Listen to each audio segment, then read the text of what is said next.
Have about a quadrillionth of a gram of dark matter in your hands. At this scale, you can't feel anything. Indeed, you have trillions of dark matter particles zipping through your body each day. But at the scale of the cosmic, dark matter can change the way that galaxies spin and how light bends. We don't know what it is yet, but we know what it can do. And I think if you could control dark matter, you could become a biotic warrior.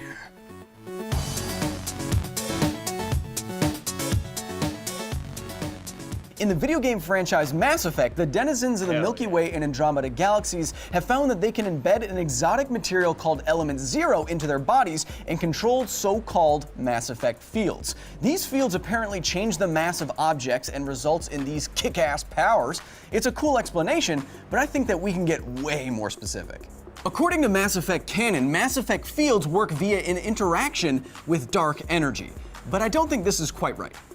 We think dark energy is a uniform distribution of energy throughout the universe, throughout empty space, that acts to push the universe apart. This works for the expansion of the universe, but not quite if you want to move mercs. Instead, I think how Mass Effect's biotics work is right He's so young. there in the game's title. Mass. But it can't be normal mass or normal matter because we don't see matter flying around when biotics are used in Mass Effect. And it can't be dark energy because it doesn't push and pull in the way that we're familiar with. It just expands the universe. This leaves us with 23% of the stuff in the universe. Dark matter. Dark matter is invisible because it doesn't interact with the electromagnetic spectrum.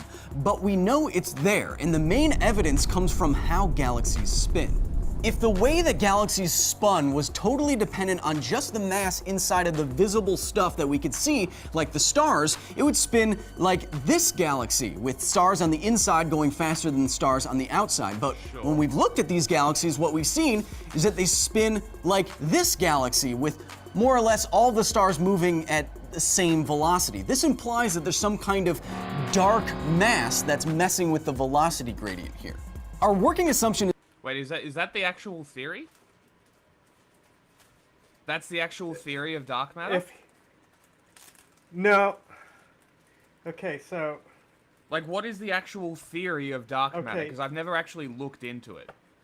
He's like, saying... what is the actual theory that it exists? And, like, theoretical proof that it exists? Because there always is.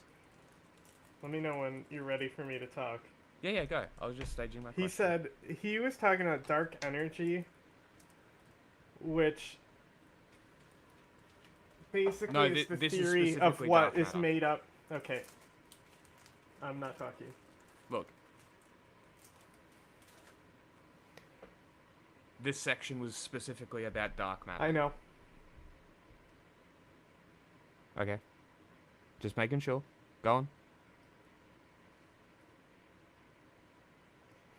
So, when we talk about dark energy, it's the theory of what's between empty space, like what actually fills empty space, and what causes the expansion, like he said. When it comes to dark matter, there's a difference between dark matter and antimatter. And I'm not exactly sure what the difference is. Yeah, okay. I just know that the theory is that antimatter is matter going backwards through time. In time, yeah, okay. Okay, that makes sense. Okay. I assume dark matter actually has, like, mass. Yeah, well, I think that's what he was saying, is that if the argument is that if dark matter didn't exist, it would spin like a solar system. But the galaxies spin at the same speed, is what he's saying, I think. Our working assumption is that dark matter has the same gravitational attraction as normal matter, so if you could gather enough of it in one spot, it would attract objects. No, Garrus. Oh. Not again. Come on. I'm with Liara now. That was one time. Yeah. An ability to manipulate and concentrate dark matter particles, Kyle would pick Liara, wouldn't he? whatever they are, like, then would the game be... is, like, designed to push you towards Liara. Really interesting. I mean, I think so. I don't know. It seems like so many people just go with the human option because the human option seems normal, right? People wouldn't necessarily, unless you play games, you wouldn't necessarily be I think inclined people who to are just look into the casually alien. playing through Mass Effect may go soldier human romance. Yes. Speaking of that, one of the things that really is interesting about the first game that you don't get in other games, you can actually affect the morality of companions. Yes, by Specifically, intervening. you can make Ashley, Less racist. because everyone has a default Balls up. Renegade Paragon score. Mhm. So, for example, at the end, when they argue to save the council, whoever has the higher Renegade score will make the argument to sacrifice the council. The Rachni Queen, whoever has the higher Renegade score will argue to kill the Rachni Queen. Rex is by default the highest, but there's two you can change, and that's Ashley and Caden. Ashley, you Okay. can change her to be more Paragon and less racist, but Caden, who starts as the most Paragon in your squad, you can make him the most Renegade, where he actually argues at the end to sacrifice the council, and Rex argues to save them. It's the That's only way amazing. to trigger Rex's dialogue to save the council.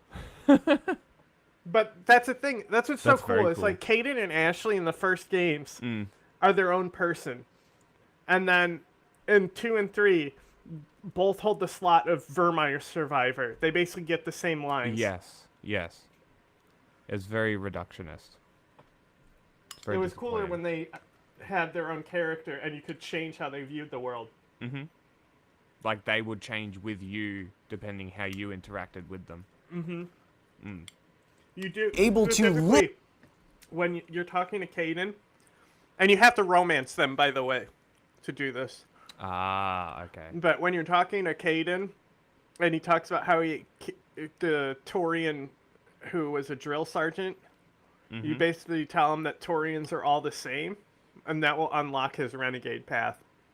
Interesting.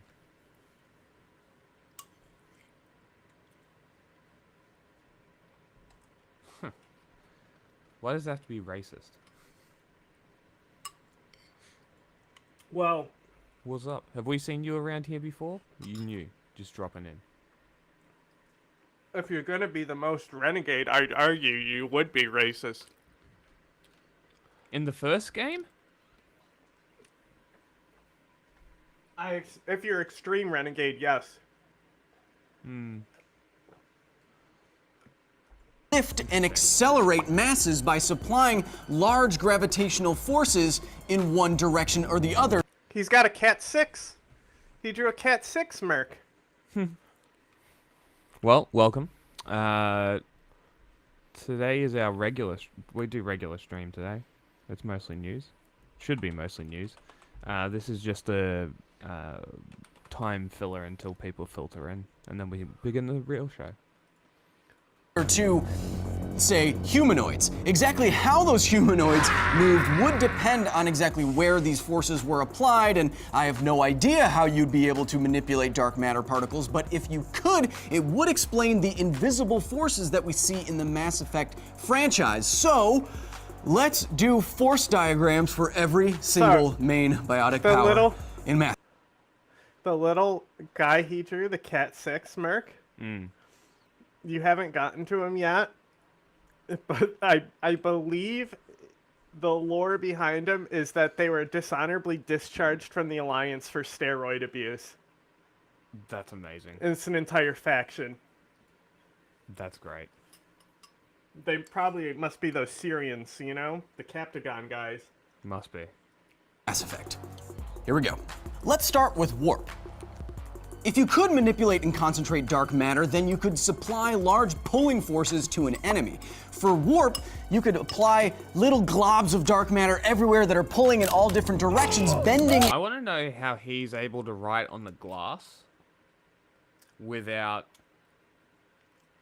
smudging handprints all over it. I want to know the secret. Unless it's all post, and he's drawing it and they adjust it in post. Show me your bag of secrets.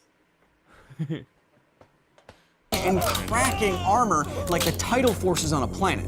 What about pull? Well, for this power, we'd have to change the distribution your bag of secrets.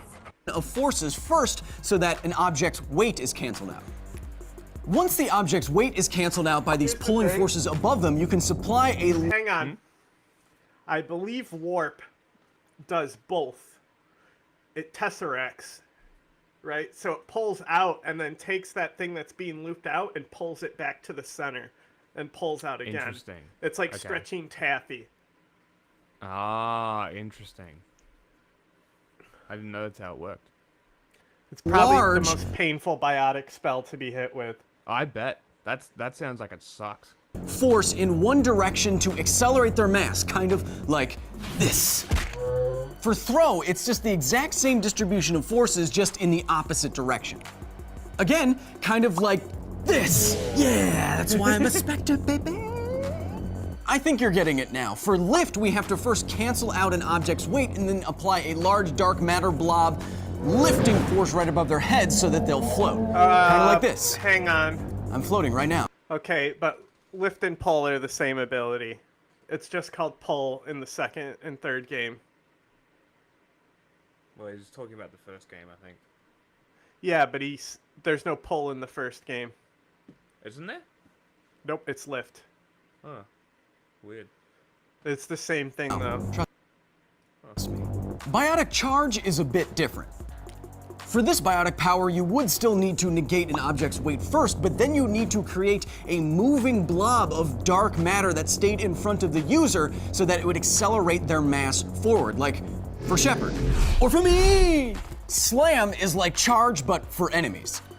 Once an enemy is lifted using the forces that we've already explained, then a gigantic blob of dark matter is created beneath them and they're accelerated towards it like they're accelerating towards a planet during freefall.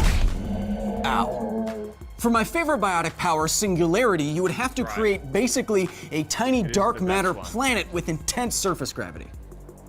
Then any nearby enemies would be attracted to it via a gravitational force and become hopelessly attracted to it. No, not you, Garrus! Back off, man! Shockwave is the trickiest power. It involves rapidly creating blobs of dark matter above enemies that follow in sequence and launch them into the air. Tricky, but They get faster as they go though. And finally, Stacy. Interesting. You didn't really explain it, but they do That's- get faster as they go. That is interesting. That must have an interesting explanation behind it. It's a little disappointing he didn't. Also, you can do it No net forces here. in the third one. You can actually do it. Well, you can do it in the air in the second one. The animation just doesn't work out. But you can do it upwards in the air in the third one. So, like, if you're the human adept, that's like your combo is you throw it on the Singularity. And you can actually, you can detonate twice with 3 spells, and they're one of the only characters that can do that. Because pretty cool. Singularity both primes and detonates. So you, like, Singularity, and then, like, hit him with a warp, and then Singularity again. And I think it detonates the warp. But they can also do it with the shockwave with double Singularity as well.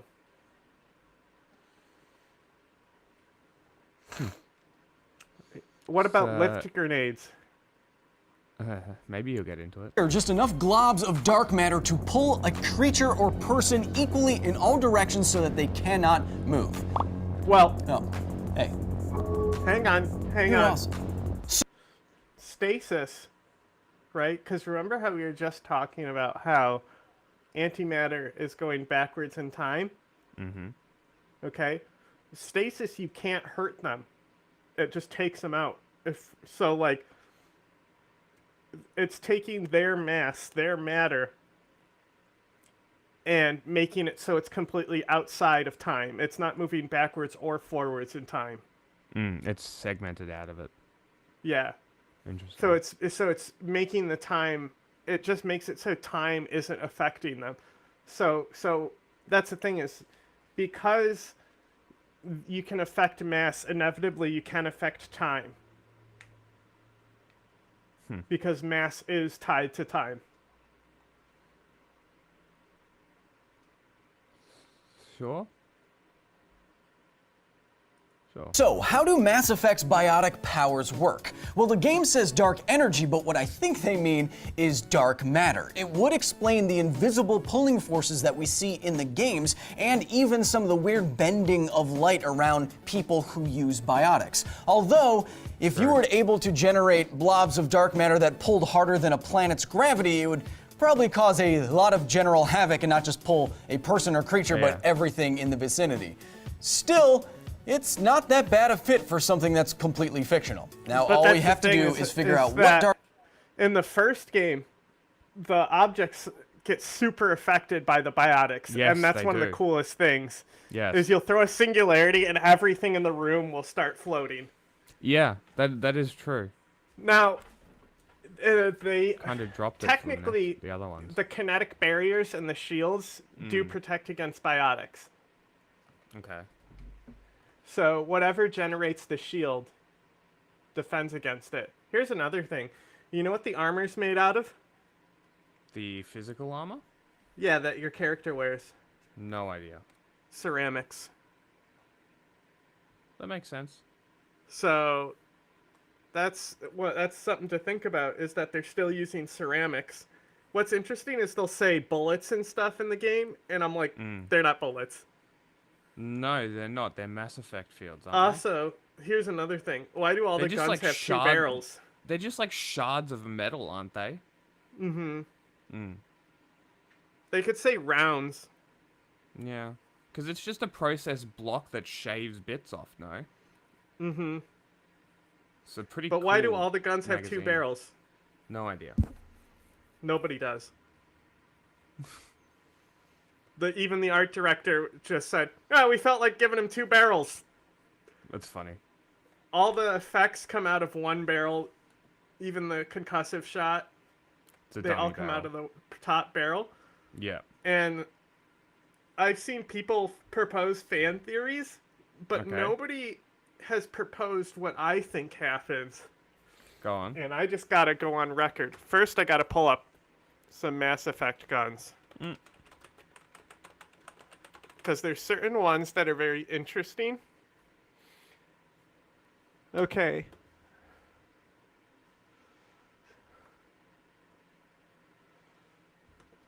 You know, here's your defaults here.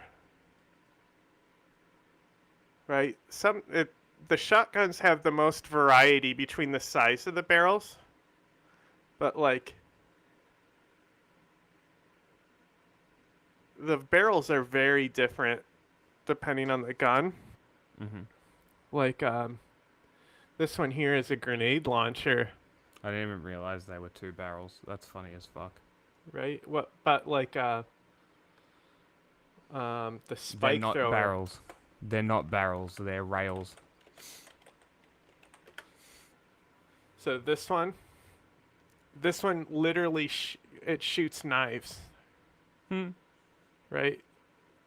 But if you look at its top barrel, it's got like slits in it.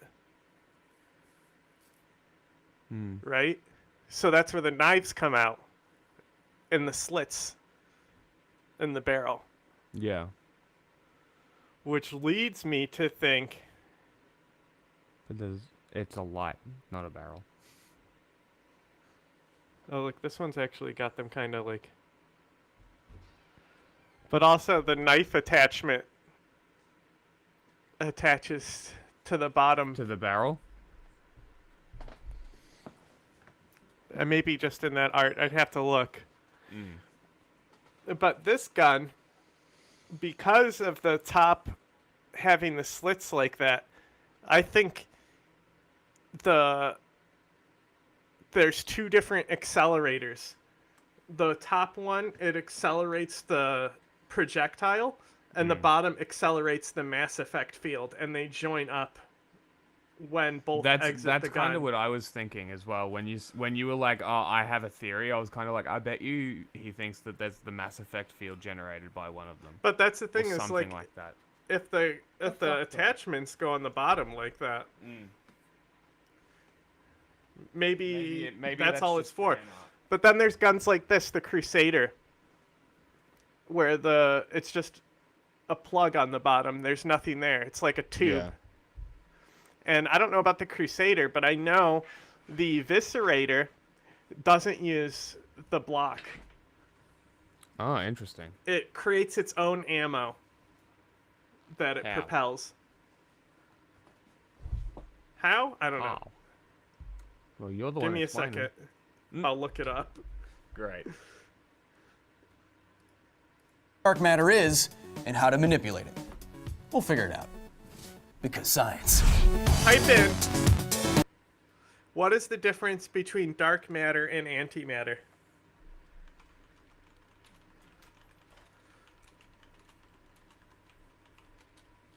The first autofill was Shia and Sunni.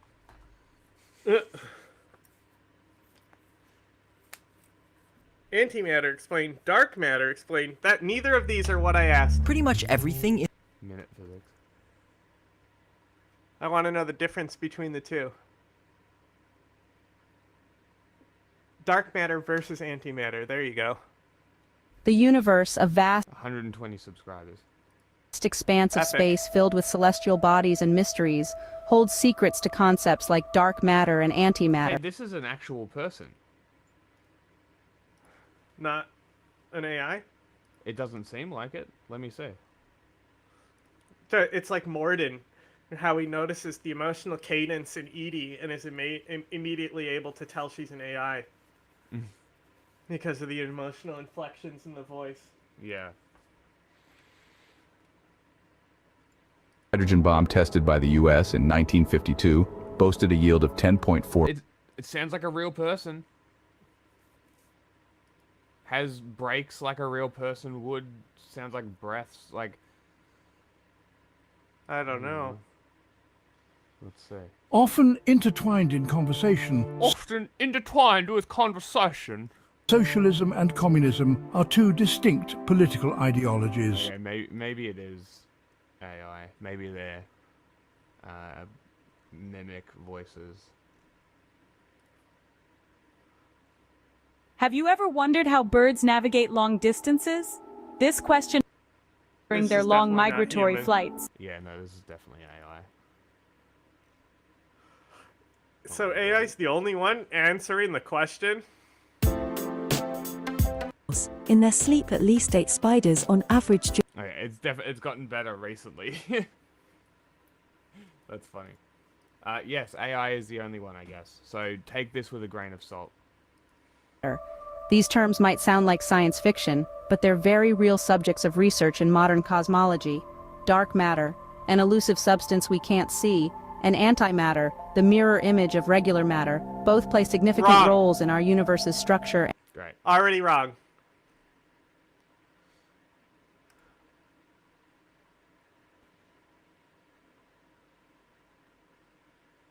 Uh-huh. Okay.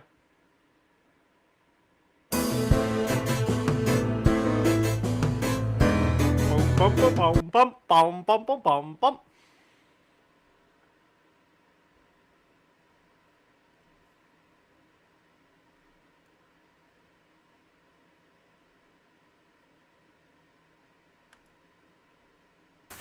This episode was sponsored by KiwiCo, and it makes up you and me and the planets and stars and nebulae and basically everything you can see. And since most of this stuff is made of protons and neutrons, which are forms of baryons, this has been known as the missing baryon problem. We expect the universe to be made up of 5% baryonic matter, but when we go looking, we only find 2.5%. Now, the first question you're probably asking is, why should we expect the universe to be 5% ordinary baryonic matter? Produce it in... So this will be dark matter. We don't care? I'm just gonna Google it in a second. I'm looking. I'm fucking scrolling. It's not here. Where's that? There's that little cartoon thing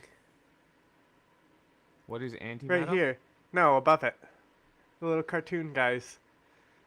Is there a difference between antimatter, dark energy? Why do 95% of the universe's secrets remain hidden from us? What if I told Why are all these videos fucking AI? you that the universe is stranger than science fiction? Antimatter. It's like looking in a mirror, but everything's reversed. Dark matter. Invisible, yet it shapes It's like looking in a mirror. In a mirror. galaxies. It's like Dark looking energy in a mirror, is pulling the but not. cosmos apart at the seams. You know what that's from? And degenerate matter. No. The Face Off. I haven't seen it. Neither have I, but I know the line. I want to take his densest, face most extreme off. form of matter. These aren't just words from a sci-fi novel. They're the building blocks of our universe, and we barely understand them. Join us as we peel back the layers of the cosmos. You are watching AH Documentary. Subscribe now and never... What happens if antimatter touches dark matter? What could transpire from such a meeting?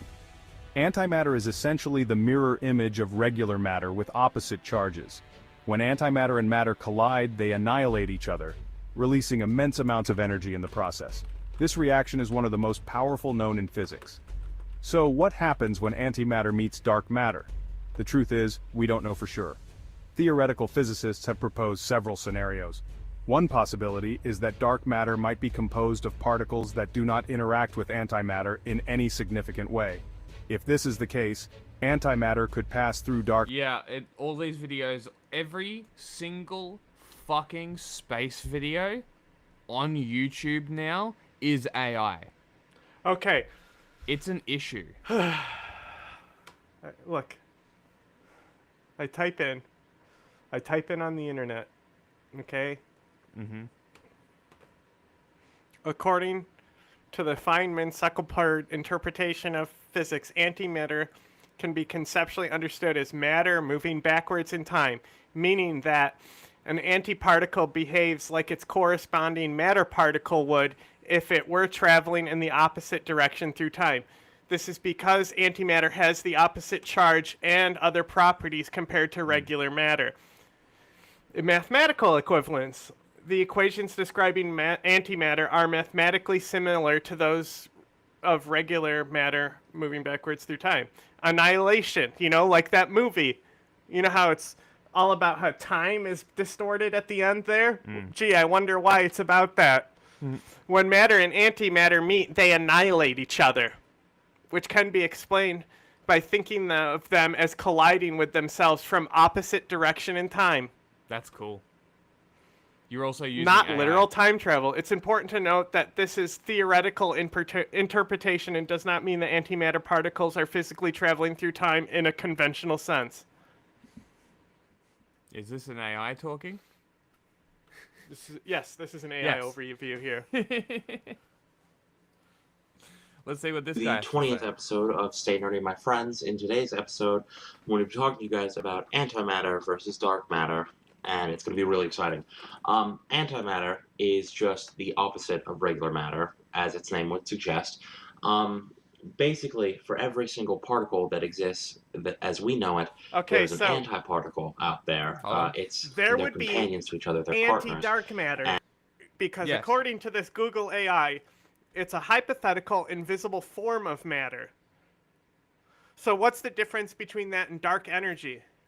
Is the energy the force that the matter gives off? I guess.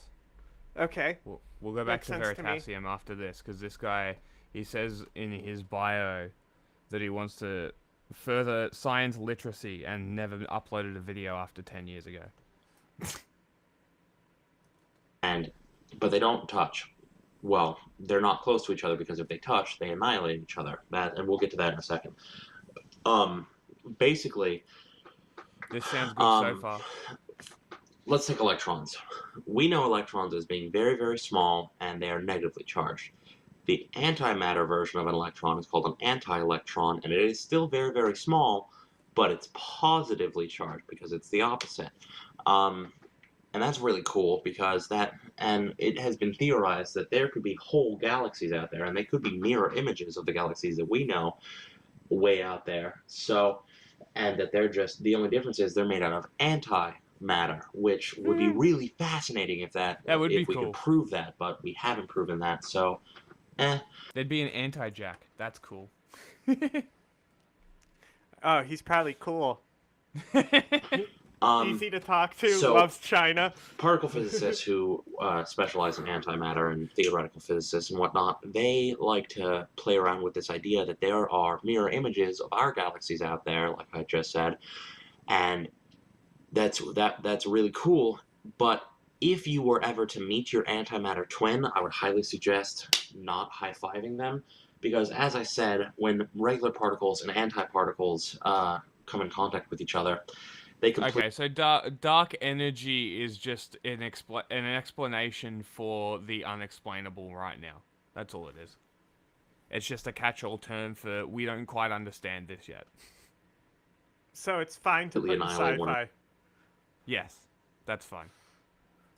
Another, and this also, is sort of like the if you think about it, I see the point kind of that Kyle is making there, because if it's affecting mass, yeah, then it should be something like a dark energy that is pushing the universe out and stuff. Well, that's what he was theorizing, is that you create, the biotics create. Well, they say it's dark energy. Yeah. But that's what he was saying with the demonstrations and the pictures and shit, is that the biotics and your body interacting with ESO gives you the ability to generate dark energy fields. But then why? That's kind of cool. Are the Protheans biotics green? Different biology? How can different technological application use an ability like Dark Channel if that's the Protheans' ability? You can learn. But for them, it's blue. How is it Dark Channel? Because it's different. It's different. It's applied technologically different. I bet you the Protheans had a technological application for biotics. I bet you it's not implemented into their bodies because that's fucking dumb. Well, they can transmit thoughts through touch. Exactly. So why would they put that in their bodies? I bet you it's technologically applied, and it's a technology, not like a biological thing. Well, then collectors I told you about the two particles. Yeah, well, they're Protheans. Yeah. Come into existence, and then they touch, and then they go out and back out of existence. When your matter touches your antimatter twin's hand, the two of you will annihilate each other because that's just how it works. However, for those of you who are wondering, that does not violate the law of the conservation of energy, because when you and your antimatter twin annihilate each other, there will be a huge release of light exactly equal to the amount of energy contained within you and your twin. So it does not violate the law of conservation of energy. So that's what antimatter is. Dark matter, on the other hand, is a much more vague subject. Dark matter is just basically a general term that we use for anything that we can't see. And that can include everything from... Look at me, I'm a scientist. I know what I'm talking about. I can deduce things. And matter that is inside of black holes, which we obviously can't see because nothing can escape from black holes, generally. That can also mean stars that are just... It's a shame this guy didn't keep making videos.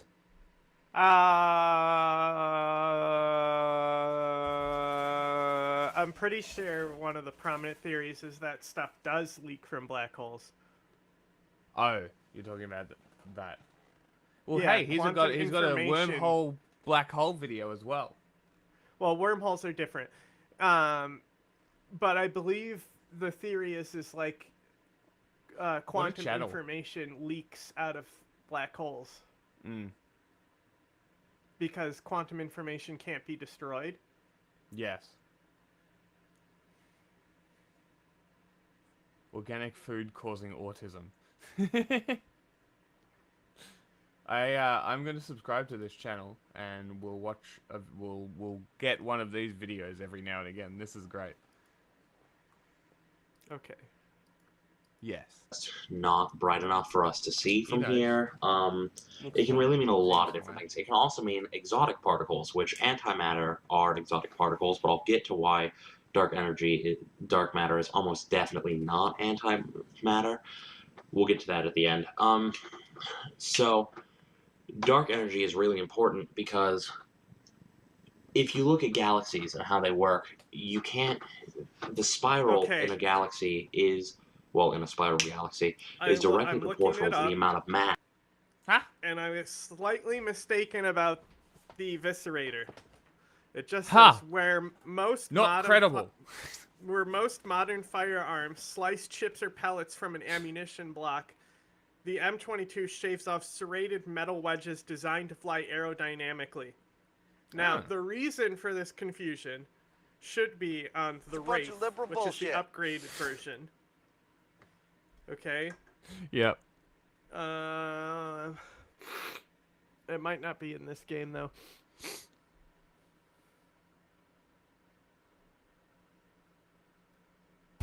I am a Stegosaurus.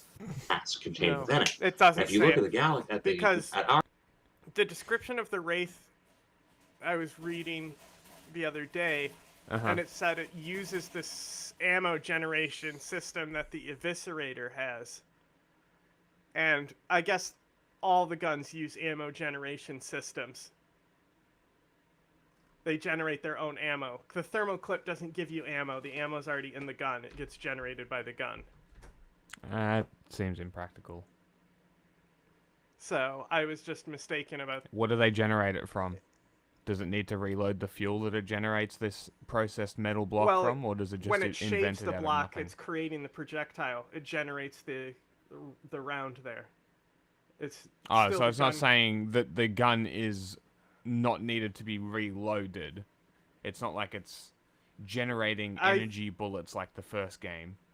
And that's another thing, is when you give Jacob's dad to kill himself the gun, he says the pistol's half charged. Okay? What does that mean? What does that mean? So that means potentially the guns both have the metal block and a battery to generate the fields inside them. Okay.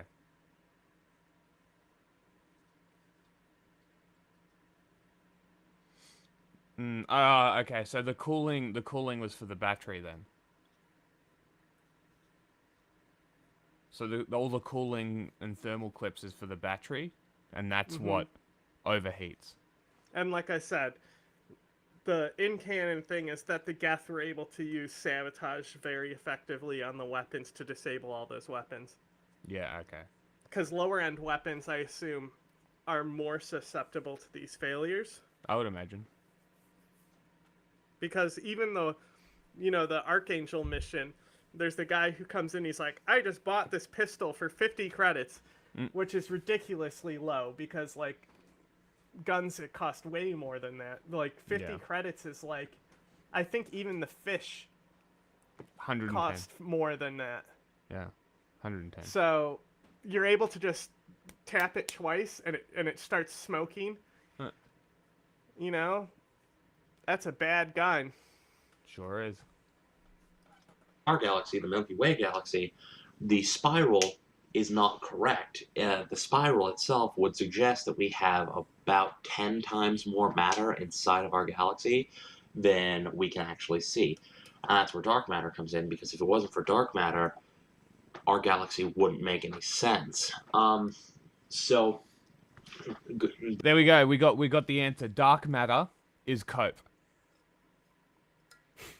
Cool. I'm glad we could figure this out. and all of the galaxies are like that.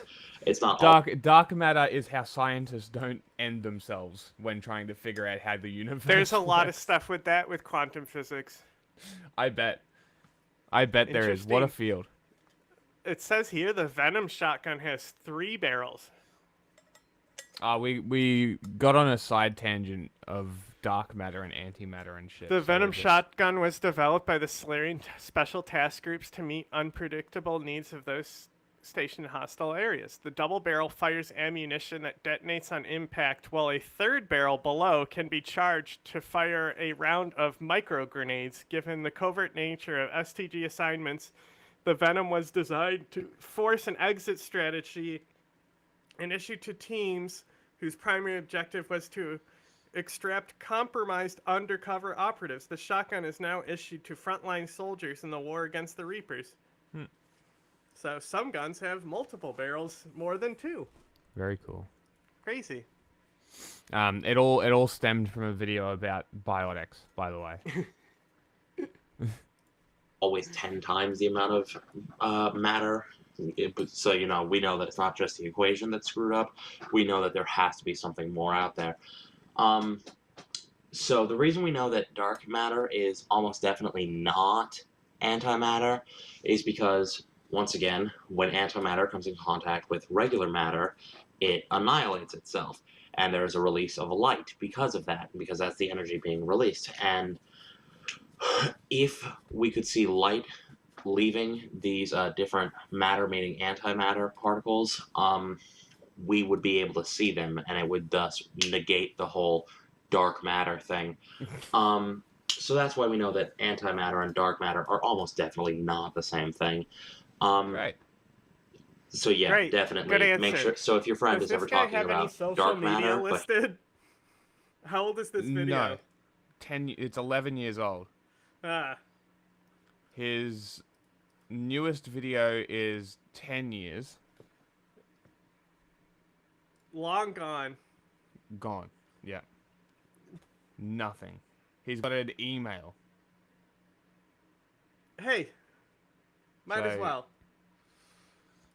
Throw an I'll email. Send that to you. See what happens. I'm kind of curious because it says his goal was to promote science literacy and help people understand some of the most difficult concepts. Maybe if he's still working in science, maybe he wants to work. Maybe he'd be interested. I What don't know. kind of science do you know? Well, this also looks like a relatively new picture. And he looks relatively young here. So I imagine He might the still picture- use this channel. Check his playlist. Some people have public playlists.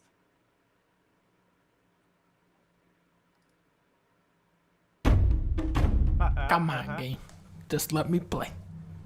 Oh, Is that video game Donkey? it's Donkey. Yeah. Come on, game.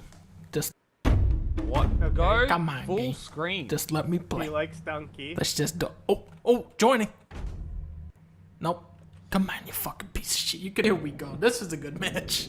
One guy with 3 bots. Right, everybody. Let's team up on the only actual. Got him. Music? This game is fucking awesome. The fuck? Weird. Okay. Recipes he likes.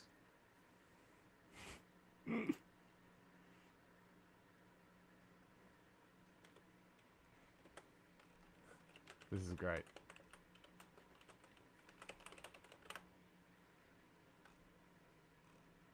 It's a lot. See if there's any Laogong Ma. Chili sauce. Where? Laogong Ma chili sauce. Interesting. So it must still use the page, just doesn't upload.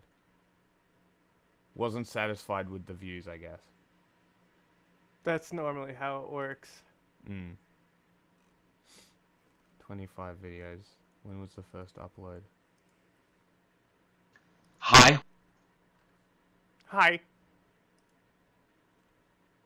Sources. None. 3rd of January sources. 2013. Yeah, here. Okay. So 3rd of January 2013 is the first one. And then January 2014 is when he stopped.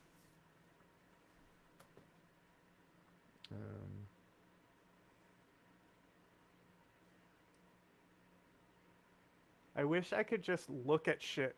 Facebook is fucking TikToking me right now. Just let me look at the fucking page, bitch. Apparently he Get out of started my a face. podcast. But there's no podcast. I don't know. Maybe Okay. maybe he's still doing things. I don't know. Check this out. Hi guys, welcome to the stream. Let's start. Check this out. Turning into Look, roads. Huh? Here, I sent link. That him?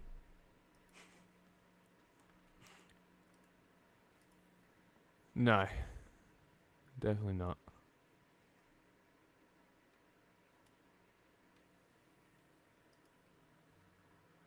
I sent you... hold on. I'll send you his YouTube page and maybe you can get something out of I'm that. already looking up stuff. Well, I gave it to you anyway. Tatu City on the outskirts of Kenya's capital, Nairobi, feels like entering a different world. Tatu City, sitting on 5,000 acres, aspires to be what the name suggests, a city. The startup city welcomed its first residents 4 years ago, many of whom, like 25-year-old digital content creator Valerie Akoko, point to the ruthless upholding of rules that make the place so appealing. I feel like it's more, Tatu has more law and order than other places, because you'll realize in other estates there are no rules. I've been here 2 years. I have never seen Tatu City dirty. There has never been an accident in Tatu City, like where a resident or maybe a guest runs over maybe a child or somebody, because there are She's talking about how good the roads are. A sentiment echoed by Sylvester Njuguna, who lives and owns a restaurant in Tatu City.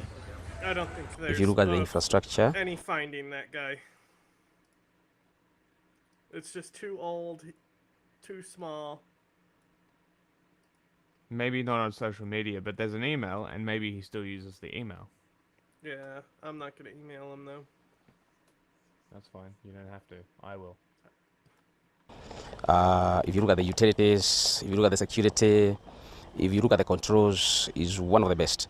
While acknowledging the challenges of building a new city, Tatu City's country director Preston Mendenhall sees progress in their project. Just a few years ago, there was nobody here, so the population is growing very quickly. We have more than 3,000 homes, that's single-family homes and apartments currently at Tatu, housing the landlord. White landlord. 5,000 residents. We have more than 80 companies in our light industrial park that range from the leading Kenyan brands to multinational brands. So we build what the market needs. We're not putting in all the infrastructure on day one. Despite Africa being littered with failed projects, a handful have shown promise.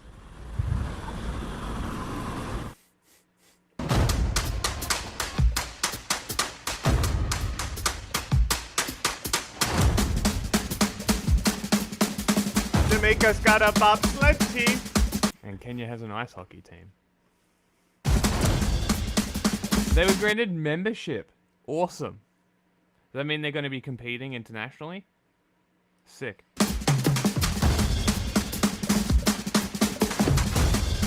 There's 5? The fuck?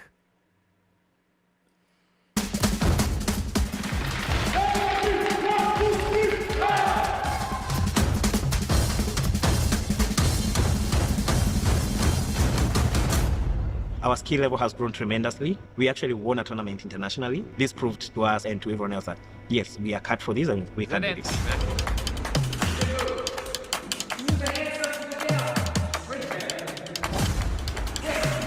Some of the things that I think we're trying to focus on the most is the individual skills, right? But the teamwork and the team skills, recognizing what your role is on a team, and when you're on the ice, what is your role, what is your responsibility? This is in the defensive zone. One guy here, one guy here. The other guy, the third guy, is going to go where their other guy goes. I never imagined that I could play ice hockey, especially in Kenya. You'd see it maybe on Christmas movies, that's where you see snow and ice, and it's like, well, that happens somewhere else, not in Kenya. Stepping onto the ice was so slippery. I luckily had the balance from the inline hockey, but then I couldn't control the skates. I would just go forward, make a very huge turn. It was exciting. It was an experience, I'd say, out of this world. Well, ice hockey on the equator is not easy, I guarantee you that. The biggest challenge is ice time, right? So access to ice, it's expensive. That is one of our biggest challenges. And then we have a lot of specialized gear. It's a very physical sport, so you need a lot of protective gear. The thing I'm most proud of the fact is they never quit. For the longest, most of us played with just shin pads. It must be the slushiest ice you've ever been on. It was the bare minimum. The other issue was hockey. Huh? It's indoors. Also, the ice is fake. No, I know. There are these ice rinks in Australia. I know what they're like. You're on them for an hour, and it just turns to slush, even in Australia. If a hockey stick broke, you'd have to wait another, like, say, 3-4 months before maybe an expert will bring you one, or someone leaves one behind. Over time, it's developed, it's grown. Thanks to media exposure, a couple of trips we've done, one to Canada, a few others. We get people now giving us donations in terms of equipment, in terms of funds for ice time, and this has really helped grow the team.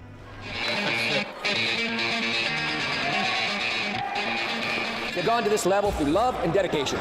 They love the game. It's amazing. You watch the little kids too. You got 6, 7-year-old kids. They love the game.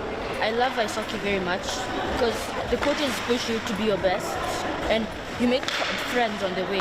Like, you're playing on the ice, like, it just feels, you forget about everything else.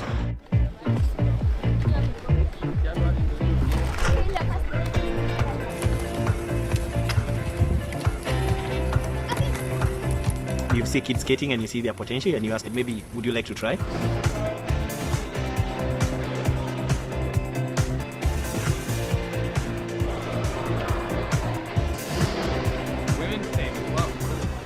Playing ice hockey feels amazing together with the men because we are also growing as women, because we also want to grow as a women's team.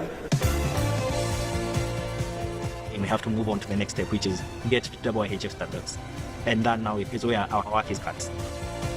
If we want to move this up to the international level, we need more ice time. That's the biggest thing. And then we need more players, so we have a larger pool of people to take for the higher level competition.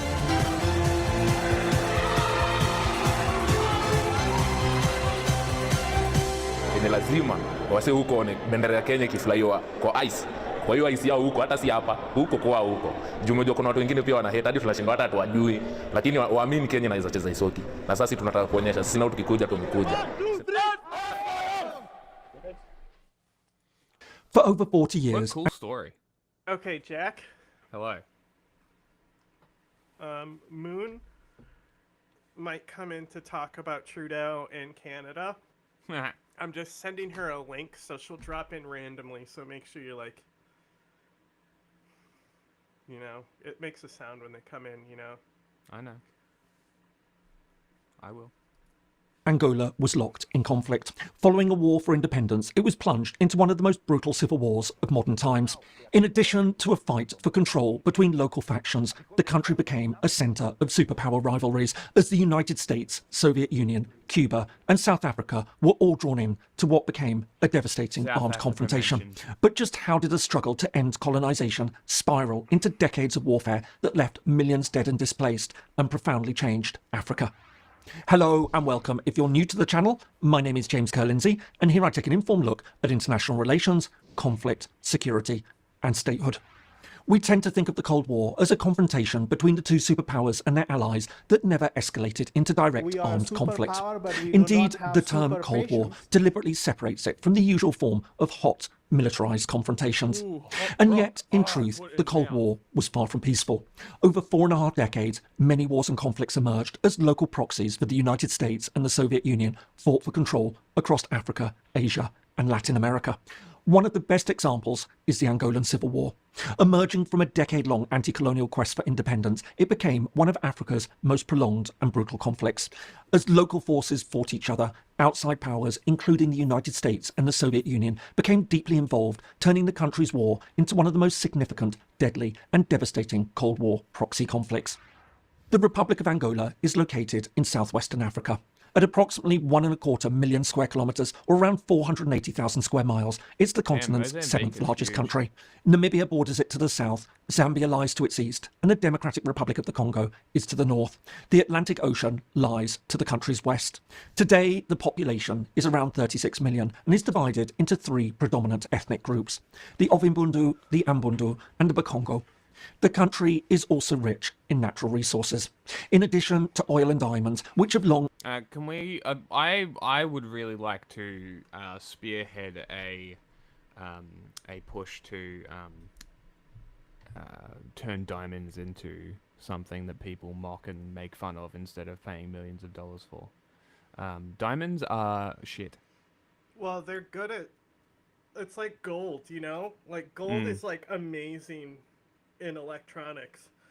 Oh, yeah, like, if you're using diamonds for, like, electronic parts and, like, lasers Like, and diamonds shit, sure. have, like, yeah, exactly. Diamonds actually have value because of that. Yeah, like, But that's actual, like, diamond application, sure. But, like, I'm talking in, like, gemstone ways where people will pay stupid money for diamonds. Stop this. You So, like, feed that's slavery. that's one of the things with electronic scrap that they're looking for, is the gold. Yes. Like RAM in computers has Yeah. gold on it. Yeah, they just melt it off, I imagine. underpin You the know, economy. It has like, significant reserves of... Home Depot, what do you have? The hardware store. Bunnings? So, like, you know how you can buy a big bag of sand there? You know, you can, like, filter it and find precious metals in some of that sand. That's great. And I want to say a YouTuber has done it and wasted their time by getting, like, a dump truck full of sand to filter to see how much gold they could get from it. How much did they get? I don't know. Yeah, probably nothing. other minerals, including iron ore, copper, and gold. Angola has a long and rich history.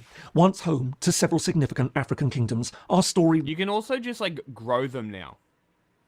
They're the same. What, diamonds? Yeah, lab-grown diamonds. Yeah. Like, Well, lab-grown rubies, emeralds, all this shit. You don't need to dig them out the ground anymore. They're the same. It's the same crystal structure. Like, the fuck are you talking about? Stop it. Stop being dumb. The Great Zimbabwe? What an interesting civ. Oh, is it? Yeah, so, like, it's actually, you can look it up. It's a city that still exists to this day.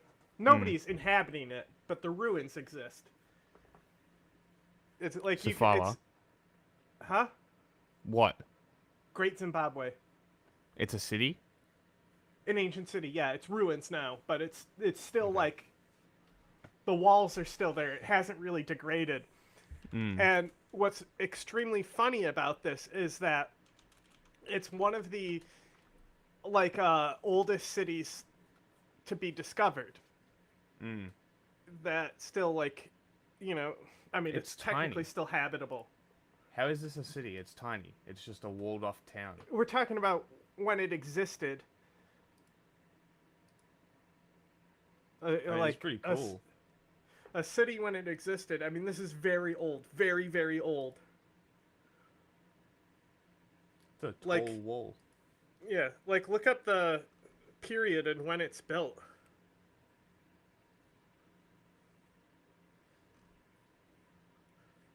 But it's kind of like a, you know, like, people still lived outside the city walls, too. There probably was a king inside and then all the subjects around in squalor. Something like that. 1000 But AD. what's interesting is that when the Europeans came, they were so convinced of Africans' inferiority, they said it's impossible for Africans to build this. So you'll never guess what they wrote in history on how the city was built. Oh, no.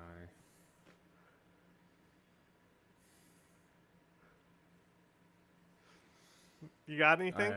The Any whites, guesses? the true white natives of South Africa? I don't fucking know. Pretty close. Seriously? The Jews did it. Oh my god. King Solomon built this. It's actually an ancient Jewish civ. Any conspiracy they need filled in to discredit Africans. It's the Jews. It's the Wow. Jews. I said that facetiously. I'm glad that my facetious answer is closer to history than my actual guess would have been. Yeah. That's very cool. Really starts in the late 15th century Here, when look at European this explorers one. first arrived along the countries at This is from the air. Mm-hmm. It's kind of a tiny image, but Nubia. Boop.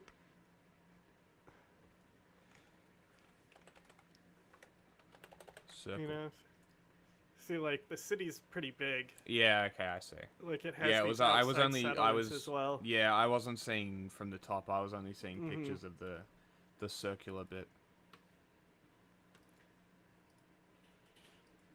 Atlantic coast. Anyway, the reason By why the I know 16th about it century, is because Portugal of the had Jew a conspiracy. Because I think that's so funny.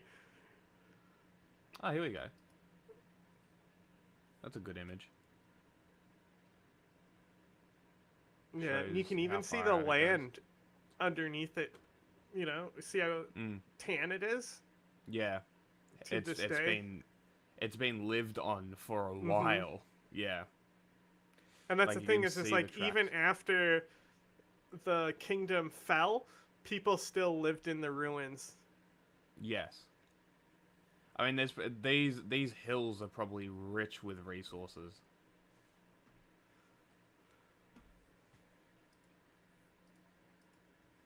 a foothold.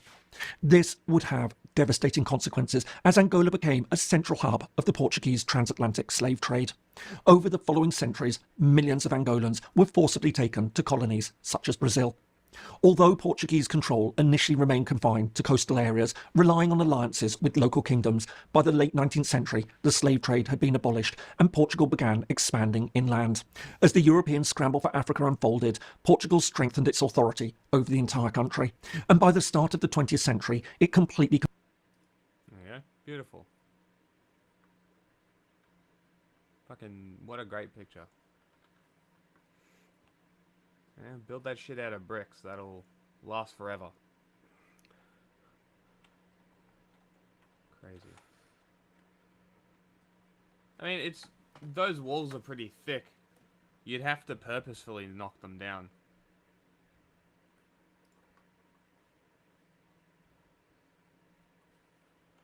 Evidence of what? Foreign artifacts underscores the extent of Zimbabwe's trade network with the continent. What would they trading though? Don't know. Just from this website I found. I'd be interested to know what their trade is, like what they traded. controlled Angola, profiting from the country's vast economic wealth and subjecting the local population to harsh colonial rule. While most European colonial powers began to decolonize after the end of the Second World War, Portugal refused to give up its overseas territories. It's genuinely so funny that the American Empire, if it fell and society collapsed, American society would be unrecognizable. Like the structure and cities would be unrecognizable because of how much wood is used in the houses. It would just disintegrate. You would just have concrete slabs left, basically. I mean, look what the fire. With its rich... Yeah, exactly. That's all you would have left. Natural resources and fertile land, Maybe some brick chimneys. Was simply too vital to Portugal's economic interests. As a result, in 1956, urban intellectuals and left-leaning The East Coast will be fine, though.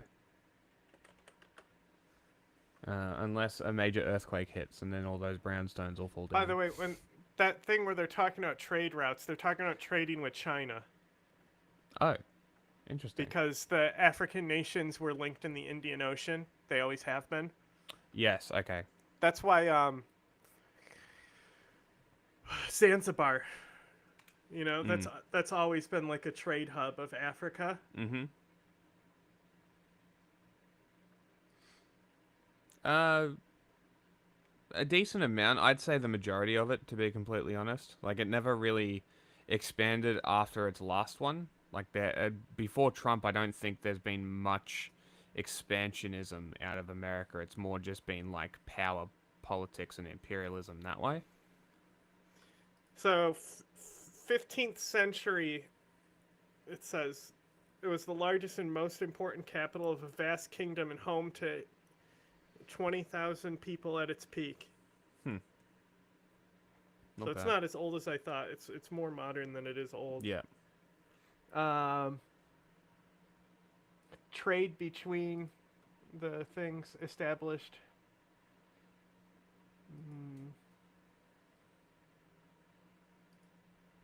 5 centuries of shifting power. Interesting. Says Zimbabwe's reign is in the 13 to 1500s. Apparently their trade was mostly artifacts. Well, they would also just have Copper coins. Same pure it says ore it's on a the Swahili it's coast. it's regarded as a culture, not a civilization. Interesting. The official definition of a civilization, the people develop some form of writing, as well as a division of labor, so that, for example, peasant farmers can support city structure. Okay. I guess a lot of places weren't civilizations, according to that. Chinese pottery shards, coins from Arabia, glass beads, and other non-local items have been excavated in Zimbabwe. Despite these strong international trade links, no evidence suggests exchange of architectural concepts between Great Zimbabwe and centers such as Kilwa. Very interesting. Decline because of decline in trade compared to sites further north. Exhaustion of gold mines, political instability, and famine.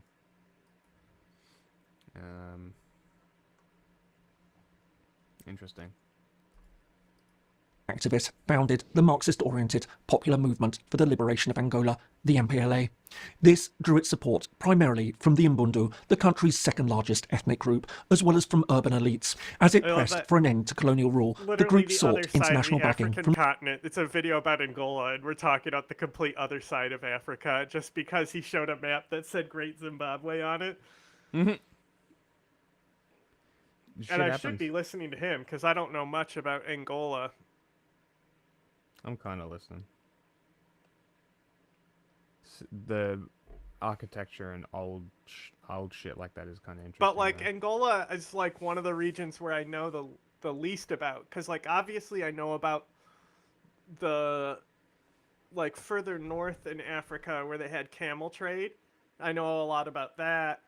And then I know anything that was connected to the Zanzibar and Indian trade route, which ends basically with Great Zimbabwe and South Africa. But Angola, it's kind of in between all those things. It's below the Congo and above South Africa. It's kind of like this empty space in my brain, other than the war taking place, which is what this is about. Yeah. What was that noise? Did you sneeze?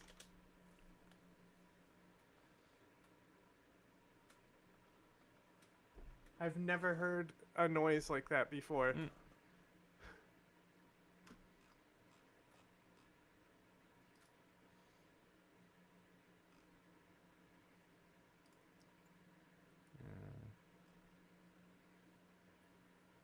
Hold on, I need to find this story.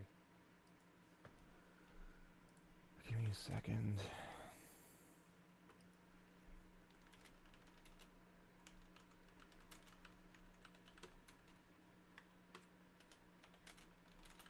I never made tweets. I a silly guy.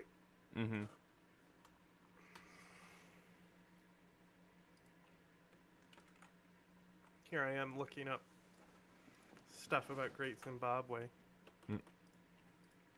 Instead of doing my job. From the Soviet Union and other socialist countries. Meanwhile, as anger steadily grew over continued Portuguese colonial rule, two uprisings emerged in 1961. The first saw plantation workers protest about harsh labour practices. Following this, Angolan nationalists attacked prisons and administrative buildings. As Portuguese forces brutally suppressed both rebellions, the Angolan War of Independence began. As widespread opposition to Portuguese colonial rule now took hold, two more groups would emerge. The first was the National Front for the Liberation of Angola, the FNLA. Established in 1962, it was based in the north and drew on support from the Bakongo, Angola's third largest ethnic group. Meanwhile, in 1966, the National Union for the Total Independence of Angola, UNITA, was formed. Based in central and southern Angola, this represented the Ovimbundu, the country's largest ethnic group. As a result, by the late 1960s, the war had intensified as the three major nationalist groups fought to end Portuguese colonial rule. However, despite the escalating human and economic costs of the conflict, the military administration, then in power in Portugal, refused to give up control of Angola. That was until April 1974. Following a left-wing military coup that overthrew the regime in what's known as the Carnation Revolution, Portugal began a rapid process of decolonisation. Just 18 months later, on the 11th of November 1975, Angola became independent. I hope you're finding this useful. If so, please do give it a like and perhaps subscribe if you haven't already. Thanks so much, and now back to the video. While Portugal's departure was hailed as a significant step forward for Angola, any hopes that it would lead to a bright new future were short-lived. From the very start, the country was deeply divided.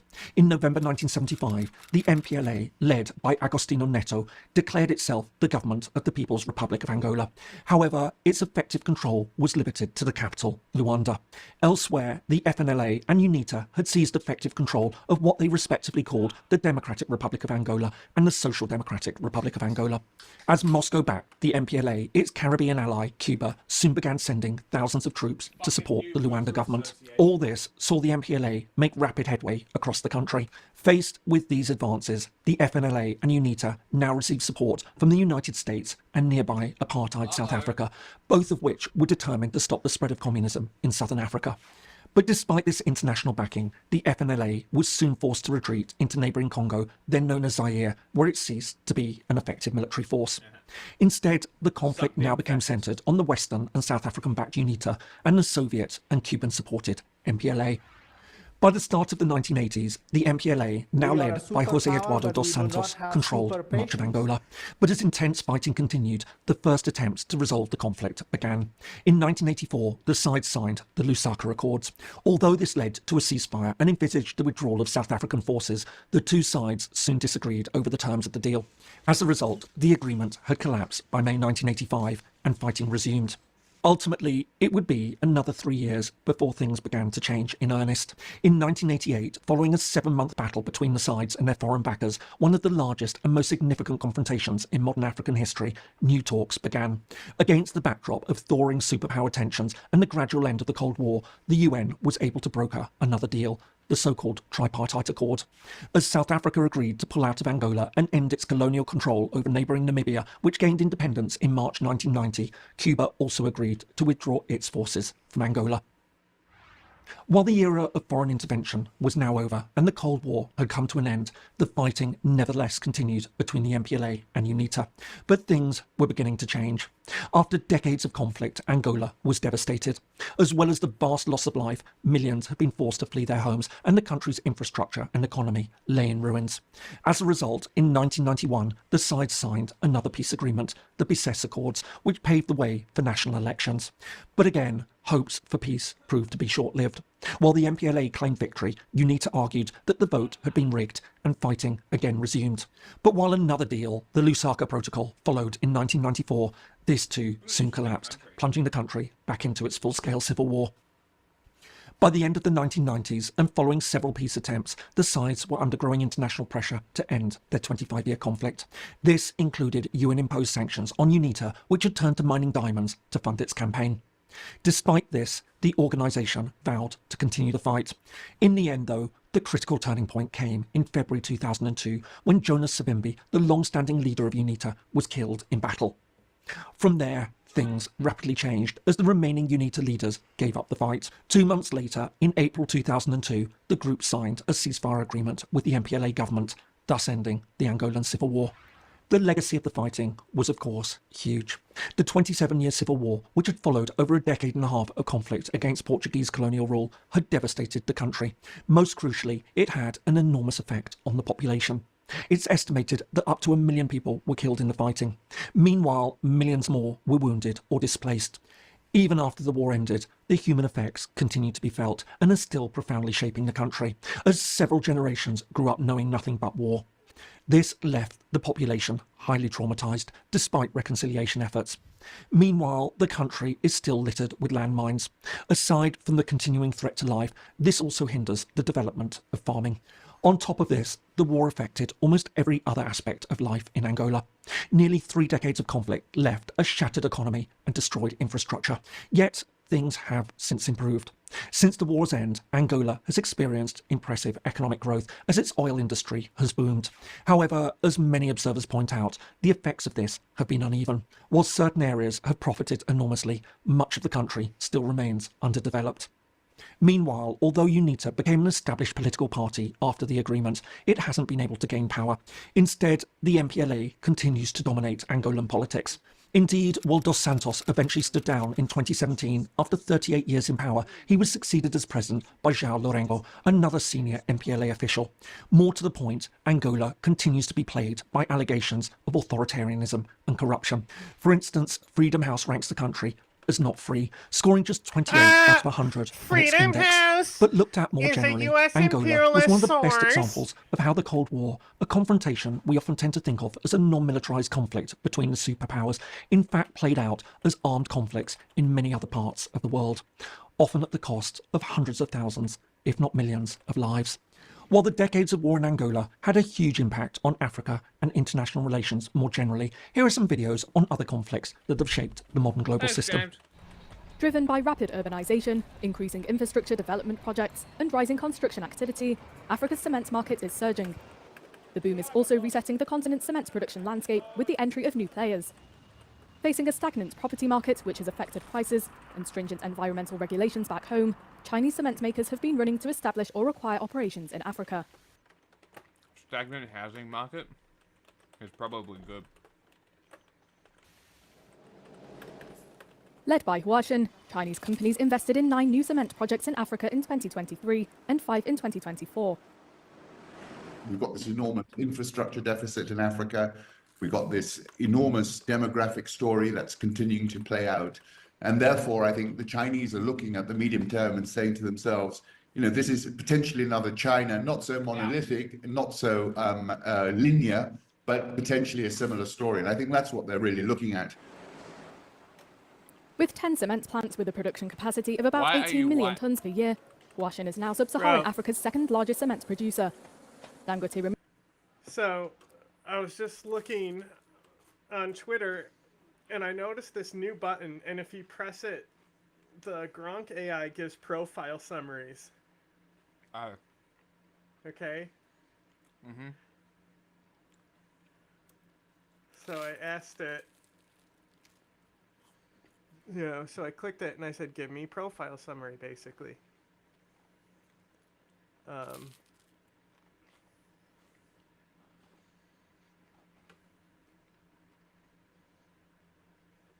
So it says, 5th Gen Information Warfare is an information warfare cooperative streaming live news, debunking myths, and diving into political discourse with a focus on media literacy and de-radicalization. They've been passionately debunking myths about China, calling out the CCP's conservative stance, and discussing genocide stages. Hell yeah. This is my favorite part. I love because it literally gives you sources. See here? That's great. So, the community sees 5th Gen as a key figure discussing information warfare and global issues, with support 5th Gen and 5th Gen Tech actively promoting their content and insights. Right? Thank you. So, that's funny. here's you. It says, is a can't vocal wait. critic of nationalism and state propaganda, advocating for a world without borders where humanity can thrive beyond constraints of nation states. They are deeply skeptical of the Chinese claims regarding military technology, demanding proof over speculation. Jack also stands against conservative ideologies, particularly those that promote underpayment and exploitation in the hospitality industry, pushing for systemic change. They've been debating gun laws in Australia, calling out disinformation and defending body positivity.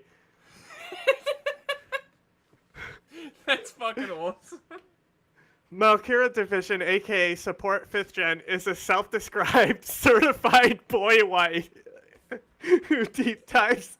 I love how they put it in quotes, like it's a low-key insult at me.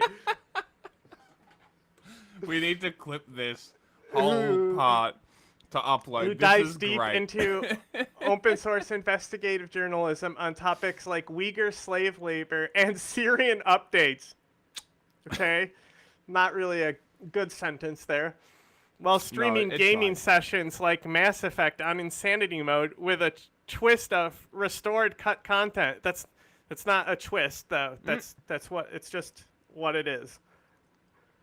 They believe in confronting corporate ethics as seen with their critique of Apple, which was a weird one to say that they specifically focused on Apple, but I guess that's the one that I'll talk about the most because they came after me.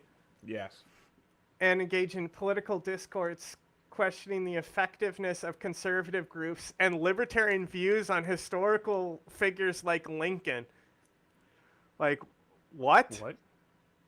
This is from 2023. Okay. You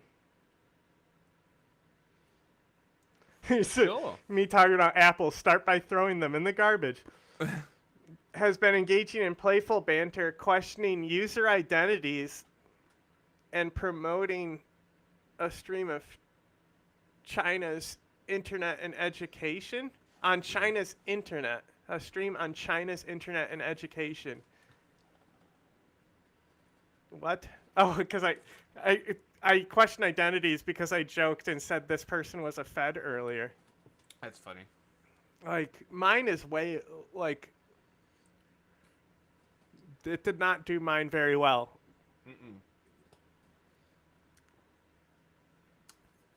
The other two did great. Well, I think because, you know, I'm hard to get a read on just by looking at my social media. Yes.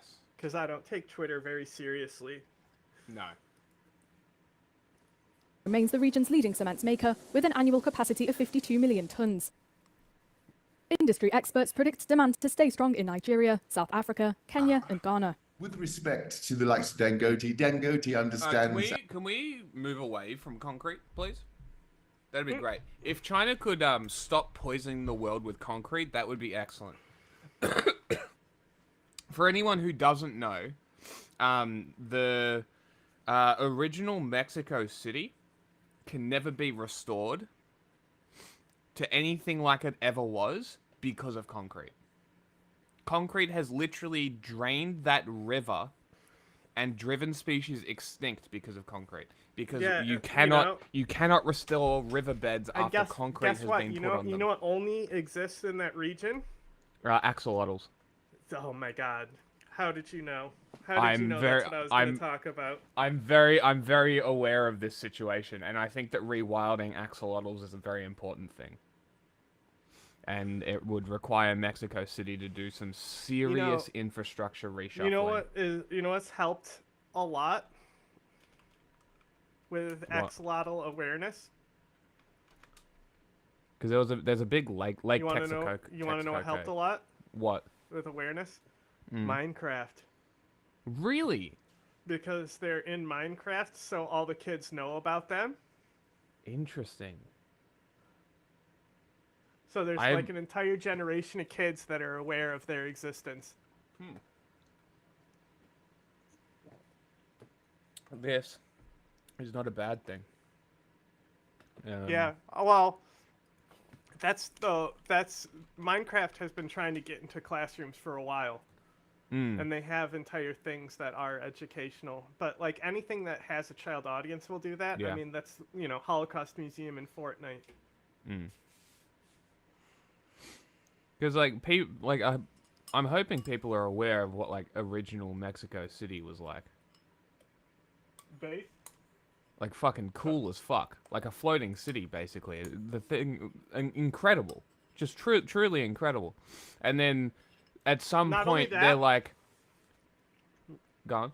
Potentially, it is the largest city in the world at the point of colonization. Yeah.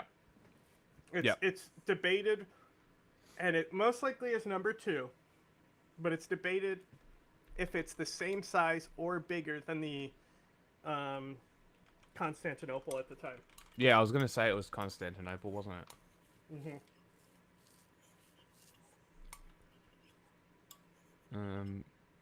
So the lake is actually extinct. So this is where the lake is. This is all that's left. That's it. That's all that's left. That's the only water left from this massive lake and the city on a lake.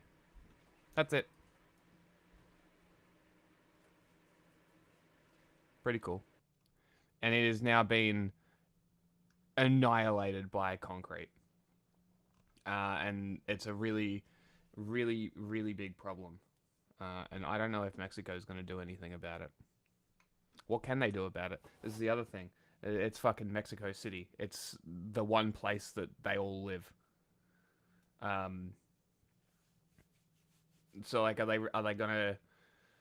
are people gonna make a conscious effort to rewild Mexico City? It's gonna take a lot of effort. I don't know. I don't know if they can.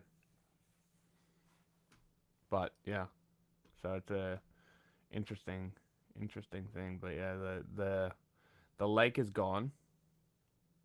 There is no lake.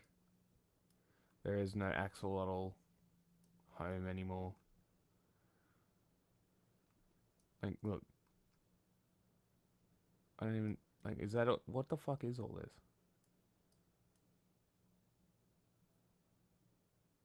I don't even know what this is.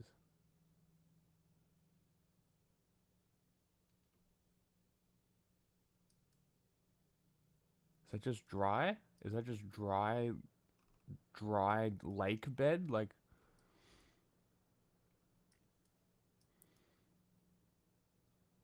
I'm not even sure what I'm looking at here.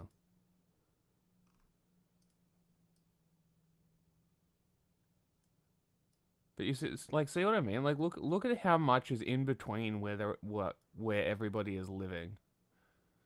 It's like you didn't need to, but it's like they didn't think as they were building. It's like they didn't think as the city was expanding, and they didn't think ahead to be like, hey, maybe we should maybe not make this lake extinct. I don't know. So how did DEI cause this?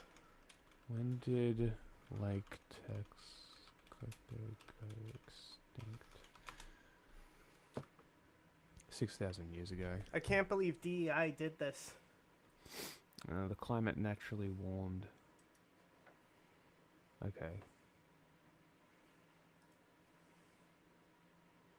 6,000 years. That doesn't seem right. Mexico City colonized.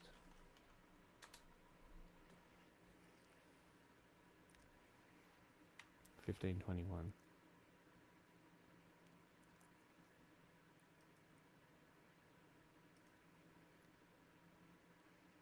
Okay. So this is the map. This is the lake when it was colonized.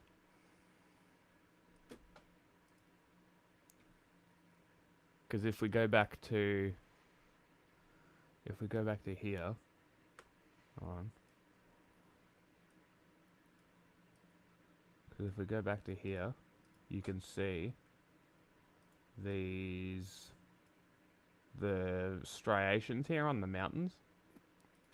You can see that here. So the entire city has just been built between the mountains over the lake, is what it seems like. So yeah, so between here and here, the lake would have been in here. Exactly where Mexico City is. I don't know. Do you think it's possible? Do you think it would be possible to reverse the damage? No. But No? you know, that's the thing is that it's like reversing the damage of something like slavery, right? But can we change the future to make something out of the damage that has been done?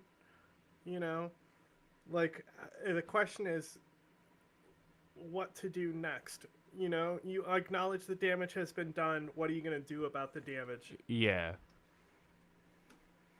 Because like that's the thing that I'm sort of contemplating, and why I'm like talking about it and staying on this is like, how do you try and roll back at least some of that damage?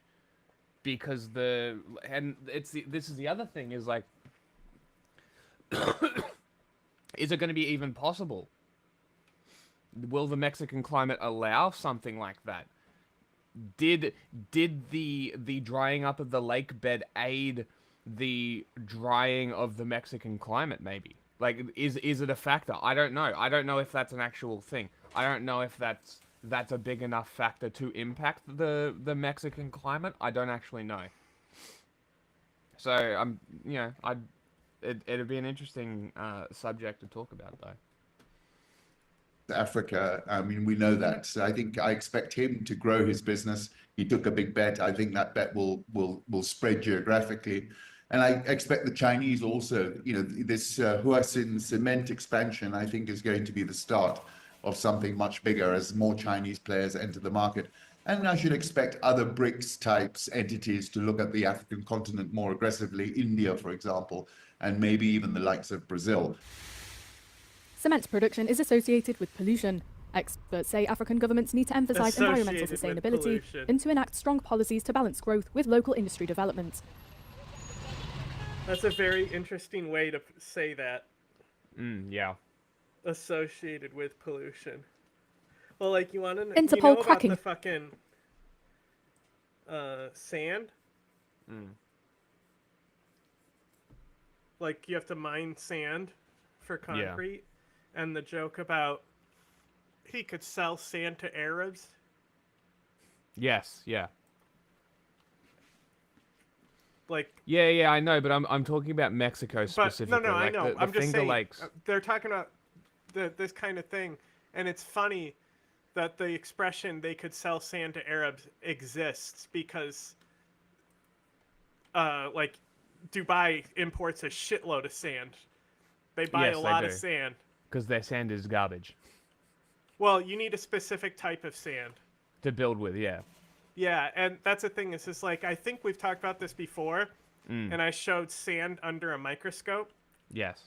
Because, like, beach sand has, like, organisms and shit, you know? It's got all the shell fragments and ginseng and stuff. And, like, desert sand is a different type of erosion process to reach that sand, and it's mostly a different way too type fine. It's a different substance, though. Like, it's the ginseng and all that stuff. Gypsum and jaspers and stuff. They it's exist in a the lot actual of ocean breakdown of the materials. because there's, like, shells and shit, you know? It binds better, I think, is the way. I Yeah, think the exactly. desert It's sand more- just turns to mud. It's not just irregular in shape. It's a variety of different things making up those things. Yeah. When something like desert sand might be like all quartz or yes. limestone, you know, whatever limestone powder is.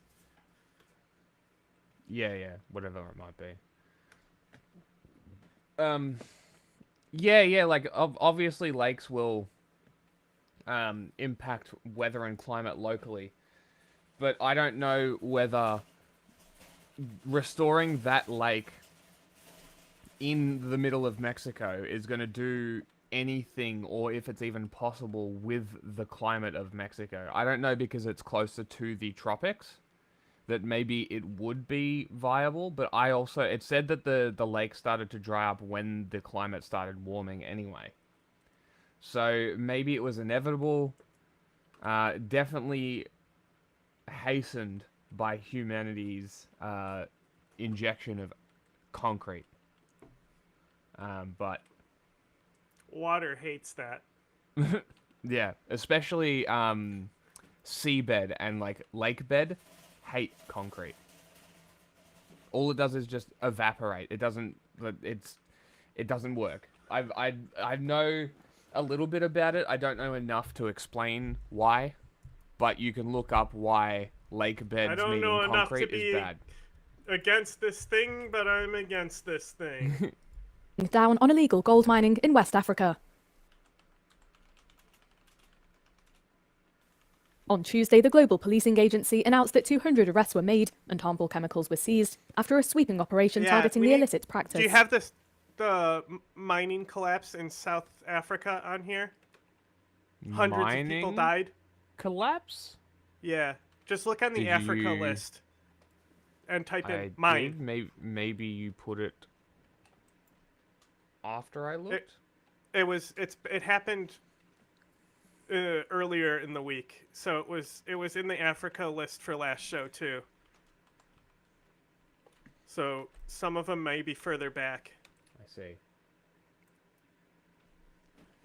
Yep, there's some stories here. We can do that. If we're talking about African mines, because I believe they were illegal mines that collapsed. Oh, interesting.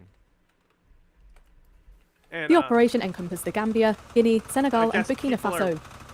Now blaming the police. I don't know how true this is. We'd have to see the story, but they're like saying that the police caused the collapse or something. Which, if that's the case, is very interesting.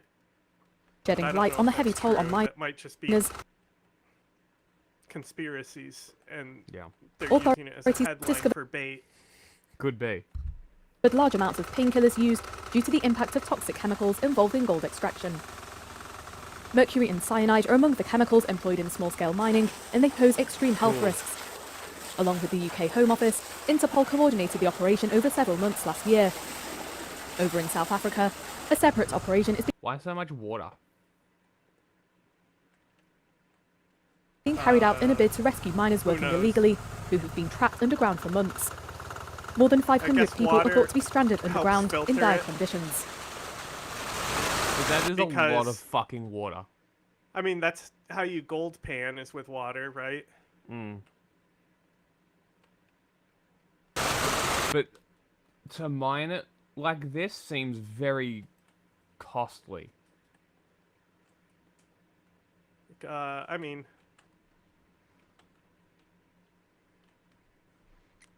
depends where they're getting the water, you know? In Bukavu, the capital of South Kivu province, a significant citizen march took place on Wednesday. Okay, we will do this first.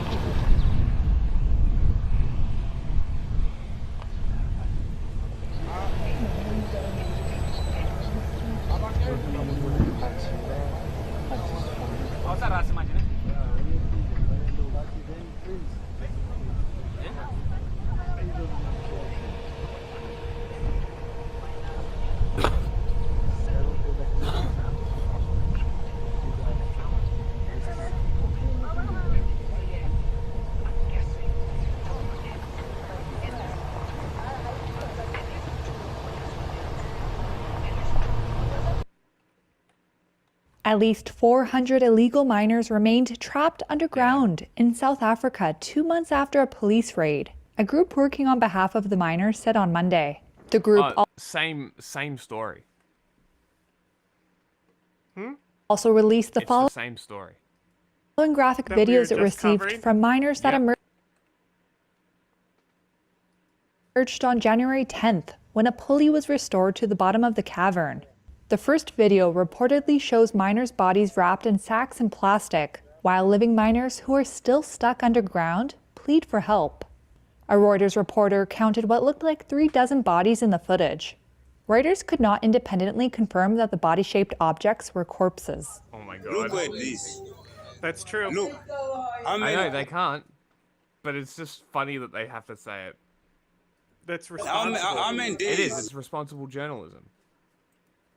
It's literally what you have to do. Here's the thing. So like, you know, when you see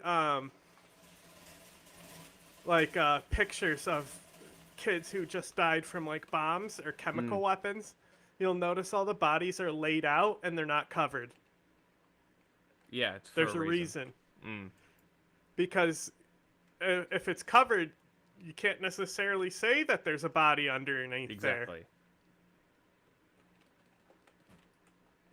Must you live in a situation Fucked like up this? journalism fact for people. Yeah. A second video shows shirtless miners looking emaciated with their ribs protruding.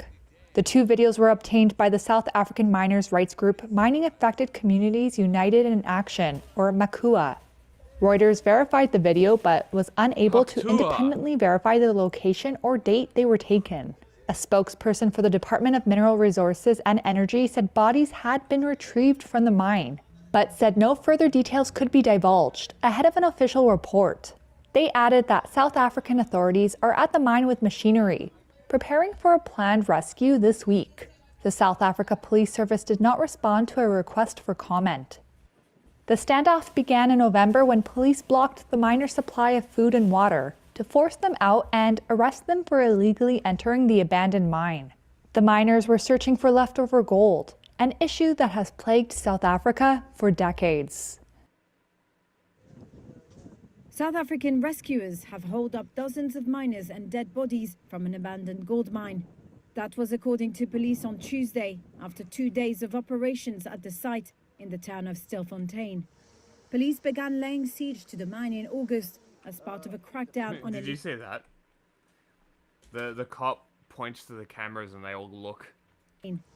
Police began laying siege to the mine in August as part of a crackdown on illegal mining. Authorities have said survivors will face illegal mining and immigration charges. Here is Mzukizi Jam, a spokesperson at the South African National Civics Organization. Yesterday they told us that about more than 400 people are still stuck down. They need to be extracted. And they also told us that the number of dead bodies is actually more than 100. Police had previously cut off food and water supplies in an attempt to force... Yeah, sounds like it's the fucking fault of the police, honestly.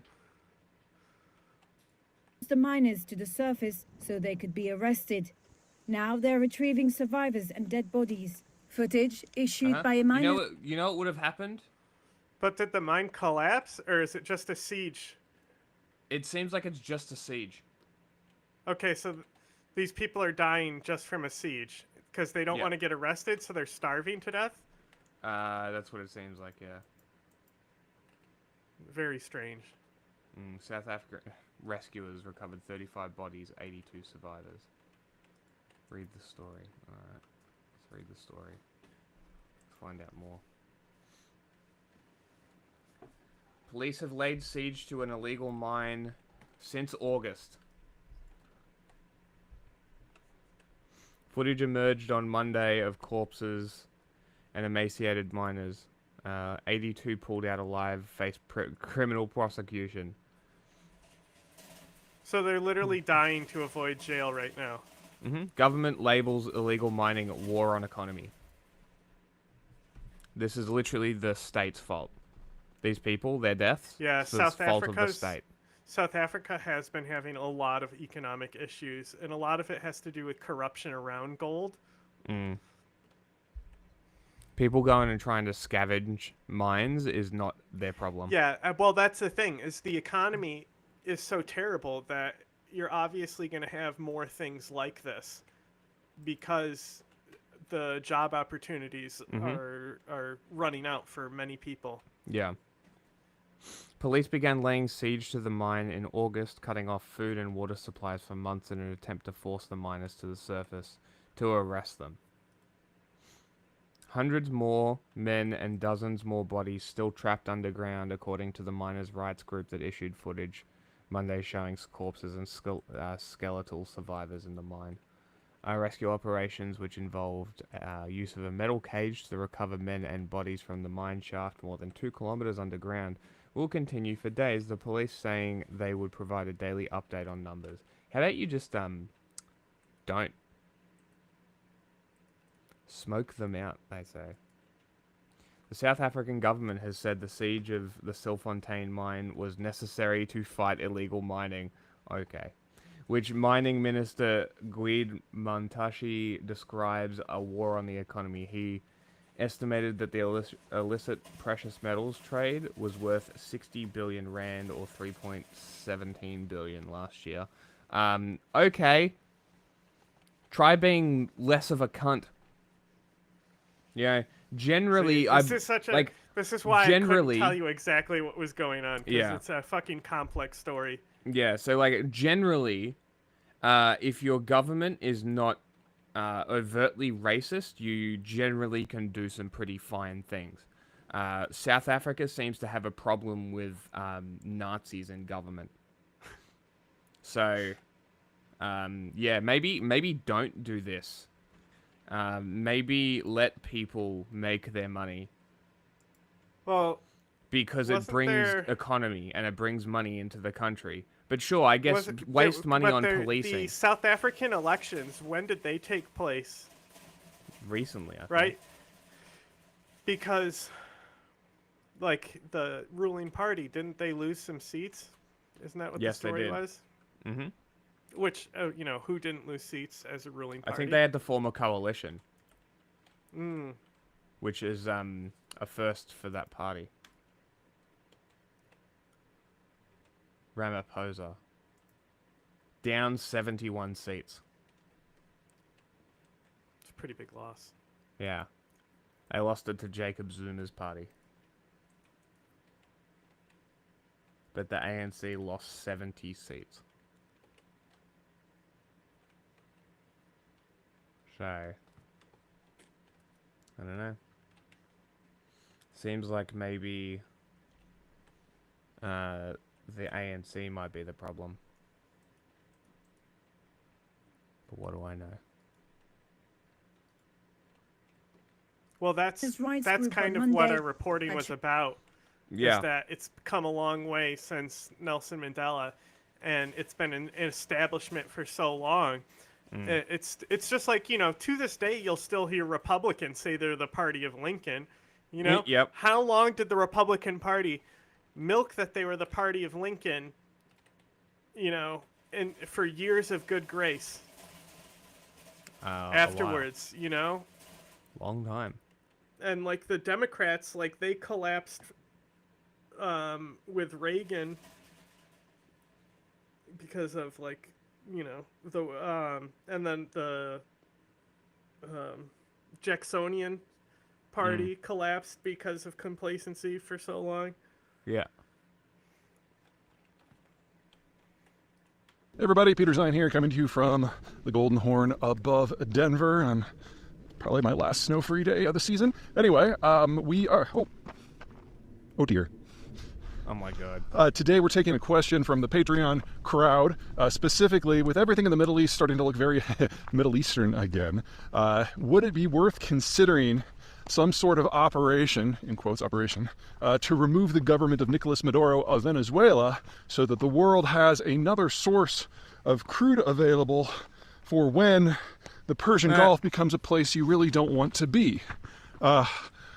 Might sound a little neo-imperialist, but that's a pretty good question. You got 20 million barrels a day of crude that comes out of the the Persian Gulf states, and any meaningful conflict that involves Iran or Saudi Arabia clearly is going to take a substantial percentage of that offline. And even if the oil fields in the United Arab Emirates and Saudi Arabia take no damage, and even if those two countries stand, and even if the bypass pipelines that get around Hormuz or go to the Red Sea operate at full capacity, you're still talking about roughly 12 to 13 million barrels per day that's under severe threat. So the idea of being able to get some more crude out of Venezuela is a solid idea from a supply point of view. In addition, if you look back at history, the original oil embargoes that OPEC did were Arab. They were not, they didn't involve all oil producers. And back in the day, Venezuela was not a participant in them. So we saw more production out of Venezuela, which didn't simply cushion the blow, but I would argue that over the period of several weeks to months, it actually broke the back of the embargo. So having Venezuela in play is obviously great. That said, the country that would do something like that is 100% not the United States. While the United States does prefer heavy crude, Venezuela has been such a finicky producer for so many years, more than a decade now, that with the exception of a few incidental cargoes, U.S. refineries just don't even want to take delivery of this stuff because they can't. It's funny. If the world just supported the people who actually won, this question wouldn't even need to be asked. But instead, the world decided to act like fucking cowards and not stand behind the Venezuelan people and make sure that Maduro got the fuck out of there.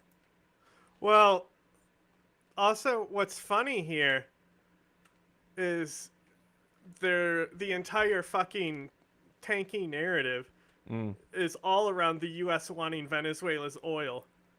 Yeah, and exactly. So why didn't they back the people who won the election? But they don't want the oil, though. That's what's funny here, is refineries won't even take it.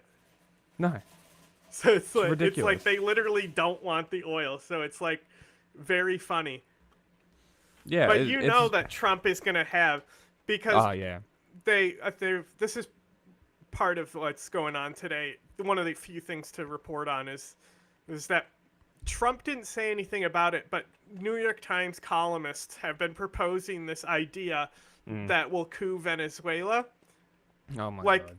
Literally nobody has actually said it, that it's a thing that's going to happen, but it's trying to be pushed by like some of these people that try to push ideas into things, like columnists of certain caliber. Yeah. The ones who write op-eds that are really just them talking directly to the State Department. Yeah, I'm not entirely sure. Because I haven't read the article, because I kind of try to stay fresh on these things to give a more genuine reaction. Yeah. Plan on it. You tool your refineries day by day, week by week, by month, year by year, based on what you anticipate the blend of crudes coming in going to be. And so if you can't rely on a particular supplier, it's better for you simply not to use it at all. And ever since the early days of Hugo Chavez, maybe going back to 2007, there have been very, very few refineries in the United States who have chosen to use Venezuelan crude. I know that doesn't match the rhetoric. It's always about, we're not going to ship to the Americans anymore. Well, the Americans weren't buying anymore. So if Venezuela were somehow magically to come back into the mix, its specific grade of very heavy, very sour crude would have a hard time finding a local buyer. What does he mean by that? What do you mean? Heavy, sour crude. As in, it's junk. Really? It's shit sour, oil? Like this, as in, yeah, Venezuelan oil has always been known as like some of the, it's too low quality. But you know what he's saying? You have to, like, your refinery has to be built around what it's processing. Yes, and if and you're because processing higher Venezuelan quality oil is so different than oil that's normally around, it takes a lot more to even calibrate around it. Ah, okay. So you would need to set up a specific Venezuelan crude refinery. Yeah, and then it would limit the oil you would be able to take elsewhere as well. Okay, so that's just a bad business decision. Outside of necessity. That's problem one. Problem two. It's great the for Maduro government Venezuela is supplying themselves. Yeah. Sure. It's like Zimbabwe levels of incompetent. Zimbabwe being a country that was one of the world's great breadbaskets until the government of Mugabe and its successor just drove it into the ground and made it a food importer. Under first Hugo Chavez, now Nicolas Maduro, we've basically seen the cronies of the government literally rip up everything, even if it was nailed down, and sell it, oftentimes for scrap. So that the country now imports 80% of its food. It used to be a food exporter. And its total oil output is kind of bouncing back and forth between 500,000 and 1 million barrels per day, based on what happens with Chevron, the American company, which is really the only one that's still operating there. Most of the reservoirs have suffered extreme damage. The infrastructure hasn't been maintained, and don't get me started on the refineries. Oh, there's like chunks in their gasoline now. Just for the record, chunks of gasoline's a bad thing. If you could wave a magic wand and change the government... Literal chunks of dinosaur floating in the oil. Change the investment strategy, and... Or it would probably be there's no biological dinosaurs peat, right? It would be tree fuels. peat, not right? There's no dinosaurs in fossil fuels. I know. I was making a joke. Okay. It's all everyone knows. It's all tree bugs and shit, no? It's algaes. Yeah. Stuff like that. Make them not kleptos. Oh yeah, important detail. Venezuelan government is not socialist. Now, I am not a geologist. I'm sure the answer is a little more complicated from this, but from my understanding, it's either like bone is too big or too hard or both to become oil. And like algae is like already sludge. You know what I'm saying? So like the stuff that actually makes it up is literally like sludge. Plant sludge. Plants that have sludge-like consistencies.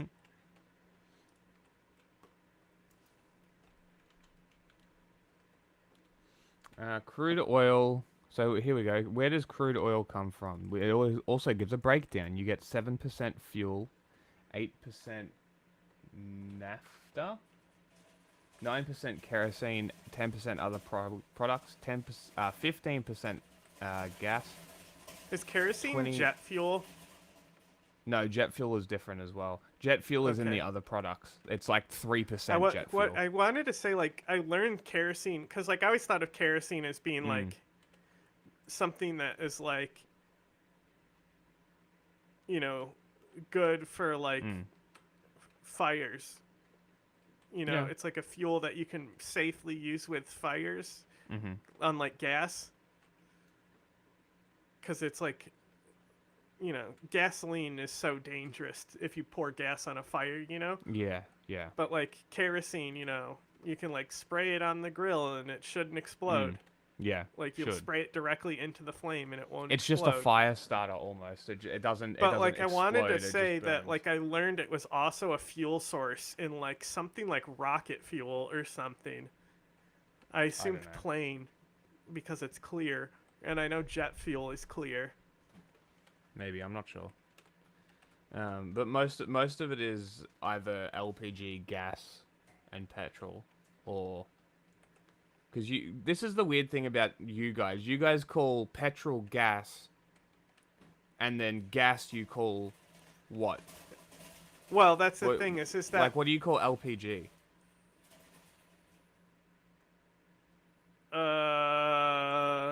What is LPG? Liquid petroleum gas. I know, but like I don't hear the word. I wouldn't know. What do you use it in? Diesel? Cars. Like Diesel? it's literal gas. It's a fuel source. Yes.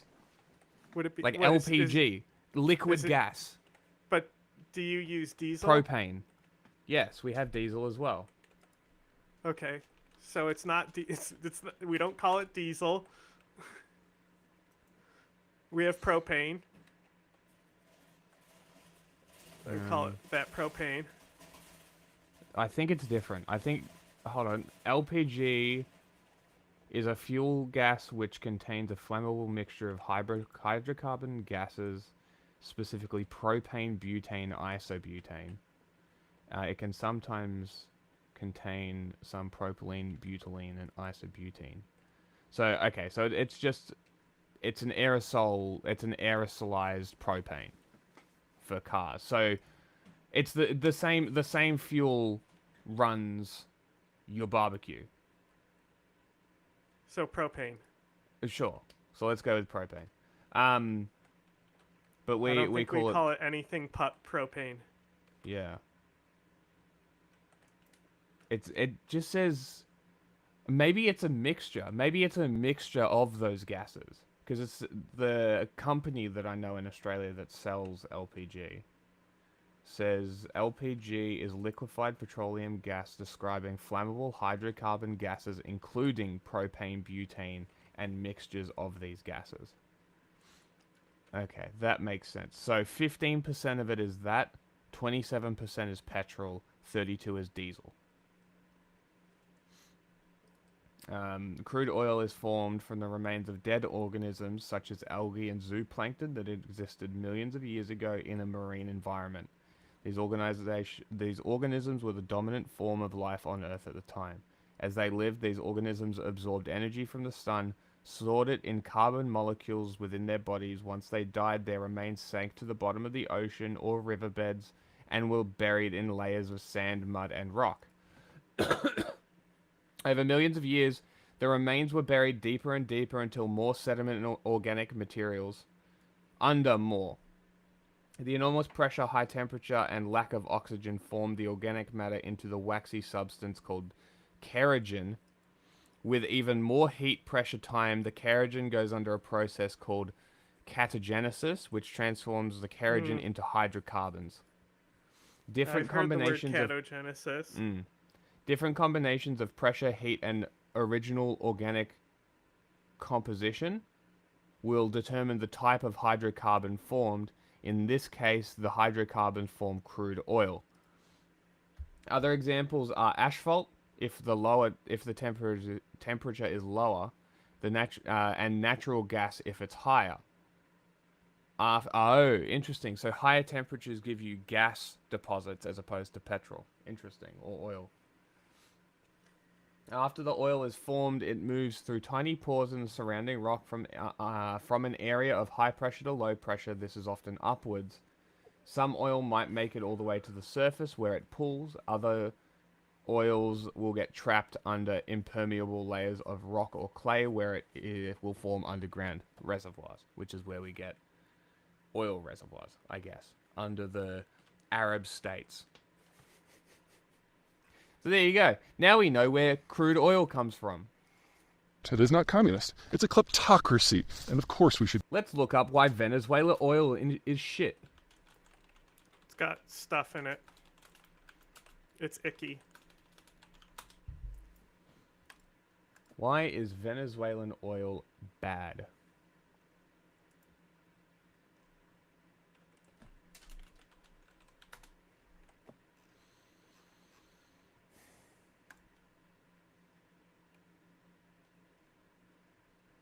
That's not why. Let's go to third page of Google.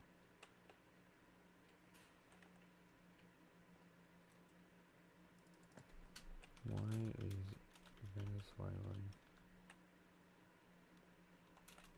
oil quality so low?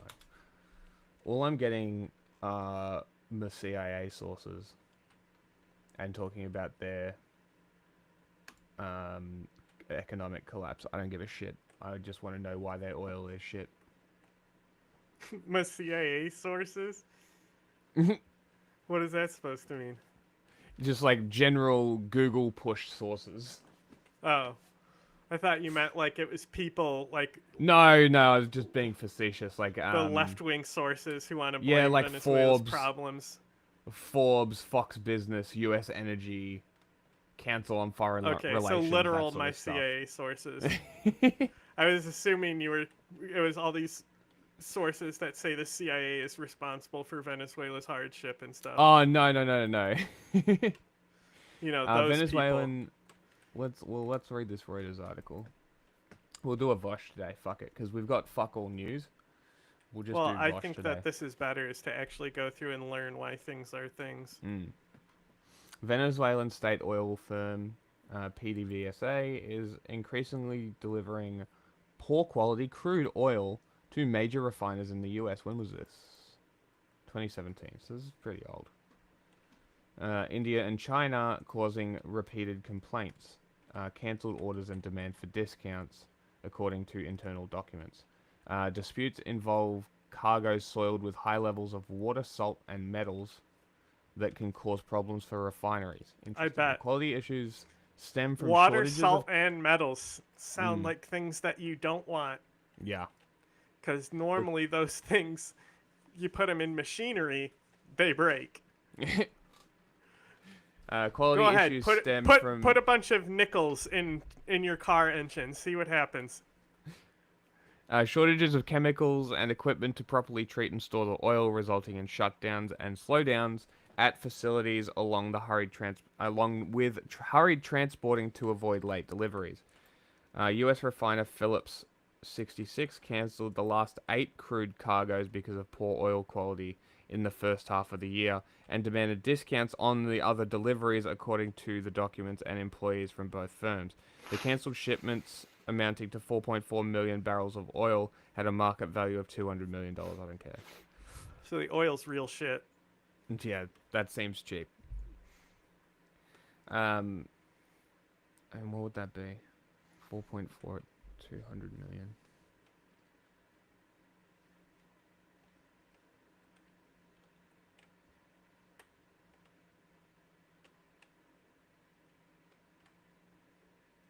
God damn it.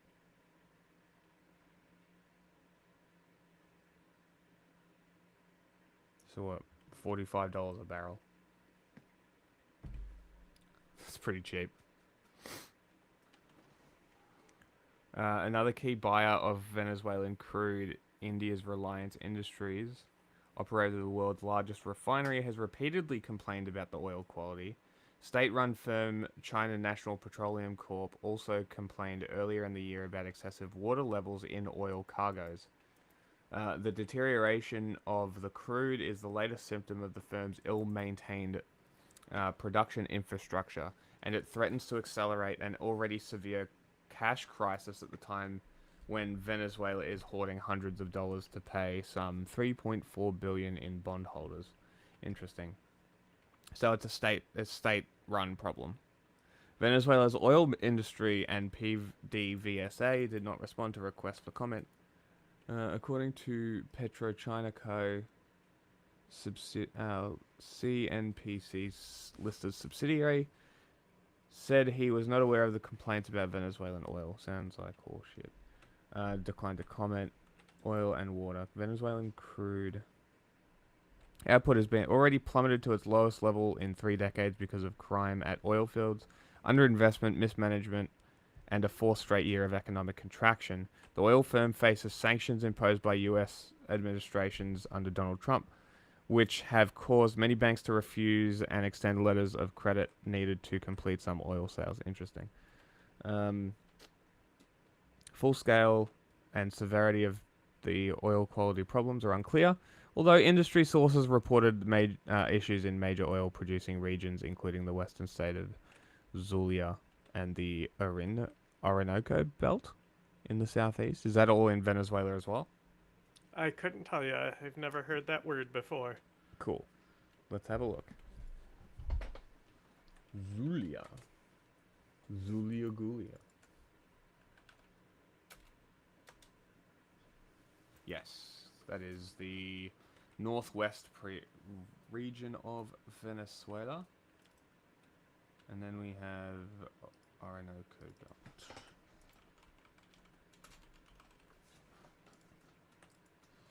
Alright, up in the top right corner.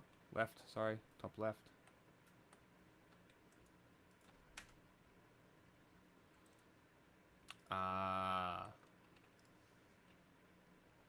Okay.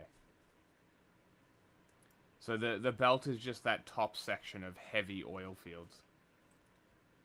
That's all it is. Right there. So that is all oil, apparently.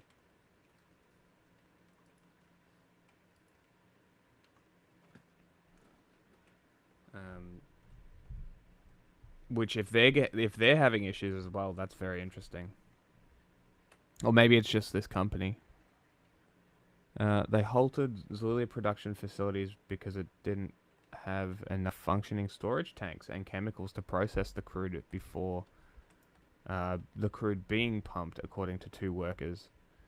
This is becoming a big problem. We're trying to get the production up, but they're now saying you have to stop pumping because I can't handle it, the employee said. Adding the chemicals was scarce and many storage tanks were full. Cool. Venezuela is a key source of heavy sour crude supplies for export There you go. to the There's US. that word again.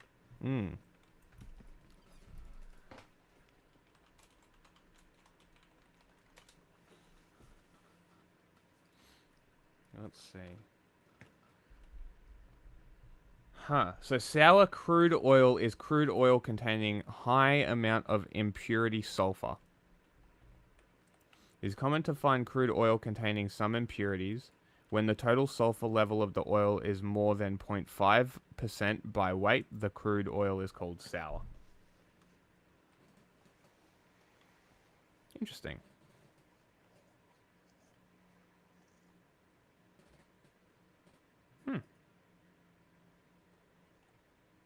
There is also it's actually a sweet and sour scale. That's very interesting.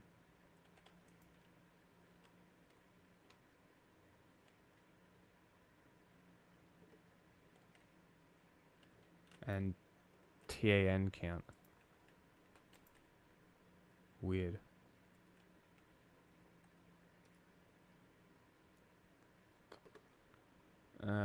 Where are we?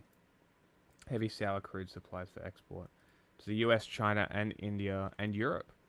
But in a world awash with cheap oil, customers in those regions can easily find crude elsewhere. There are plenty of crude inventories available on the market, and they can switch to other providers. One buyer of Venezuelan oil told Reuters. Okay, great. I think we figured out what the problem was. Sour. Anyway, if everything was perfect, it would still take probably an investment of $40 to $50 billion up front just to get back to where they were 5 years ago when they were exporting like 1 million barrels a day, maybe producing something close to 1.5 million. Keep in mind that the fields that Venezuela has are old, they're technically challenging, and they produce a very sludgy type of crude, so you really need to know what you're doing. And today, there's only a handful of companies that have any experience working with that. One of it's Chevron, the other one's Conoco. And then there are some companies that say in Canada that work with the oil sands, which is probably the closest analog, but is even not a very good one. And as a rule, the Canadian oil sands operators don't operate anywhere except for the oil sands. So simply building up the skill set that would be necessary to attempt this would be huge. Third, most of the oil is in one of 2 places. In the western part of the country, you've got a region called Maracaibo, which is about as anti-Maduro and anti-Chavez as you can get. But the government's efforts to basically destroy their own state have had a big impact there. And Maracaibo itself is lawless, complete with pirates operating offshore. And in Maracaibo, a lot of the crude is produced from offshore wells, most of which are in the process of going down to zero. Okay, so Venezuelan oil is, according to the AI, heavy and sour. Right?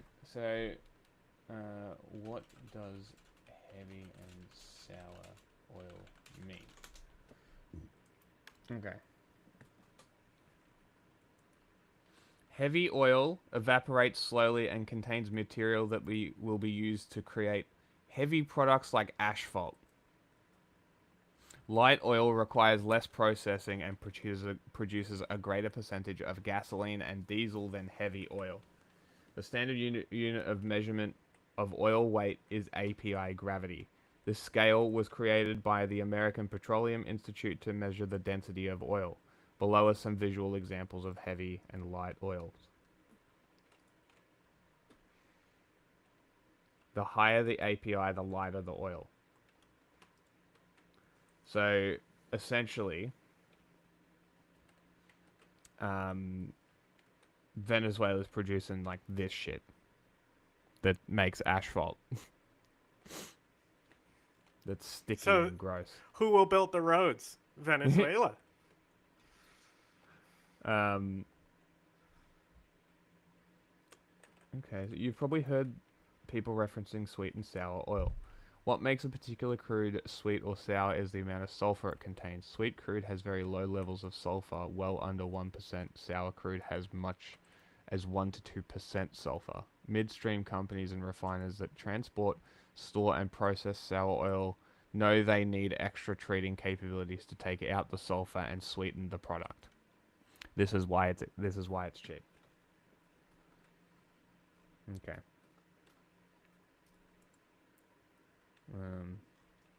I just want pictures of the Venezuelan oil. Because, if this is it...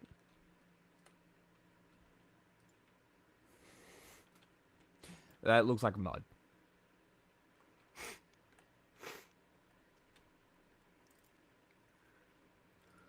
I come mud.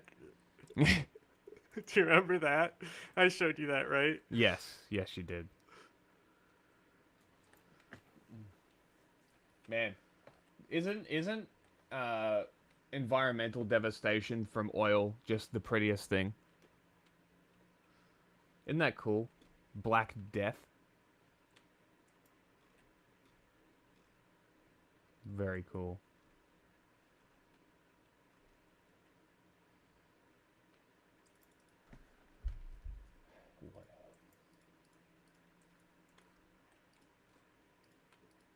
So you have a split politically in the country that you'd have to deal with. The second part of the crude comes from the southern belt, the Orinoco belt, which is super heavy, far more technically challenging, and a lot of that has just vanished from the market completely. So if you want to bring either of these in, you don't simply need to change the government, you need to restore basic security to the country, and then you're talking minimum, bare minimum, something like 50,000 troops. Remember, one of the things that Hugo Chavez did is he paid people to be on his side. And he didn't just pay them with food and with fuel and with cash. He paid them with AK-47s. So arguably, of the countries in the world that are not actual war zones, the densest footprint of assault rifles in the population is in Venezuela now. So anyone who's going to come in for any reason, even if the locals in general are welcoming the stability and they'll be able to get food, they're going to be dealing with a significant population that is armed to the teeth and not with little pop guns. Okay, you put all that together, and the U.S. is like, no, sir. The United States is now not just a net exporter of crude oil, but by the end of this calendar year, probably is going to be exporting 5 million barrels of refined product. That's a greater volume of refined product exports than all but 3 countries in human history have ever produced as raw crude. So the idea that the United States is going to launch a war... Damn. Mexican oil is dog shit. Look at this shit. Hang on, I'm on the other screen. Give me 1 second. I'll let you know when I can see again. Okay. What are we looking at? So the higher the sulfur content, the worse it is. And Mexico's at the top. Sorry, and Mexico's at the top, yep. And they're also at the heaviest side. So the closest, so the left of the x-axis is heavy sludge oil. The right-hand side is the light, nice, good oil.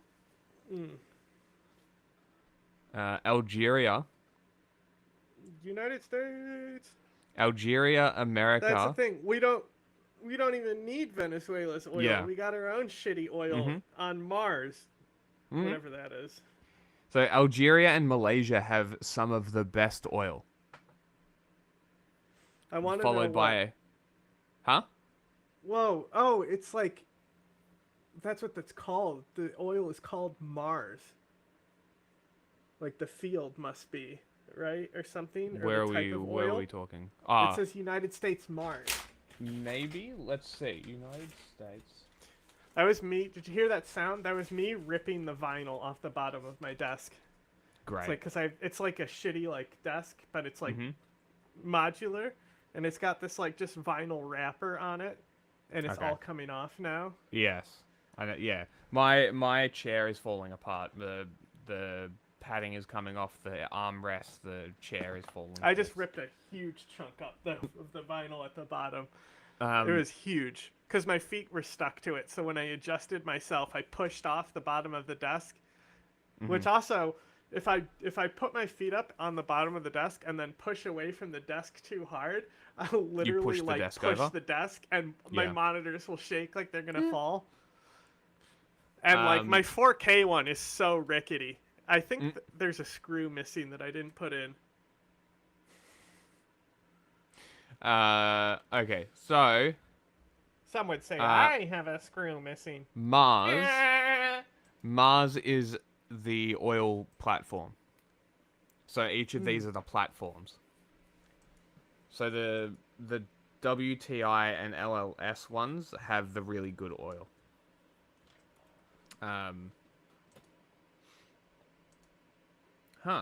The Ural Mountains Soviet oil is pretty good. North Sea. Interesting. The North Sea oil is really good. Nigerian oil is pretty alright. It's a bit heavy, but it seems like all of the oil is on that sort of scale with only a few being on the higher end side. Interesting. War for oil is just silly. If it's going to happen, it's going to be because countries in Europe realize that the Russians aren't coming back to the table, not in a way that matters, and the Middle East is as unstable as ever, ergo this conversation. That means that we are left with the Europeans basically thinking, well, where else can we go? And one of the very few options that is not West Africa or North Africa is going to be Venezuela. So they're going to have a choice. Do they go into Libya, which is basically a stateless zone now in its own? Can't even call it a civil war. Civil war requires a state. You can go into Nigeria, where with over 100 million people, the chances of imposing a security environment on Nigeria that the Nigerians don't want is silly. So it'd have to be done with partnership with them. So even with a lot of cash, you're going to be dealing with a very corrupt system and slow growth of output. Or you're talking about a military occupation and forcible reconstruction of Venezuela. Leaving aside the little issue that the Europeans are a little bit out of practice at that, they would have to get American permission as well, Monroe Doctrine and all that. And for the United States to give the Italians, the Brits, and the French and the Germans approval to invade, basically. This is a feckless question, to be completely honest. Yes, but look at how much we have learned from it. I know. We have established that doing this would be fucking stupid. We have fully established that Venezuelan oil is not worth it. This is going to be important because this is going to come up. Yes. And you know what else is stupid? Fucking taking back the Panama Canal. It's run by Panama. Greenland. It's so stupid. He's like, oh, China runs the Panama Canal? I looked it up. It's Panama state run. Mm-hmm. Idiot. Literal idiot. Well, even then, he's not talking about them literally running it. He's saying no, they're just talking about influence. Yeah, that's what they say. Yeah. A country in the Western Hemisphere. Let's just say that whatever was being offered. That's his cop-out. That's his plausible deniability.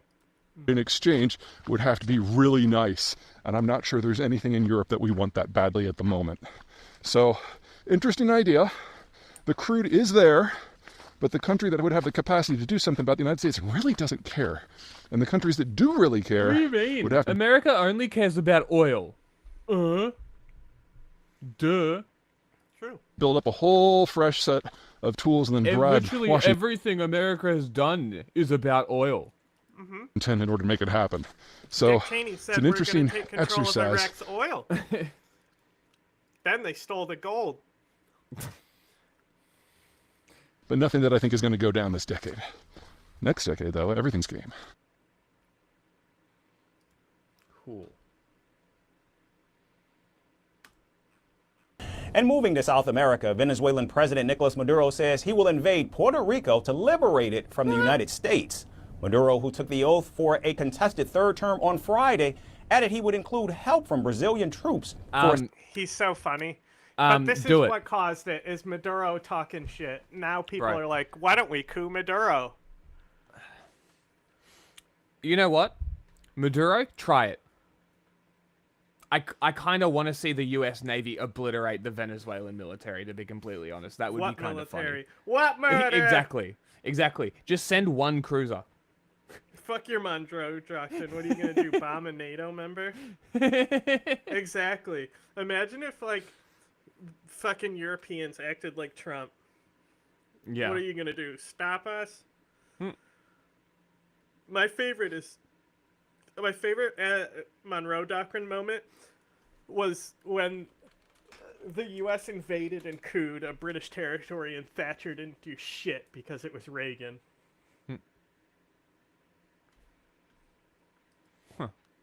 There you go, Monroe Doctrine. Really interesting. I think Americans should stick to their guns and stop that. No European expansion in Western Hemisphere. Yeah. But the reason behind it is like Is so because funny, they wanted you know? to do it? Yeah. Because, like, you know, because think about it, you know, the scramble of Africa, right? Mhm. So, like, America was like, this is our Africa. Yeah. It's all Stick ours. to your side. You go exploit the other side of the world. This is for our exploitation. You want bananas? No. I'll give you a great deal on Successful bananas. invasion. Europe. He made the But remarks you during stay over the there, closing. or else we're gonna not give you any bananas. But what And would be that's how it even happened. funnier? What would be even funnier is if Maduro did invade and did try and liberate Puerto Rico, Americans like, hey, any Venezuelan that steps foot is a citizen. Imagine how many Technically, they could defections. do that. Imagine how many defections would happen. That's another thing. If Trump wanted to do something about immigration, that would be like an interesting result, because we all know he's just going to empower the cartels, right? Yeah, of course. But like, if he made it so like you had to go through Puerto Rico to get into the United States, and then that would basically, because like that's a European approach, I would say, because that's how they're doing it. You know, they do you go through one country first before you get here, and then also like Italy is like sending them to Albania, Britain's sending them to like Nigeria or something. Where are they sending them? Rwanda. They were gonna Rwanda, yeah. No, they have sent them. They tried. Britain dropped it, but Italy picked it up. I thought, yeah, but Italy's is sending them to Albania. Oh, I thought Italy took the British policy. Italy is sending them to Albania, and then Britain tried to attach themselves to the Italian policy, and Italy said, no. That's funny. Okay, like, fuck off, Britain. They just tried to include themselves. That's like a very kid who invites themselves over to your house. That's very funny. Ceremony of the International Anti-Fascist World Festival in Caracas. The irony. The independence of Puerto Rico is still pending, and we will achieve it with the forces of Brazil and the Abreu e Lima Battalion leading the way. Please. Lima. More like Ligma. Please, because as soon as a Brazilian troop gets domed, Lula's pulling them out. Like, you think Puerto Ricans aren't as ruthless as Americans? I struggle to believe that. The American culture hasn't bled into Puerto Rico? Bullshit. You think you're gonna fucking land on Puerto Rico and they're gonna be like, yeah, Venezuela, you guys can take care of us better than America. You know, we might not be a state, at least we're not Venezuela. At least we're I not don't know. Detroit. Now, true. Puerto Rico is not an independent nation, but a U.S. territory. In fact, it's a self-governing group of islands in the Caribbean that was a Spanish colony before 1898. Now, during the Spanish-American War, Puerto Rico was invaded and it subsequently became a territory of the U.S. In 1952, Puerto Rico finally attained a full measure of self-governance, though it remains a U.S. territory. Now, Maduro's proposal involving Brazil also sparked reactions among critics who say Maduro wants to establish himself as a leader in Latin American unity. Venezuela's relations with Brazil have deteriorated over the past year, with Brazilian President Lula da Silva expressing concern over Maduro's contested victory in the presidential election. Their ties were strained even further when Brazil blocked Venezuela's bid to join the BRICS. Meanwhile, Nicolas Maduro's swearing in has attracted more sanctions on senior Venezuelan officials from the United States, Canada, the United Kingdom, and the European Union. President Joe Biden's administration has even increased the reward to capture Maduro to $25 million. La Fuerza Armada Nacional Bolivariana. The Bolivarian National Armed Forces expressed their most vigorous and categorical rejection of the new sanctions imposed by the infamous Imperial Brotherhood. Today, the Office of Foreign Assets Control of the U.S. Department of the Treasury, along with the European Union and the United Kingdom, attacked Venezuelan state officials, including our Commander-in-Chief Venezuela President, Nicolas Maduro. The country's opposition says their leader, Edmundo Gonzalez, who is recognized as Venezuela's president-elect by many countries, will return to the nation. Edmundo vendrá a Venezuela a juramentarse. Edmundo will come to Venezuela to be sworn in as constitutional president. You know what would be amazing? Is if Maduro decides to go with his troops for the first landing. And then they come back and depose him. That would be fucking funny. President of Venezuela at the right time, when the conditions are right. Maduro consolidated the coup d'etat and the violation of our constitution. It is time to do what is necessary to restore it.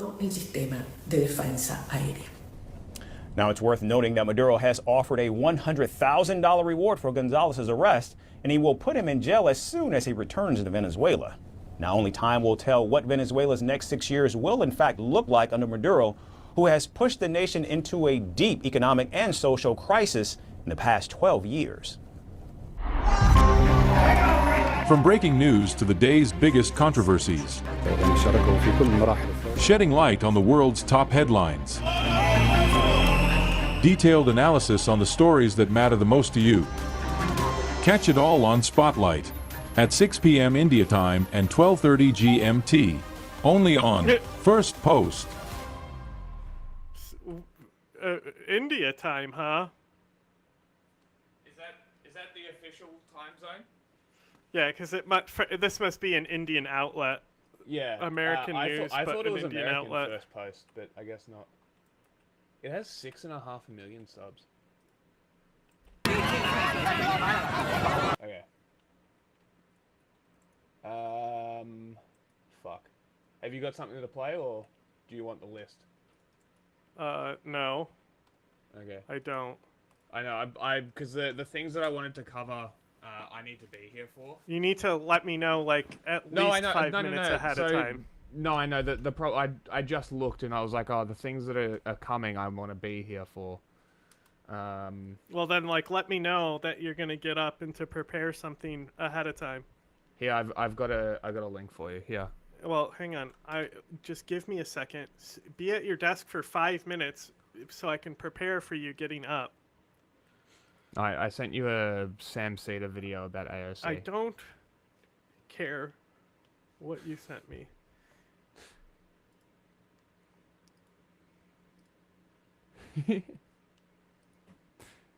Dude, the Rwanda thing is weird. You know that they basically used the Australian policy and applied that? Look up Australian boat people policy.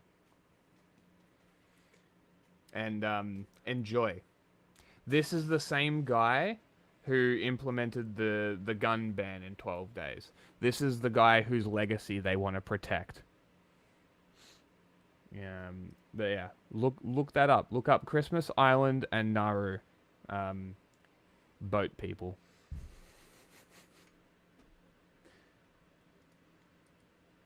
Here, I've got one. At this very moment, on Monday, Donald Trump will be taking the oath of office for the second time, and he just announced that the inauguration will be moved indoors because of the extremely cold temperatures expected here in Washington on Monday.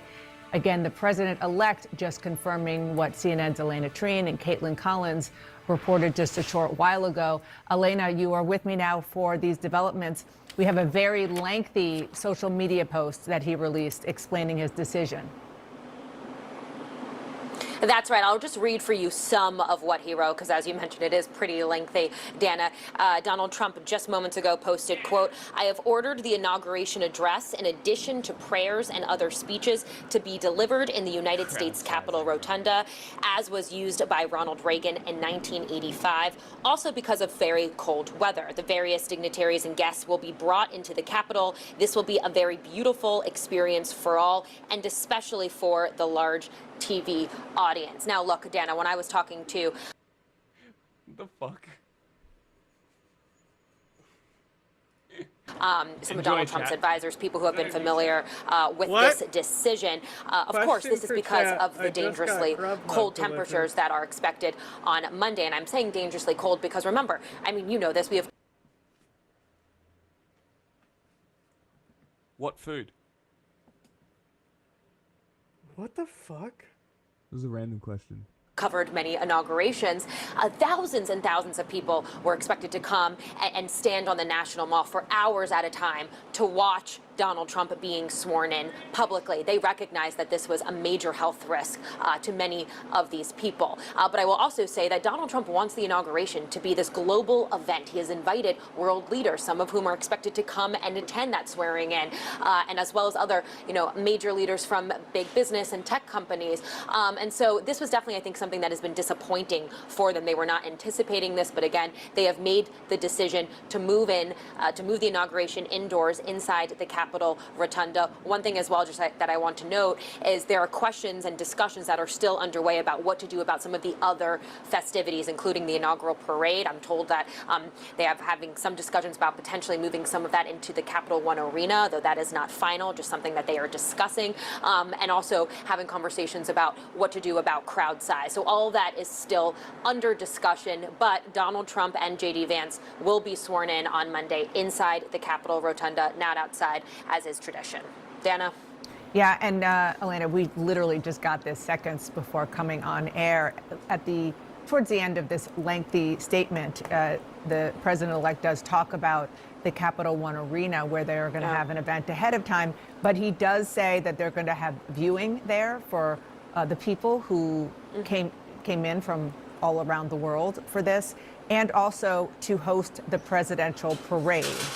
Will join the crowd at Capital One. It's a little bit vague, so I'm sure that they're all still trying to figure this out as they make these really big, drastic changes after months and months and months of focusing on the Capitol and, of course, on the traditional parade. Thank you so much. Terrific reporting, as always. Thank you, Dana. Thanks, Elena. And I have some excellent reporters here at the table. John Bresnahan of Punchbowl News, Molly Ball from the Wall Street Journal, Priscilla Alvarez, and Evan Perez from CNN. 10 degrees, that's going to be the wind chill. That's according to the latest forecast. So it's literally it's literally inside because of the weather. Yeah, this is the guy who's going to invade Canada and Greenland. It's a bit too cold for me. I'm not allowed to go inside. Yeah, and the president who died because he was outside during his inauguration? No, but that's funny. Look up shortest serving president and how he died. But somebody posted a picture of him and just wrote the caption, "He could never be you, King."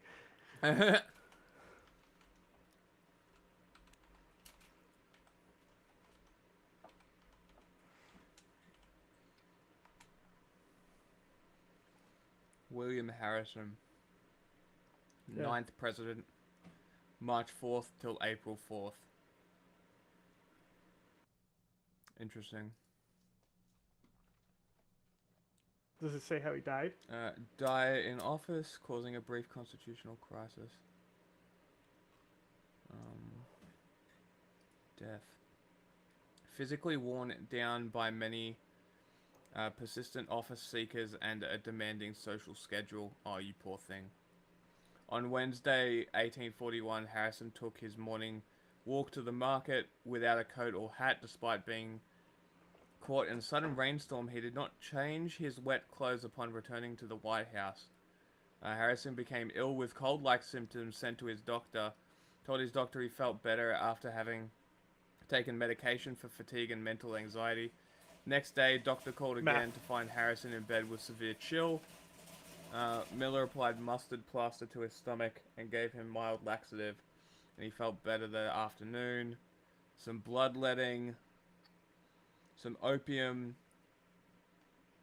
So he died of a cold. What a pussy. Yeah, but I wanted to say it happened during his inauguration, but I guess I might be thinking a little too pop history about it. Maybe. Like he gave a speech in the rain, is how I recall it. But it says March 24. Just took a walk. And just sat in his cold, wet clothes. Look, the fact of the matter is, he's not wrong. It would have been extremely dangerous to be outside for a lot of people. It would have been uncomfortable for him. It would have been uncomfortable for all of the VIPs out there. And yet, this is... Who cares? One of the reasons that people who don't really American news love Donald Trump and dedicated so far to this. Ridiculous. Bonkers. Anyway, you can leave reviews on your fucking Grubhub app if you don't like the service you got. Yes, you can. And if you do it for the driver directly gets impacted, so if that did happen, probably report that to the app.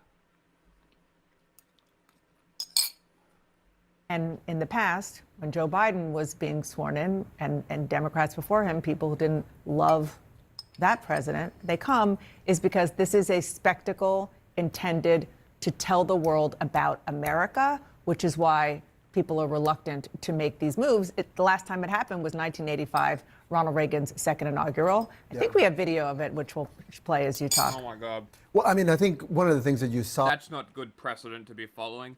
Jesus Christ. Today, I was out there with, the crazy runners that are on the mall. Wait, you went running this morning? Yeah. Okay. Well, that's a discussion after the show. Right, exactly. Mental health. It's very cold. But, right. I mean, you could see that the workers were still setting up the chairs, and the fencing is up. And it's not just the cold. I mean, there's still a lot of snow and ice that is left over from the snowstorm 2 weeks ago. And so it is a rather unsafe place. If you are visiting from outside and are not used to that, it is a very treacherous thing. Look, you and I were there for the Obama inauguration in 2009, and you remember how crazy that was, how cold it was. And that probably should have been moved indoors as well. But the conditions in this case are even worse, not only the cold, but the snow and ice that are still on the ground. And more to come on Sunday as well. Right. Now that we're... One thing is, Capital One Arena is right on 7th Street, so it's not far. It's only a couple blocks from the parade route. So it's in the zone, it's in the security zone, but they hate changing things like this. And it's huge. And the security aspect. The security aspect of this, they hate changing this at the last minute. When hell freezes over, Donald Trump will be president again. Unfortunately, there were attempts on Donald. DC is hell.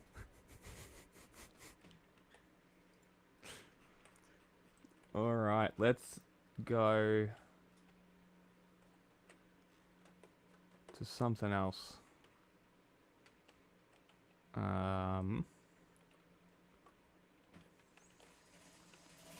Not this one yet.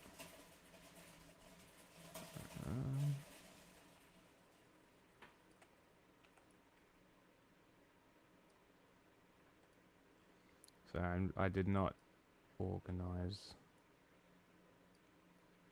the list into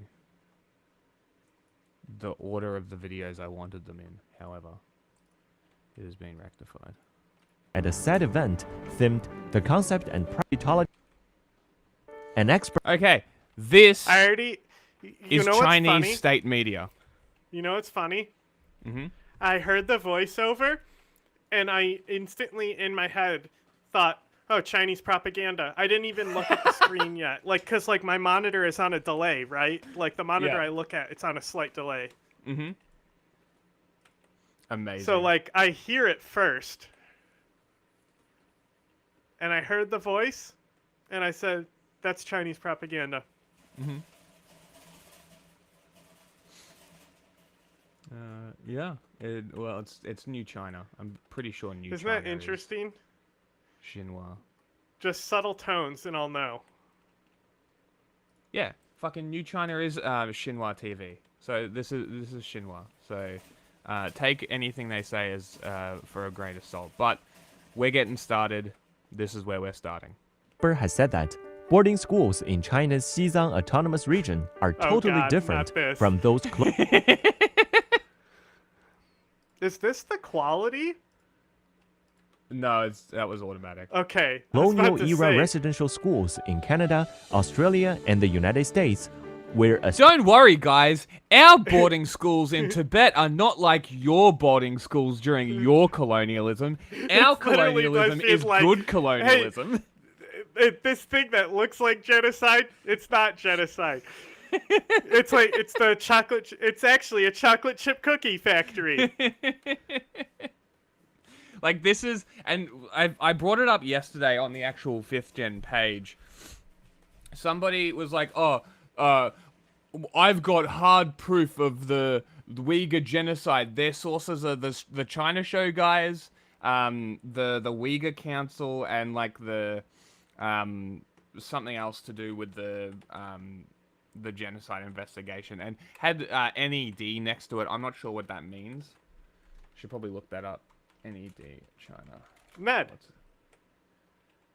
It's the National Endowment for Democracy. It's the American thing. Again, who gives a shit? And it's like, okay, well, the evidence being presented is evidence. To discount it because of people putting it forward isn't considering the evidence. That's being ignorant. And then I brought up, go on. There was that one guy, like, where we were watching that one China organ harvesting video, and we looked up what that guy did, what was the background of his organization, and like, he had something like it was the victims of communism or something. Yes. Yeah, that's exactly what That's it was. the thing. It's like especially when it comes to Xinjiang and shit, like we take the sourcing so fucking seriously. Yeah. And that's why it's funny and why I send you things where it's the tankies saying, "Oh, my government lied about all this propaganda from China." Because it's funny, because it's like that's the last source that we're going to use. Yeah. Even though they're right most of the time. Yeah, exactly. It's like we're going to find further evidence to corroborate what they're saying. Like, we're not just going to take these people at their face value. And then I also brought up to these people who are complaining about sources like the police files, which were leaked to Adrian Zenz and archived and curated by the victims of communism, right? These are bad sources of information. However, the sources of the information was linked to them. It was sent to them, right? It doesn't matter whether you are, like, Max Blumenthal being a prominent name could get sent real evidence of genocide or real evidence of Hamas doing brutal shit to Israel and won't release it because it was sent to him by an Israeli, right? It's that kind of shit. It's dismissing a source because of the person and not evaluating the source of information and the information itself, right? To not evaluate the information is to rob yourself of full context, and thus you can't be an effective person in politics. It's just that simple. And then on top of that, the only source against these sources of information that these people have is Xinhua News. Is Chinese state media telling them, no, that's not actually happening. That's all propaganda. We're actually not the bad guys. It's good imperialism. That's their source. It's a chocolate chip cookie factory. astonishing tragedies once That's happened. a South Park joke, by the way. The chocolate chip cookie factory. From what episode? Okay, just type in on YouTube right there. Type in Saddam chocolate chip cookie factory. Oh my god. Because this is kind of soundbite material.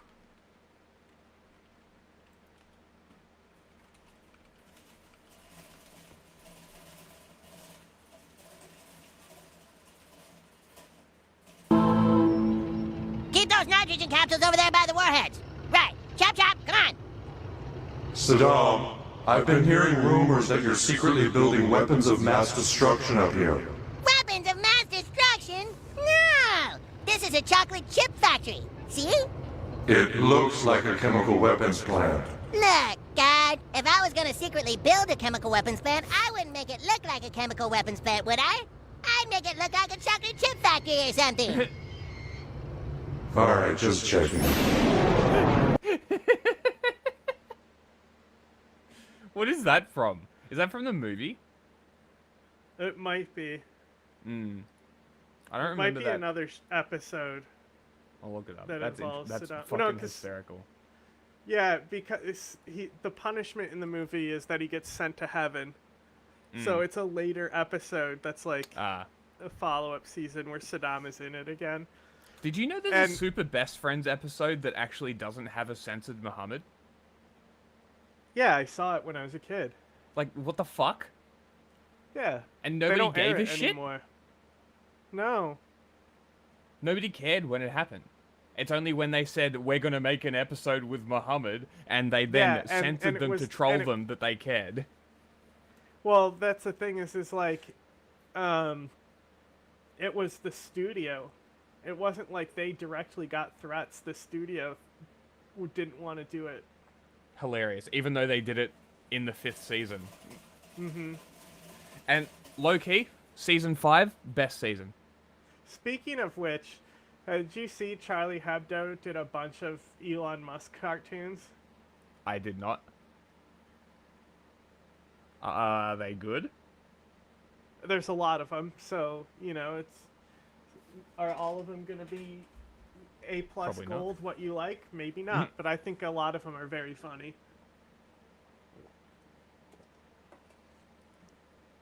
Well, I never knew that it existed. I thought that there was only the censored version. But no, I don't imagine it would be very hard to find. I think it's season 5. They don't I just know they don't 4 or broadcast it anymore. Yeah. But I want to say the narrative in the episode is they keep saying that Saddam Hussein is trying to build WMDs in heaven. And it's like a narrative that's supposed to be ridiculous through the episode, and then like right before the credits roll, that scene happens. Or something like that. This is hilarious. Even all the thumbnails about this episode on Google Images have the face censored. It's funny because I've shown pictures of Muhammad many times. I know. I've pulled it up on streams.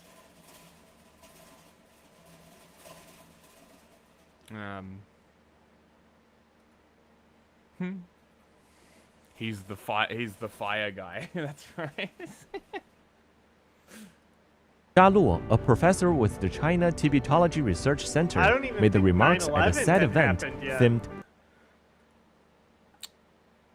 4th of July 2001. No, it had not. Crazy, right? That's fucking hilarious. So this is a pre 9/11. This is a relic. Yeah. This is a fucking relic of a time gone. And I remember that episode so much because like the Seaman joke in it like was something that didn't die throughout our childhood. Whenever we would like make superheroes in a game or something, Seaman is always gonna be the fucking name. That's fucking awesome.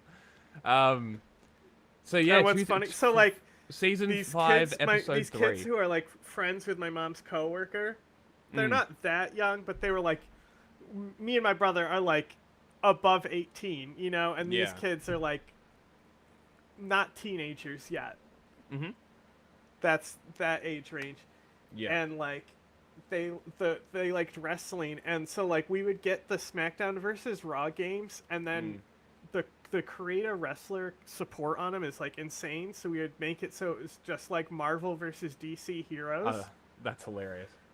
But then I also had a character that I have in there that I would make in every game called Seaman, and they loved him. They didn't understand what the joke was at all.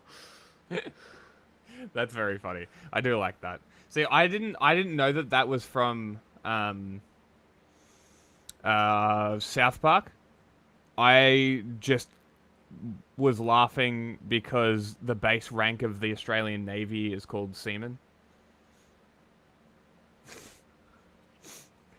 And we always just joke, I'm sure Americans do this as well, about how the Navy's gay and the base rank is called Seaman. That's very funny. But it's like, that's kind of where... base rank is also private. Ha ha ha ha ha.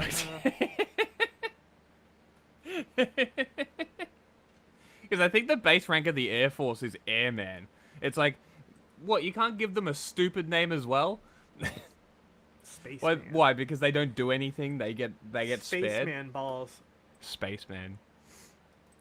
The concept and practice of human rights in China of the 52nd session of the UN Human Rights Council on Thursday. 我自己啊，曾经是寄宿制学校的学生，30年来专门从事。 Everything about this. It's you great. know, it's like, you know when it's going to be a church video, there's a certain thing that like cues you in that this is going to be about Jesus. Uh-huh. And people genuinely use this as like, yeah, that's enough reason. It's just like the OECD dude, the one dude who counters the actual evidence, and he's the one that everybody fucking harps on. Okay, corroborate it. 是西藏发展问题的研究，对西藏的寄宿制学校有比较多的了解。我想主要是2个原因。Wow, so pretty. Wow, so pretty. Nothing happens in pretty places. No. Yeah. So they're literally. This is so funny. So in a video telling you that they're not doing colonialism, they are referring to Tibet in its colonial name. That is probably the funniest thing. Because I'm like, what the fuck is this word? I've never heard this word before. I just assumed that it was a province. No, this is the name China assigned to Tibet. 一是因为西藏的人口居住非常分散，很难实现就近办学；二是多山的地理环境导致交通不便。西藏的寄宿制学校啊，最大限度地保障了偏远地区农牧民家庭子女的受教育的权利。实行寄宿制以后，农村学生和城市学生。What age do you take these children from their parents? I wonder how young they take them. 共同的分享优质的教育资源，接受同等条件。Of course, the state is the parents. 的学校教育，城乡教育的差别显著的缩小。自从you're Tibetan, but no, you're actually Han Chinese. You're actually not Tibetan. Tibetan doesn't exist. Tibet is a fake place. You're Chinese. Chinese is your language. You don't need to learn Tibetan. Your culture, fuck that. Die. But these boarding schools, nothing like the boarding schools in Canada or Australia or the US. No, nothing. 从加拿大的多地发现了殖民时代的。This isn't exactly what was happening there, and this isn't the exact response that those governments would give in this same position. Because we know for a fact that governments do not admit to their crimes until they're forced to. 寄宿制学校学生的坟墓以后啊，国际舆论这个引发了大量的谴责。那些西方媒体是对西藏的情况不了解，而有的媒体则是。Oh my God, they're even making them do the morning mandated, comrade exercises. 那些西方媒体是对西藏的情况不了解，而有的媒体则试图啊借机来抹黑。Man, that doesn't look like a prison. maybe if you did this, you Americans wouldn't be so fat. You ever think of that? 中国，实际上世界其他地区，包括在中国的西藏自治区，寄宿制教育多种多样，富有人性，充满活力，为许许多多的青少年提供了学习成长的优良环境。Tell me, are their teachers Tibetan? More condemnation. Hold on.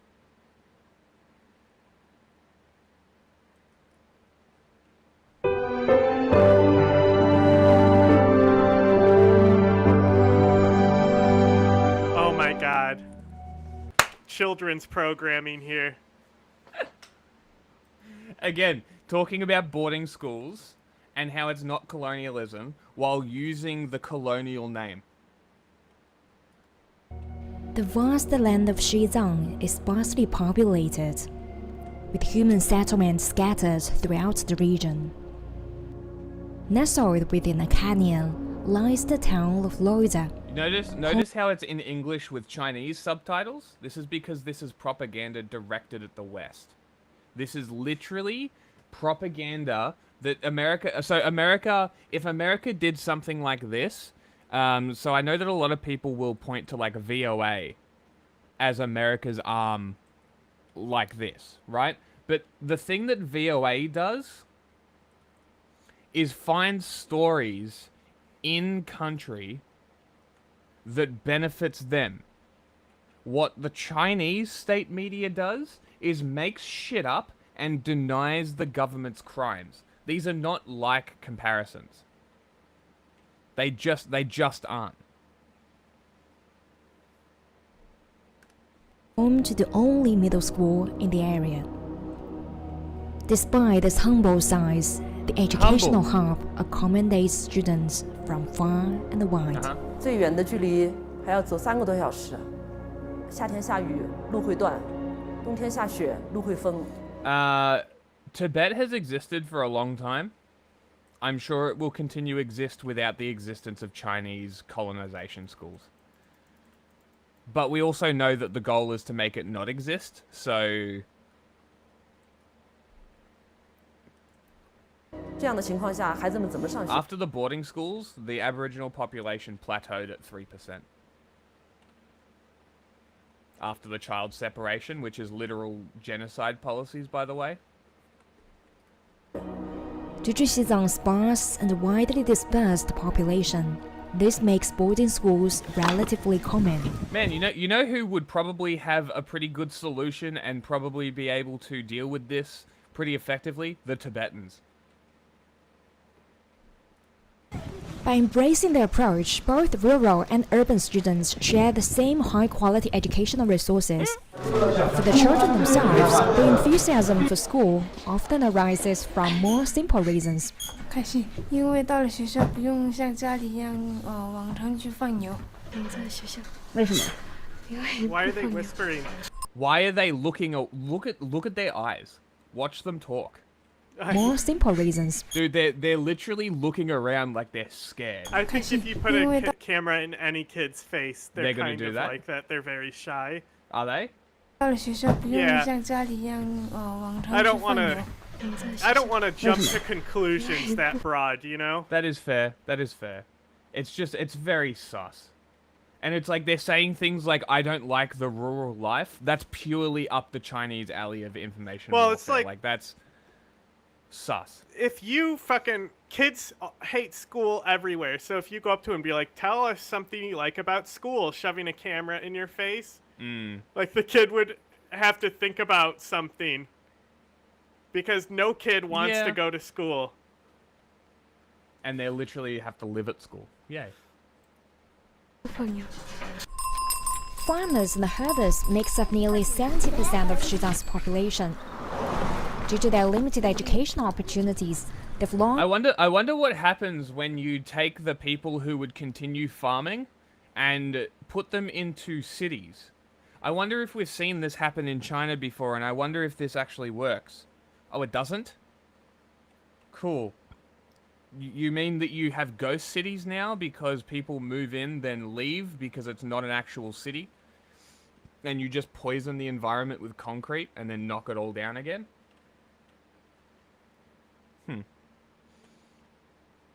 Do you think that the family ties of farming has something to do with Tibetan culture? Do you think that that might perpetuate Tibetan culture somehow? Do you think that removing those children from their heritage and their families and shit is going to benefit them? Or do you think that that's going to assimilate them into Chinese society, which is exactly the goal, ending the Tibetan identity forever? Relied on That would be too much. cattle breeding to sustain a livelihood. Like Duodan's mother, these herders clearly understand the power of education and its potential to bring about positive change.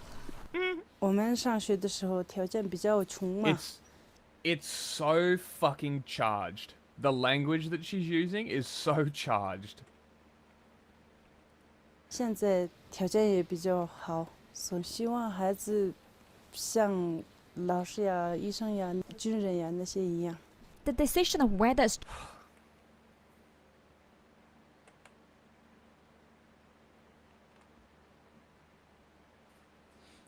One China. What professions would you say the CCP is most obsessed with having people in? Doctor. Mm-hmm. You didn't see what came up on screen, right? You didn't see the subtitles? No. Okay. So what would you reckon? Top 3. If you were to say 3, what would you say? So doctor, teacher. Yep. Scientist. Ooh. It's very Engineer. good guesses. Scientist was not it.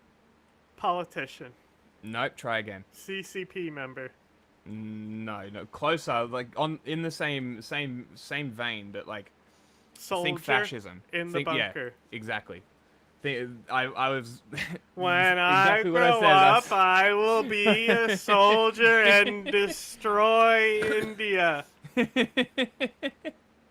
She literally said, "I want my child to pursue a passion, become a doctor, teacher, or soldier."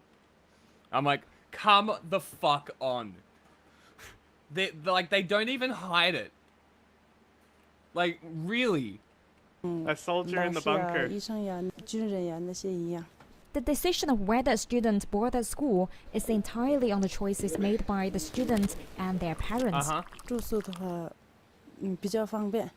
我们农民来说， They like this. 田里比较忙嘛。 Buses drop off Duodan at school and bring him back home once a month. Parents can visit their children at any time. Students receive. I do, but I can't remember right now. It's the same guy who says soldier in the bunker.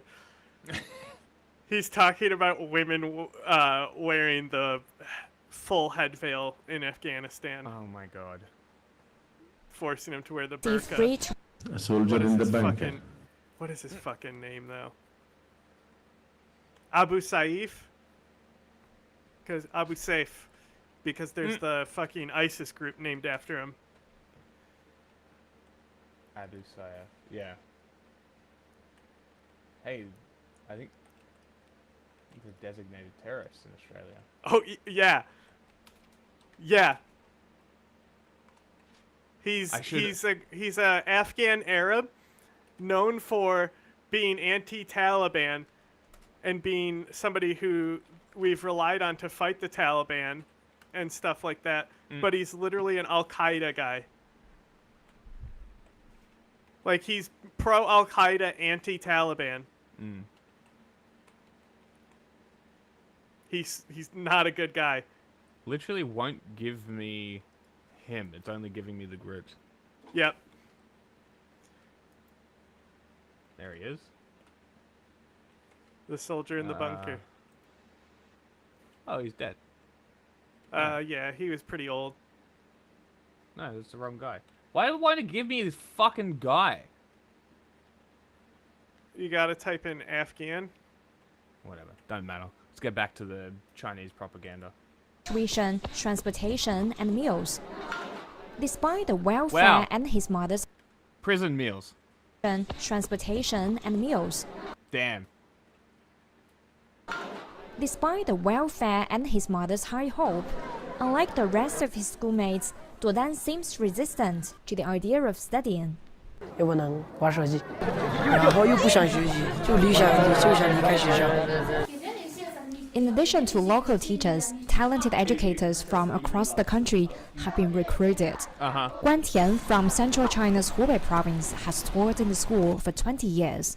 During her long teaching career at Loza Middle School, Duodan has made a strong impression on her, though not in a positive way. 我这么多年碰到过，就那么一个孩子逃过学，然后老师、家长全部都出动去找他。我们把他找回来了以后啊，我们从校领导层面到班主任层面，在他身上也是下了很多的功夫。Oh no. How's this gonna go?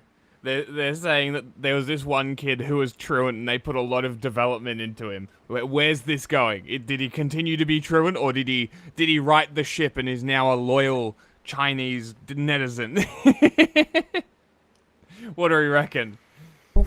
While Duodan has returned to his studies, his mischievous nature remains the same, and he constantly pounds his life beyond the campus.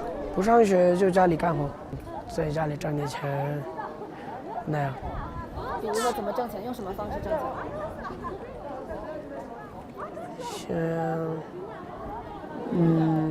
？The boy seems hasn't figured out the answer. 没有怪过他。只是就是觉得对他的期望太比较高，但是没有达到我们老师的这个心里的想法，心里面就会觉得难受。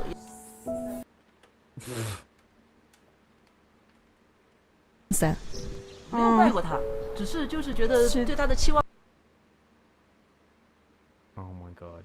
Look, they're literally harassing the mother because the kid doesn't want to be in the boarding school. 状态比较高，但是没有达到我们老师的这个心里的想法。 Bro, if a teacher came to my fucking house to talk about my kid, I'd tell them to get the fuck away from me. I mean, if you're truant a lot, I mean, not the teachers, like the social services can come. They'll call you in for a meeting instead.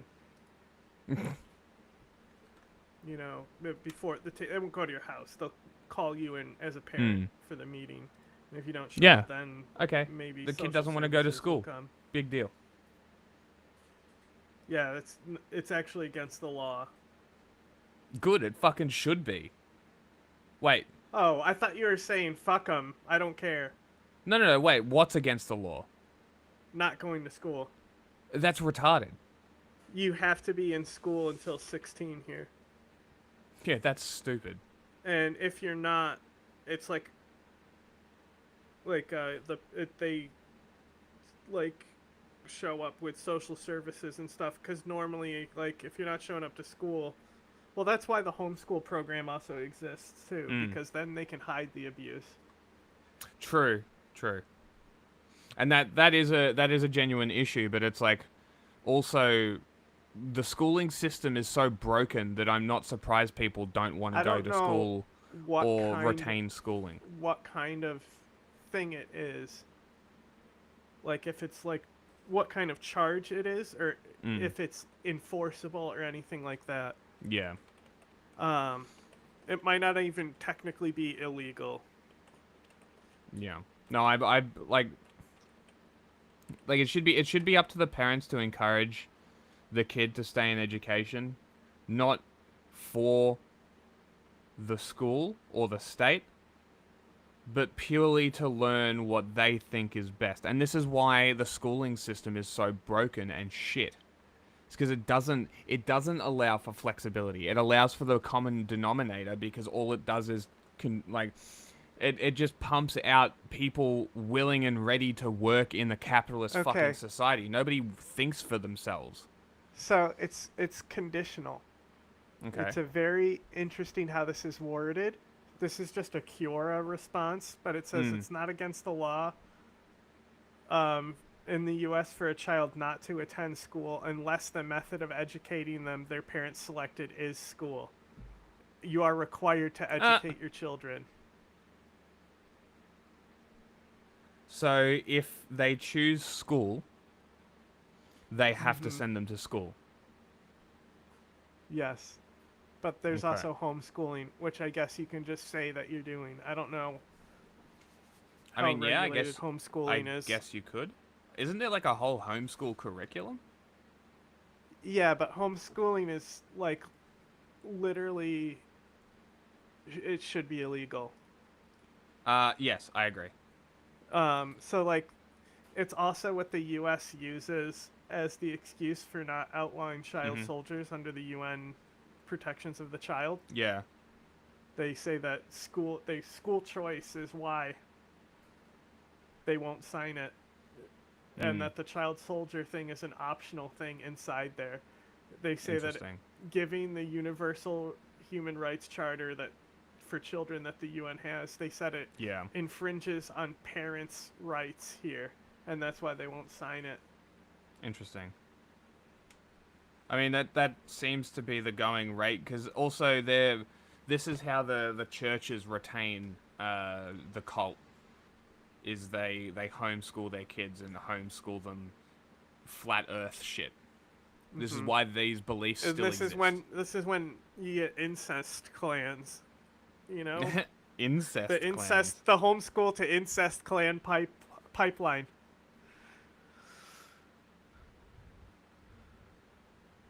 Haven't heard that one before.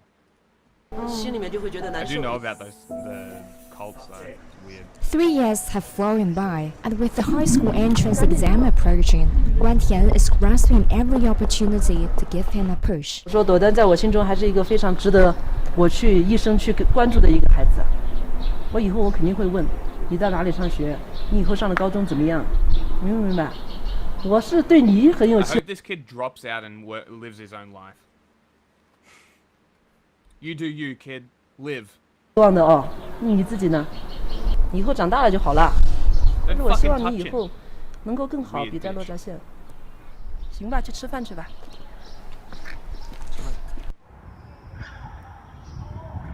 他其实刚才一直有点想哭那个感觉。 This is weird. This is fucking weird. This is some state agent shit.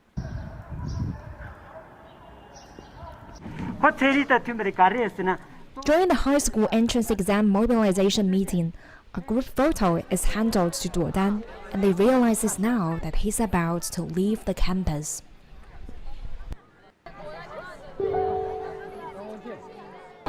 这些只想快点毕业，今天有点生分，他们都是对我好。 This is much better put together than the other one. You know, creating a focus piece on a single kid is a way better place to convince people that these aren't genocidal things. That this isn't an attempt at a cultural erasure in Tibet. Because I guarantee that all the teachers and shit at the boarding schools, most of them probably wanted those kids to succeed. Does that make them not pieces of shit for removing them from their families and erasing their culture and turning them into assimilated white people? No. No, it doesn't. And it doesn't excuse it here either. The boy has made up his mind to put in his best efforts during the last few days here. See, I told you this would be a story about how he turned his life around, stopped being a menace, and became a bootlicking, stand-up student Chinese netizen. I told you this is how it would turn out. I fucking called it. One of the big giveaways for me to know that it's something scripted by, like, Chinese, you know, is when they say the boy or the man. The man saw the dog.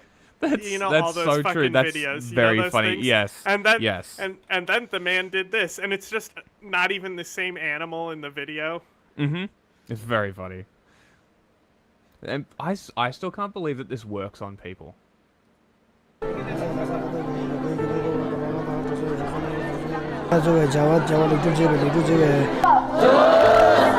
特别好，但是我心里觉得就是特别高兴。以后应该懂事了，以后应该会好的。可能就是到了高中或者大学。 Amazing. What is going on? This is top level state funded media. What was that? 毕业快乐，人做高飞。 Oh my god! This is an Surrounded by assault on my well-wishes, fucking Duodan starts senses. to be filled with thoughts and aspirations for the future. 希望成为一名军人，保家卫国，在边疆地区。 Oh my god.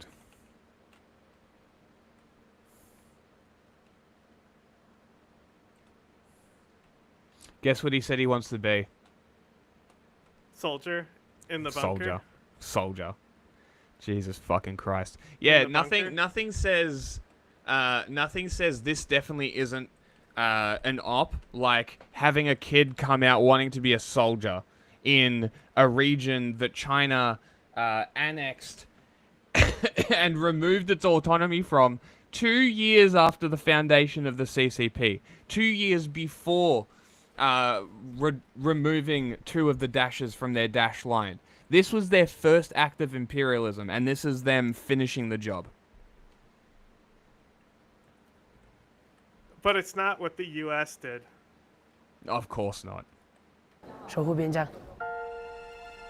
I bet none of those boarding schools were just pounded with fucking propaganda. I bet you that was never a part of it at all. It's not imperialism because that region is actually China. Yes, of course. How could I forget? Tibet. Land back. China. Yes, of course. You know, Land back. The CCP is the natural continuation of Imperial China. Obviously. Land and back. Imperial China falling gave Tibet its autonomy, which means that the CCP has rightful ownership over the Tibetan people. They are under the Han people, you see? Which is also why they remove minarets from the Hui people in southwest China, I believe it is, which is a continuation of their policies in Xinjiang, where they remove all the Islam and Muslim stuff from minarets and mosques and stuff like that. You know, China's actions have a path that you can follow. This is they're so easy to follow. All you have to do is just train read. lines. Yeah. Talking about train lines, I'm sure everybody's seen the video of them packing Uyghurs into trains. That was the point why I said train lines, because of Holocaust. 推动另一个灵魂的事业，有时候我们看到这些会非常的惊讶，因为他在走出这个校园的时候，可能没有我们想象的改变的那么的好，但是他后面通过其他的努力，他会越来越好。以后一定要好起来哦。拜拜。啊，对不起。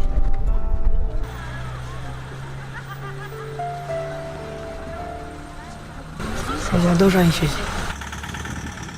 我怕我没有机会跟你说一声。 Students are often told in the school that the campus is their second home, but it's taken a while for Duodan to understand the true meaning of this message. Oh my god. He just didn't understand that it's his home. It's his home now. His family isn't his home anymore. The school is his home. The state is his home. It just took him a little bit to understand, but eventually they all understand. Yes. What they don't understand is that when you're here, your family. Look that up. Type in when you hear your family and you tell me I know what it comes is. up. I know what is it is. What is it? It's a Costco thing, isn't it? No. When you hear your family, look it up. See what it says. Oh my god, it's Olive Garden.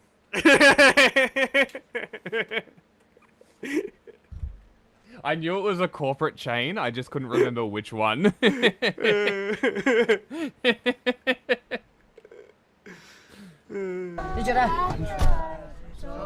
Tony 同样一句 lasagna. 话，叫你们远走高飞，我们原地返回。 We used to play stickball together behind the Olive Garden. You know what's funny? Lasagna. The funniest part about that is like the whole like family thing. It's like already Yeah. implying like Italian mob. If you're at Olive Garden, you're in the mob. That's very funny. Because you played stickball back there.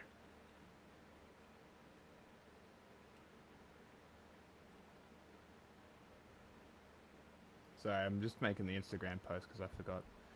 I literally had the screenshot ready there to go. And, just didn't. Hopefully some people want to click because of the... Because I wrote, discussing Chinese imperialism on stream, Tibetan boarding schools, RedNote propaganda, Biden's farewell, and much more. I think that's... I'd click that. I don't know.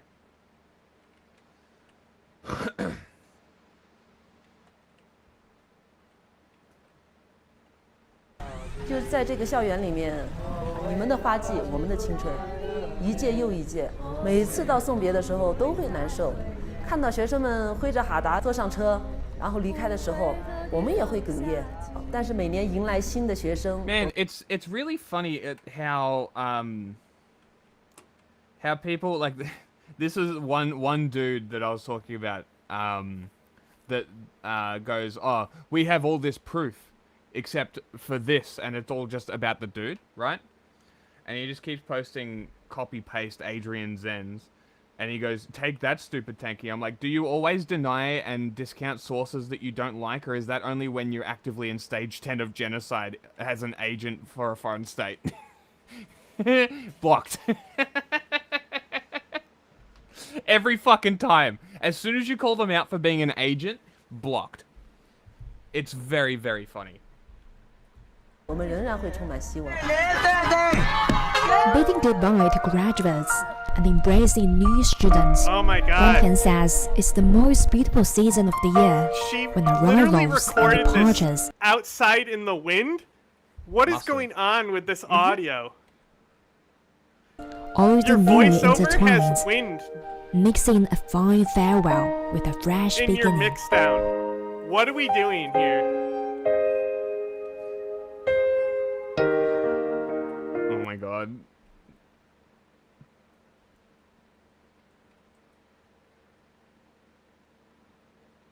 The average years of education for workers new to the labor force stands at 13 years. Great. Do you think that 13 years of schooling has done well for them to put together cheap, shitty plastic garbage that gets sent to the West?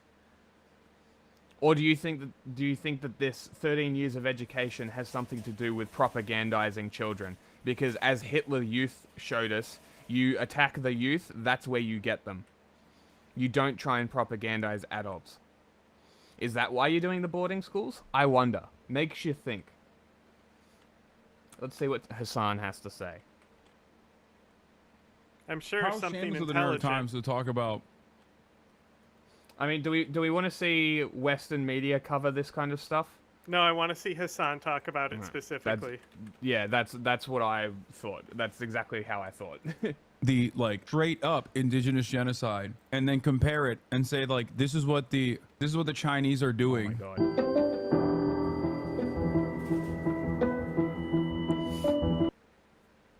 Across China's west, the Communist Party is placing children in boarding schools to assimilate a generation of Tibetans into the national mainstream and mold them into loyal citizens.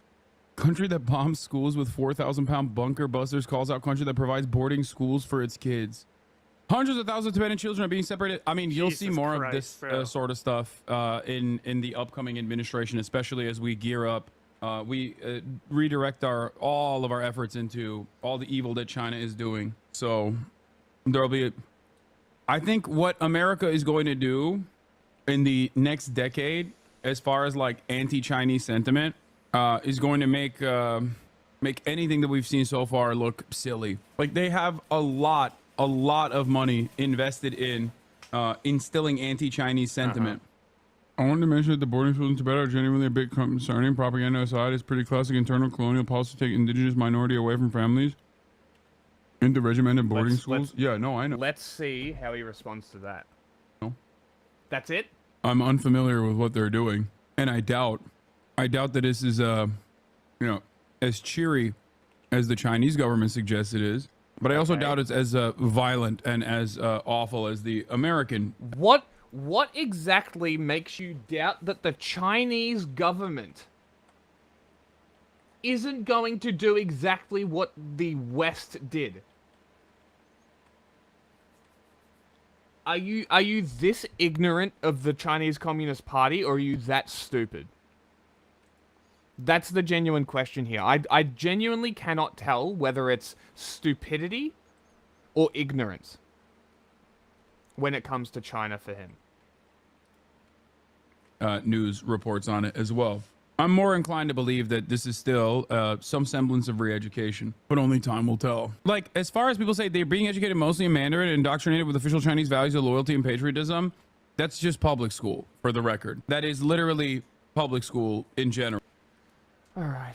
I'm gonna just let this. That is how it works. That's what Common Core curriculum looks like. I think one of the major impacts for Tibet, like one of the major hurdles for Tibet, is that Chinese development has not been, has been sparse in comparison to other places. I think that if they were to do, hold on.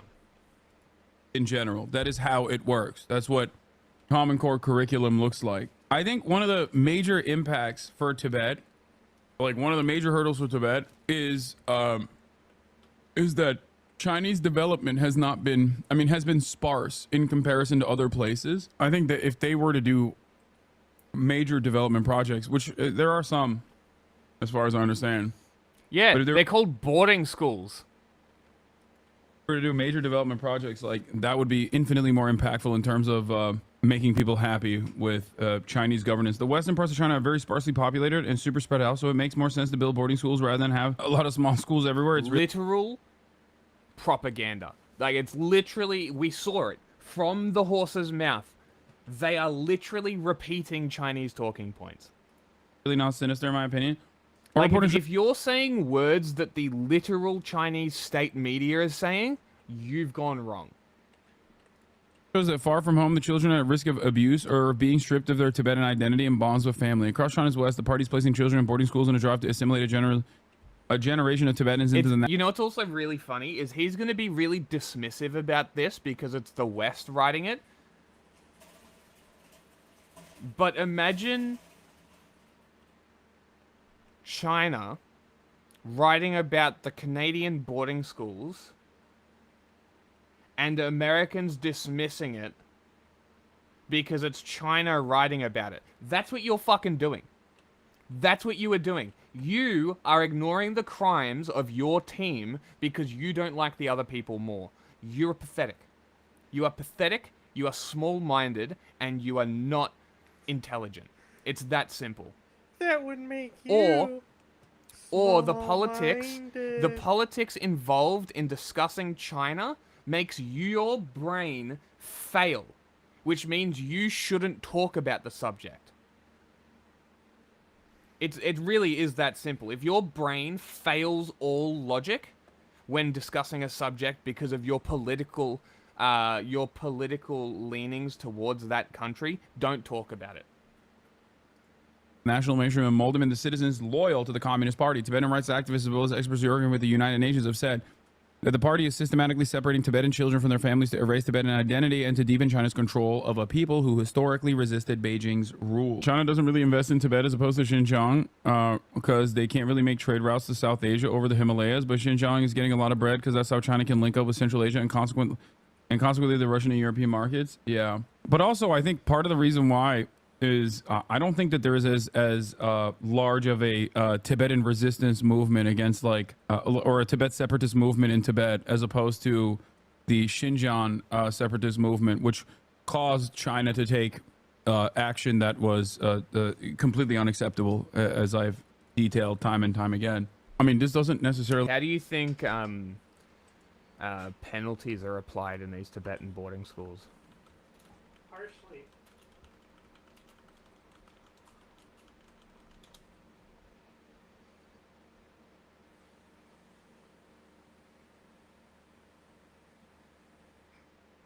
Like, I really want to know how they are enabling like punishment and what's the actual term?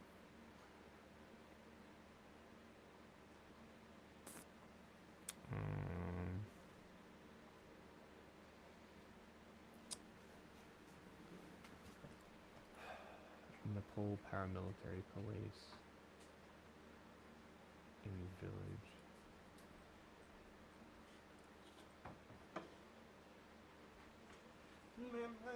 Well, that looks like a lot of Chinese traditional clothing. Overcrowding a problem, according to the New York Times.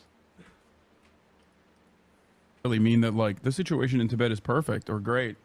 As far as I understand, it's the classic process of it's not dissimilar to one of the major issues that the USSR fell into. One of the major For the eggs. traps that the USSR fell into with Russification, in spite of the Sino-Soviet split and a very different approach that focuses on learning from the lessons or the failures of the USSR in terms of the current Chinese. Now, I can't confirm this, and he might get into this, but it says that the officials insist enrollment is voluntary, but the government has closed village schools and privately run Tibetan language schools, while strictly enforcing mandatory education laws. Bro, certainly sounds what is he bad. even saying right now? Can we go back like 10 seconds and you tell me what this sentence even fucking means? Similar to one of the major issues that the USSR fell into, one of the major traps that the USSR fell into with Russification, in spite of the Sino-Soviet split and a very different approach that focuses on learning from the lessons. What does this have to do with anything? Shut up! Or the failures of the USSR. This is in terms of the current engaging Chinese in denialism when they start doing a history lesson. Yep. Yep, every time. Communist governance, you know, they still do genuine initiatives to create. He's trying to apply nuance, which is just doing apologia. He's immediately engaging in apologia when he hears China's involved. Like, nuance is what I'm about to do at the end of this, which is read articles about Western boarding schools. Oh, I thought you were gonna say poop yourself. No. I can do that too. I've got one Nuance is loaded. when I shit my pants. As much as a monoculture as possible. Oh, that makes sense. Central Committee says China is building the biggest hydroelectric dam in history in Tibet. They just announced it last week. That's why this article is coming out. It will provide clean energy for 330 million homes per year. Okay, that makes sense. It's larger than the Three Gorges. From an Indian Tamil perspective, this reads something similar to what India has been trying to do for decades, which is making. They're writing an article to counter propaganda about a dam, so they only are writing about the boarding schools because they want to counter good press that China's going to write about their dam. Is that what is that literally what he just said? Yeah, that's what the claim is. Yeah, that's what he says. That's like, you know, they still do make sense. Central Committee says China is building the biggest hydroelectric dam in history in Tibet. They just announced it last week. That's why. Okay, hold on. Who China cares? Hydro dam.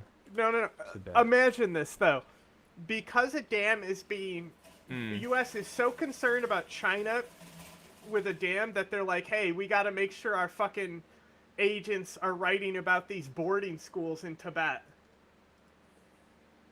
Logical. To counter positive propaganda coming out from China that will definitely reach our shores about a dam being built. I didn't even know that this had been proposed. Hot take, Hassan. Dams are bad. Did you know that the southern Vietnamese, Laotian, and what's the other country there? Cambodian. A lot of their workable farming land is being poisoned with seawater because of Chinese dams. Chinese dams. Hassan isn't talking about being pro-dam. That's I know, but I'm just bringing up that. What he's saying is far stupider. Okay? What he's saying is one of the dumbest things I think he has ever said. If I'm analyzing it correctly in what he's saying, that might be the dumbest thing I've ever heard. Counter propaganda to counter the fact that China's building a dam. That the U.S. is so concerned with a dam being built that they have to write negative articles about China to remind you that China bad, because if China builds a dam, that's positive for them or something. Like, I don't even understand. the jump in logic being made here?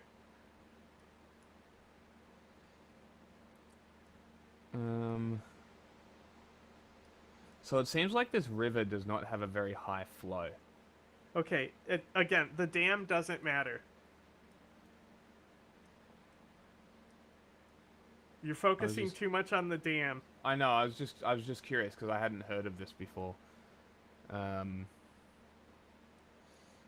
not against this. I'm against China building dams, but that's for other reasons. A lot of lakes in Tibet, funnily enough. That's interesting. That makes sense though. A lot of mountains. You're a mountain. Interesting. Tibet is such an interesting region, geographically. Interesting region of China. And it's not building a dam. They've just announced that they approved it. That's all. And so we got to counter that propaganda by writing about boarding schools. It came out on the 26th of December. This article here. I'm still confused about 3 weeks why ago. this 3 weeks matters. ago. Oh look. BBC wrote an article praising the dam. How funny.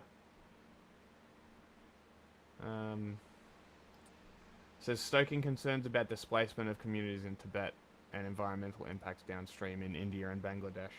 Not surprising. China doesn't care. This article is coming out. It will provide clean energy for 330 million homes per year. Okay, that makes sense. It's larger than the Three Gorges. From an Indian Tamil perspective, this reads as something similar to what India has been trying to do for decades, which is making states, especially South Indian states, that don't speak Hindi, learn Hindi through force, which is something that Tamil Nadu has fiercely resisted against. I think that this is 100% unacceptable in its entirety. And you're going to sit here... they are not allowed to learn their own culture and their own They're language. literally not. But I don't know. I've heard reports. I've heard people say that they are allowed to do that. Show me the source. Put the sources on screen, you fuck. You are streaming. Source your information. Yeah, Hopefully somebody in his chat just starts screaming source. Pretty easily Tibetan rights activists as well as experts working in the United States. No source. Alright. Can Tibetan boarding schools language programs?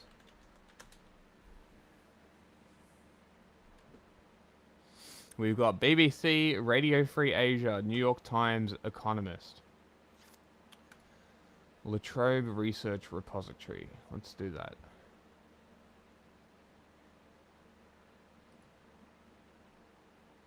In 2024 this was published.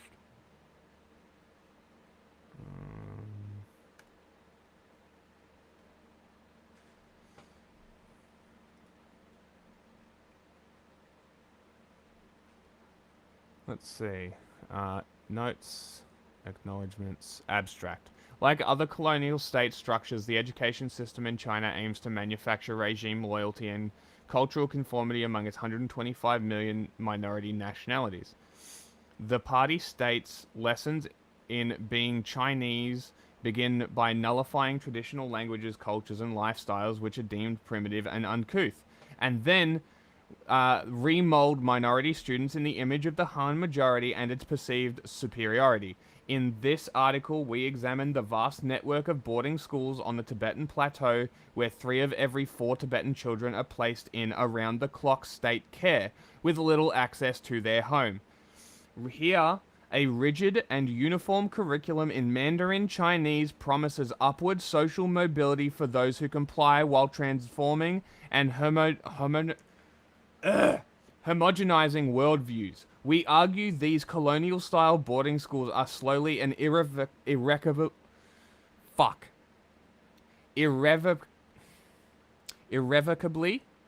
erasing the Tibetan culture in ways that fundamentally alter the Tibetan identity. This is a published, peer-to-peer reviewed journal. That is the abstract from it. Learning to be Chinese, colonial-style boarding schools on the Tibetan Plateau. If I can find this whole article, I will post it in the Discord. Wow, that was pretty easily Googleable. Wow. Crazy. Who knew, Hassan? Who knew? This is pretty easily Googleable. Nations have said the party systematically separating Notice Tibetan. how I put it on screen, too? Notice how I sourced the information and I did it instantly? You said something, did not source it, and moved on. I don't believe you. Children. They've estimated that around 3/4 of Tibetan students ages 6 and older, and others even younger, are in residential schools that teach largely Mandarin, replacing the Tibetan language, culture, and Buddhist beliefs that the children once absorbed at home and in village schools. When China's top leader Xi Jinping visited one such school in the summer, he inspected a dormitory that appeared freshly painted and as neat as army barracks. He walked into a classroom with Tibetan students, listened to a lecture on Communist Party thought, stood and applauded to welcome him. Mr. Xi. You don't find that sentence concerning? You don't find that sentence at all concerning?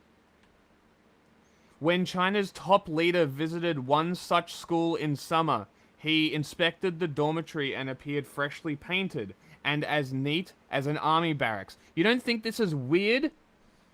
He walked into a classroom where Tibetan students listening to a lecture on the Communist Party thought.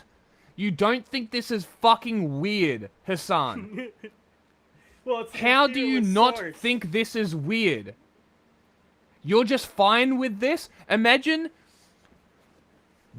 Joe Biden walking into an American school, a boarding school for native children, learning about the great migration west.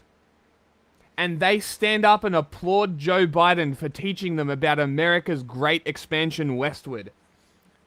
You don't think that'd be a strange thing to experience, Hassan?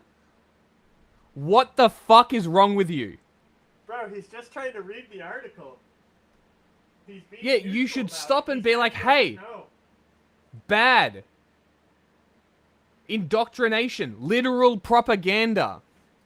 One such school in the summer, he inspected a dormitory that appeared freshly painted and as neat as army barracks. He walked into a classroom with Tibetan students, listened to a lecture on Communist Party thought, stood and applauded to welcome. Granted, it is the New York Times. I would need further information. However, if that is the truth, and I have there's absolutely zero reason for this journalist to lie. Unless, hold on.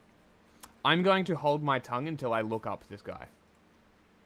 Let Hassan talk. Maybe he'll call it out. Him. Mr. Xi's visit to the school in the Gotta Qinghai give him a province chance. in June amounted to a firm endorsement of the program, despite international criticism. Education, he said, must implant a shared consciousness of Chinese nationhood in the souls of children from an early age. Chinese officials say the schools help Tibetan children quickly become fluent in the Chinese language and learn skills that help prepare them for the modern economy. They say that families voluntarily send their children to schools which are free, and that the students have classes in Tibetan culture and language. But extensive interviews and research by the New York Times show that Tibetan children appear to be singled out by the Chinese authorities for enrollment in residential schools.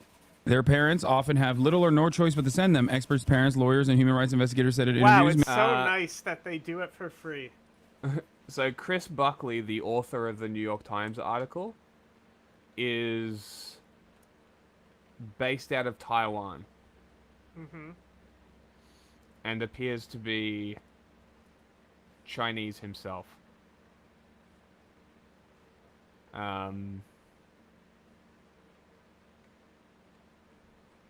If this is the right And Taiwan, you know, page. not a real country.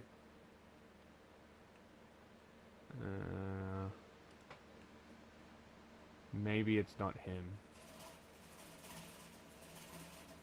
Contact. Okay, I got his Twitter. It is him. That is him. Weird. The writer of the article? Yeah. I am going to... You don't say. He's literally Chinese, huh?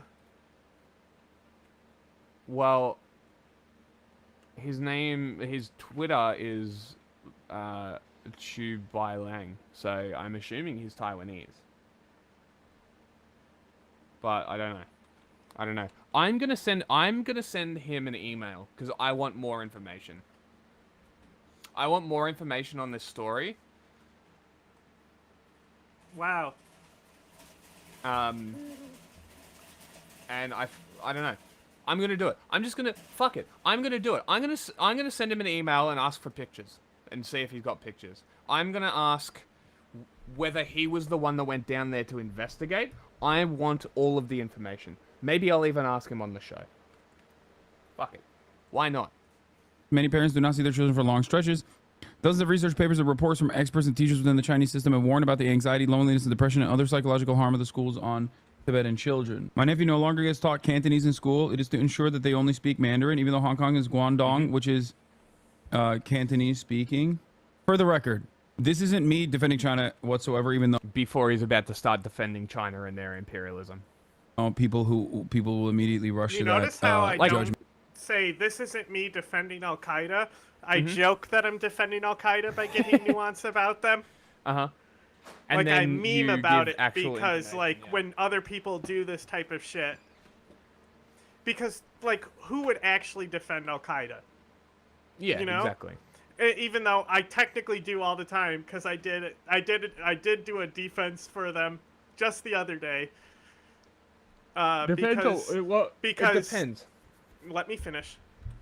There was this picture going around on the Russian internet where they put severed heads on pikes. And somebody was like, organizations that have put heads on pikes, you know, and Al Qaeda was in there, and or who have beheaded people. And I was like, actually, Al Qaeda has shown that they're against beheading because the only time it actually happened was when they killed Dan Pearl. And Osama bin Laden himself literally said it was bad PR. Not that he minded that somebody killed Dan Pearl, more that, you know, they filmed it and put it online and shit. Yeah. And that was a big point of contention between Zarqawi's unit because they were doing beheadings, and Al Qaeda did not like that shit. Isn't that And like so half the reason they split? What I'm saying is, Al Qaeda is better than Russia. Technically, I'm defending them. Technically. Not really. Here, but the entire purpose of the Exactly, military not really. in It's Common only Core to talk public about school. how bad Russia is. Yeah, exactly. And it's the reason that I say don't compare, right? Don't, like, people will compare Australia to America. Don't do that. Don't compare. Compare like to like, which means comparing America to 15 years ago, right? Compare, you can probably compare countries like dictatorships. You could probably compare dictatorships. Democracies. I mean, I'm fine with comparisons, but it can't be the only thing. Yeah. It can't just be like, you know who also did this? Hitler. There needs to be more to that. Yeah, it needs to be slightly expanded on. Because, like, everything is fascist now, you know what I'm saying? Uh-huh. Like, there was people saying that because Trump was on trial for doing crimes, that's fascism. Because in their worldview, it is fascism. That Trump, because Trump did nothing wrong in their worldview, therefore he's being, you know, attacked by the opposite party because he's too based and triggered them so hard.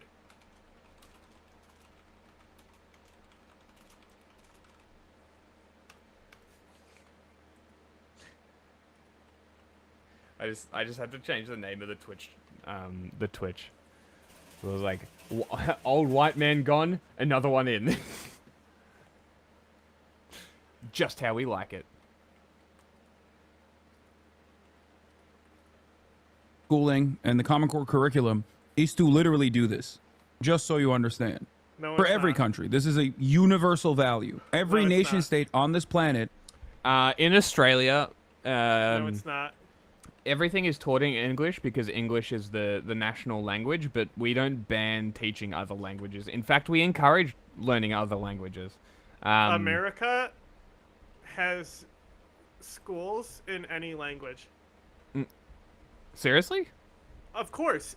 Think about it. If you're a big diaspora community, like let's type in Somali schools, like in the Somali language in Minnesota.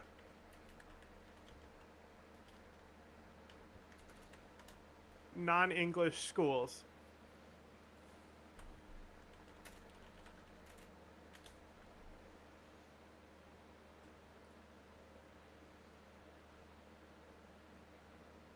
How St. Cloud schools got Minnesota's first Somali immersion program. A new Somali immersion program in St. Cloud aims to boost academic outcomes and cultural belonging, and may even bring neighbors closer together.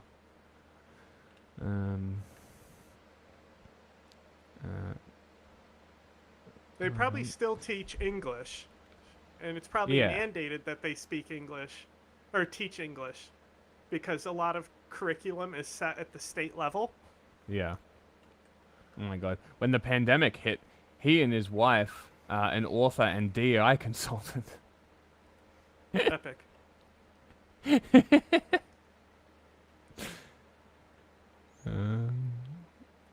Growth in Somali culture programs aims to address loss in second generation language ability. There you go.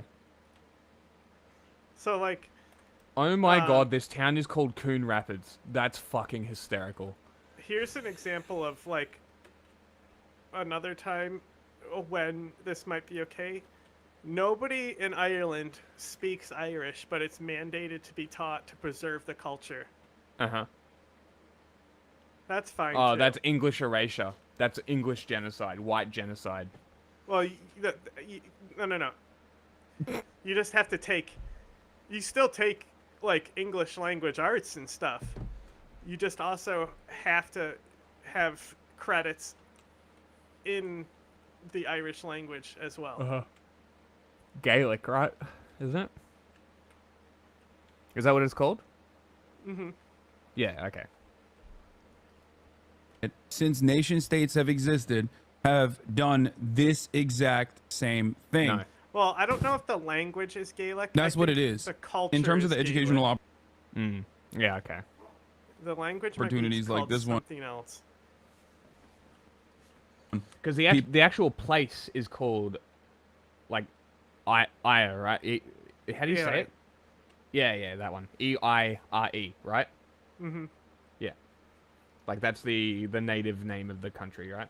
Something like that? Yeah, it kind of sounds like Iran. Because, like, when they talk about it in, like, a certain sense, like the government, it's like E-I-R-E-E-A-N. What? Because it's kind of like because they kind of say the R weird. It's like Ireland. It's like it's a really weird syllable. The E is pronounced as an A. Yeah, it's like Ireland or something, kind of. If I was to say it with the most Australian accent, Ireland. Yeah, they don't use the word land. Yeah. Because that's the colonialism thing. It's like saying Stan for Pakistan. Yeah. Like land of the Pakis. Iristan. Or, all those. The land of the Pakis. That's literally what it means. Turkmenistan. No, when I found this out, I was just going around being like, this is the funniest fucking thing I've ever heard. It's like this What? is the land of Turks. Stan means land. Land. But no, seriously. Land of the Kazakhs. I really want to get into the land of the Pakis. Do you know why it's called Pakistan? I have no idea.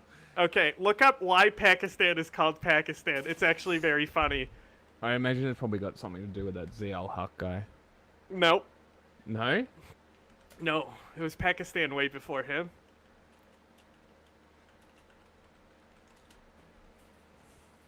They literally made up the culture. Pakistan is named after the areas that make up the country.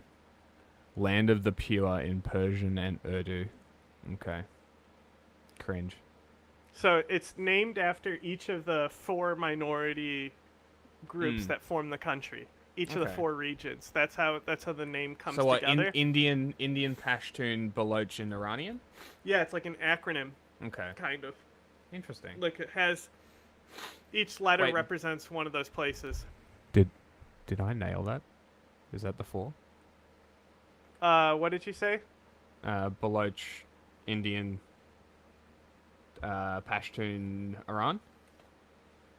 No, Or Persian? it's Punjab, and then the other one. That's what I meant by Indian. The other one is. Well, I guess other, Hindi like, is Indian. ruling ethnic group. It's like Sindh. Yeah, SNDH. they're the guys with the turbans. They're the No, those are the Sikhs. Sikhs, aren't they? This is not. No, it's Karachi, the region of Karachi. Oh. It's S-I-N. No, S-I-D-N or S something. I don't know. If you look up the. Hang on, I that's have it right different. here. I literally have it right next to me.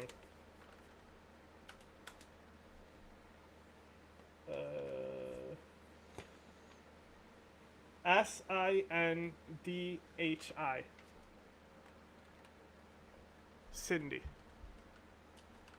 It's like Hindi, but with an S. Oh. Oh, it's Sikh. Yeah, that's Punjab. That's Sikh. They're not. No, the Sikhs are different. These are their own ethnic group. They're Muslim in Afghanistan or in Pakistan, but they're also the ruling class. The elites Huh. come from this region. Interesting. So Imran Khan is one of these guys?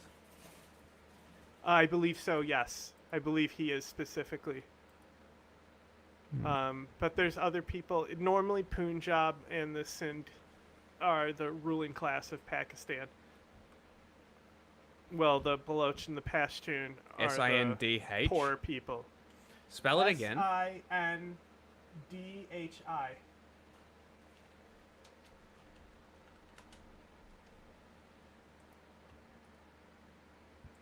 Okay. Finally found it. Indo-Aryan ethno-linguistic group. Aryan.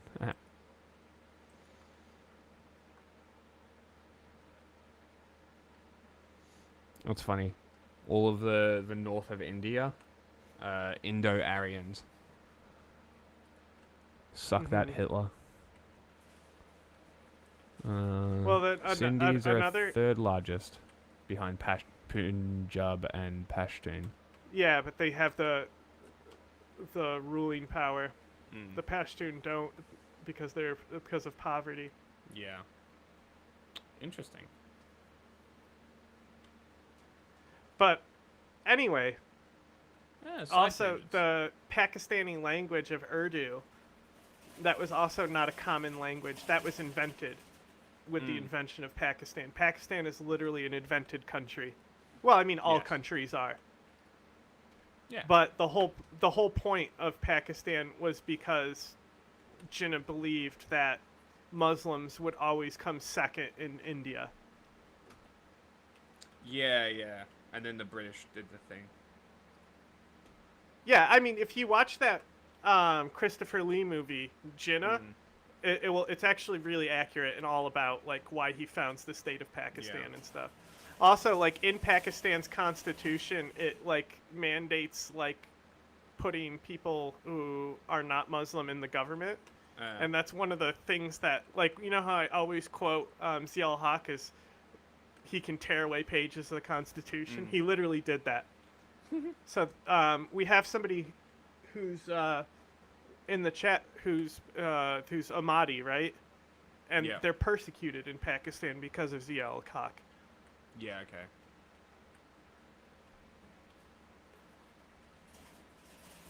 You know, I don't know how persecuted, but they're certainly like, you know, like it's certainly fucking racial disparity. I don't know about apartheid levels or things like that, but Oh my god.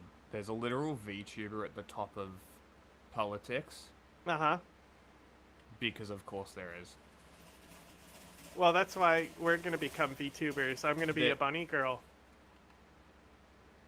It's gonna happen. What are you gonna Why be, are they in Jack? politics when they're looking at fucking COD and My Little Pony? COD's politics. What are you gonna be for your VTuber? I'm not. Yeah, you are. We're gonna have it drawn up and everything.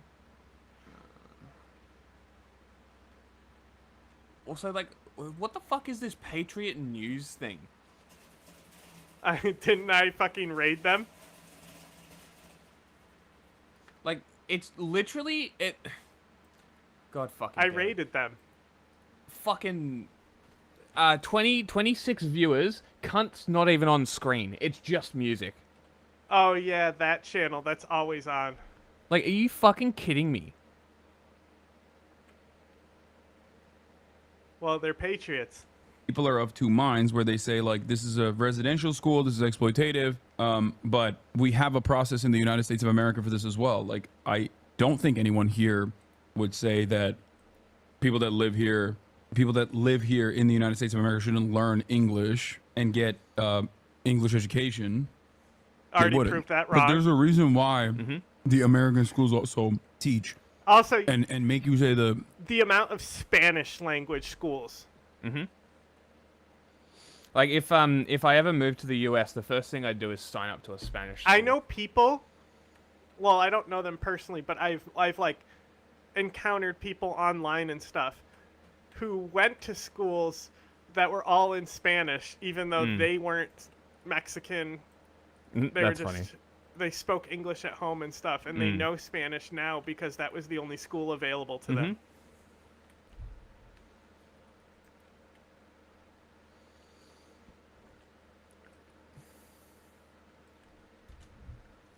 the Pledge of Allegiance in the morning. But and Turkish school makes you sing the national anthem Hassan, on Monday mornings this isn't and then genocide. Friday night. This is just public school. And also say the Pledge of Allegiance. Does the research papers report for experts teachers in the Which was Chinese written system by a on the commie. anxiety? The Times reviewed and analyzed hundreds of videos posted to Did Chinese we social media fact sites by check Tibetan that? boarding schools, state media, and local What? propaganda departments that showed Pledge of Allegiance written by a commie, or was mandated by a commie? Pledge of Allegiance, commie bullshit? Question mark. Yes, it was a Christian socialist, yes. Pledge of Allegiance. In 1891, Daniel Sharp Ford, the owner of the Youth Companion, hired Bellamy to work. The Youth Companion campaign started to sell schools, Upham, 400, blah, blah, blah. Pledge was established in 1892, issue of the magazine. Hold on. The magazine called for the Colombian public school celebration to coincide with the World's Columbian Exposition, and then scheduled to be held. A flag salute was to be a part of the official program for Columbus Day, to be held in schools all over America. The pledge, published in a magazine and immediately put to use in the campaign. Bellamy went to speak to a national meeting of superintendents to promote the celebration. A committee of leading educators implemented the program, including the immediate past president of the National Education Association. In February, Bellamy viewed the pledge as an inoculation that would protect immigrants of native-born but insufficiently patriotic Americans. Wait, what? Bellamy viewed his pledge as an inoculation that would protect immigrants and native-born but insufficiently patriotic Americans from the virus of radicalism and subversion. Weird. What? Bellamy was a weird Christian that even socialist. I don't fucking know. I don't know. Fucking commies, bro, making up their own languages. Christian socialists championed the rights of working people and equal distribution of economic resources, which he believed was inherent to the teachings of Jesus. Shut the fuck up. Oh, he's one of them. How the schools Jesus operate and was serve a the party's socialist objectives. People. It seems like it, yeah. Student life is heavy with political indoctrination. Schools, for instance, celebrate what China calls serfs Emancipation Day, referring to the anniversary. So once again, I remember the New York Times article from a couple years ago where they were like, the Red Museum in Beijing is filled to the brim with historical inaccuracies. And it's so funny because the report basically was just describing a museum. Virtually every museum, both in the Western world and also in China, okay, serve that same purpose. And they were very upset that Beijing had made a museum and, I don't know, weren't talking about how they killed 700 gorillion people or something. Hey, Hassan. Mao and his idiot policies literally starved 40 million people to death. China implemented a one-child policy, which has created a massive gender imbalance within the country, and now women have no power in the country. This entire tangent he's been on has been like, public school is bad, and so are museums. All in defense of China, by the way. Very pathetic. Like, incredibly pathetic.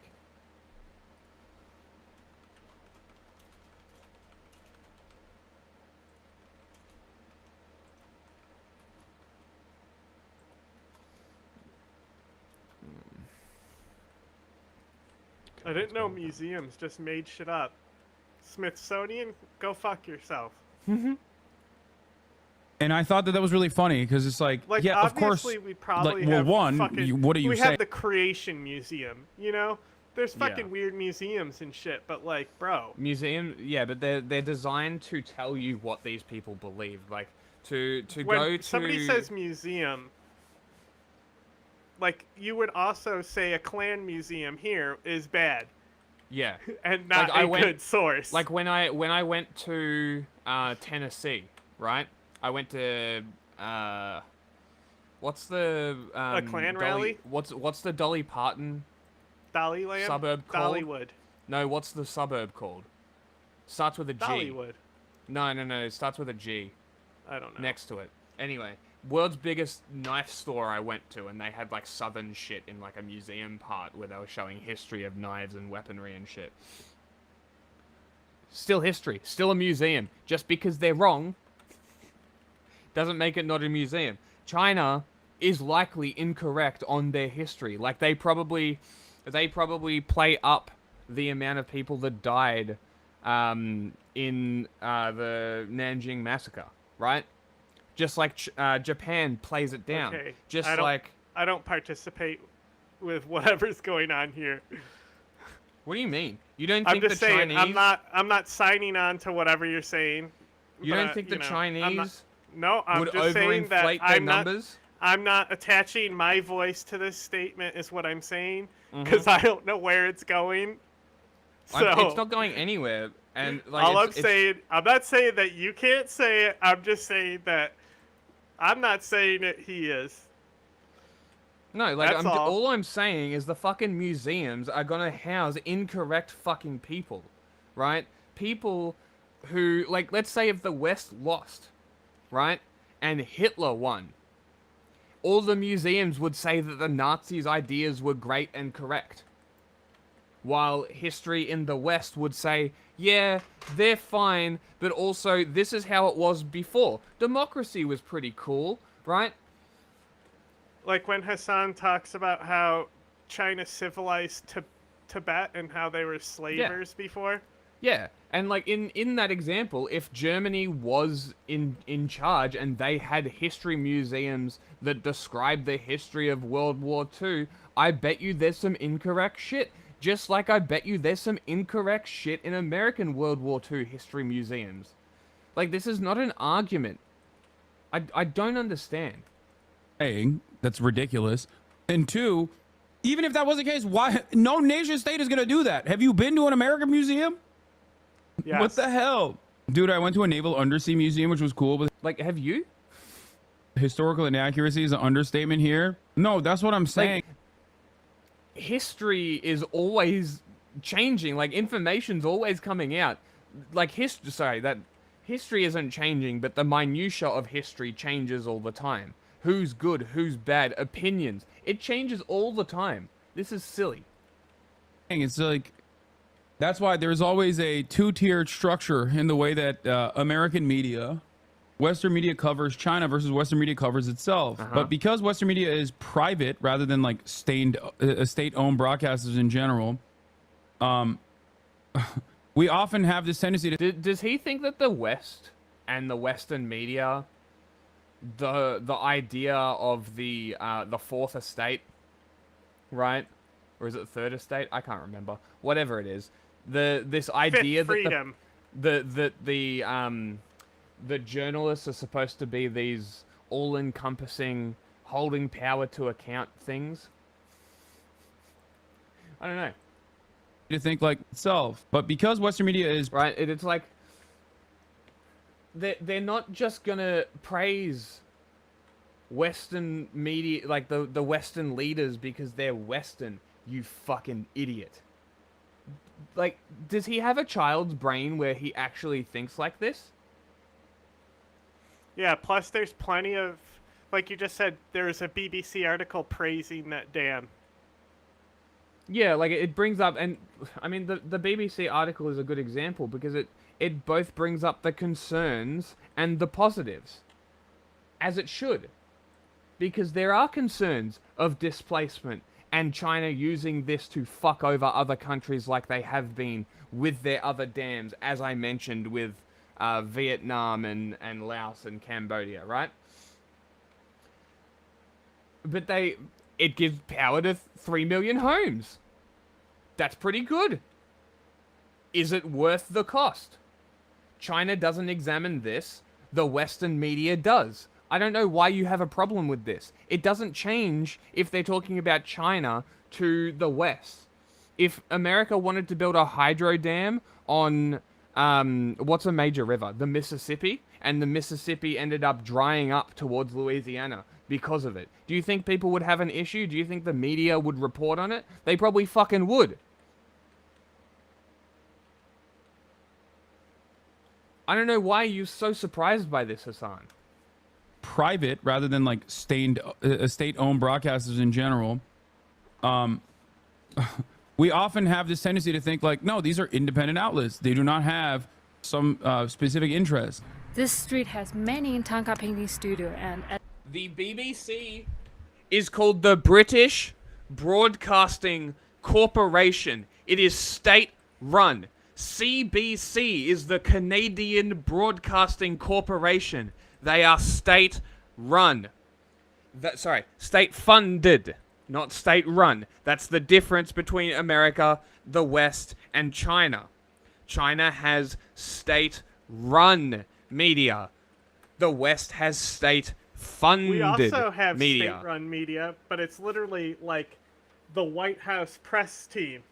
Yeah, like, or VOA, you know, where it's literally directly saying this is from the government reporting. Yeah.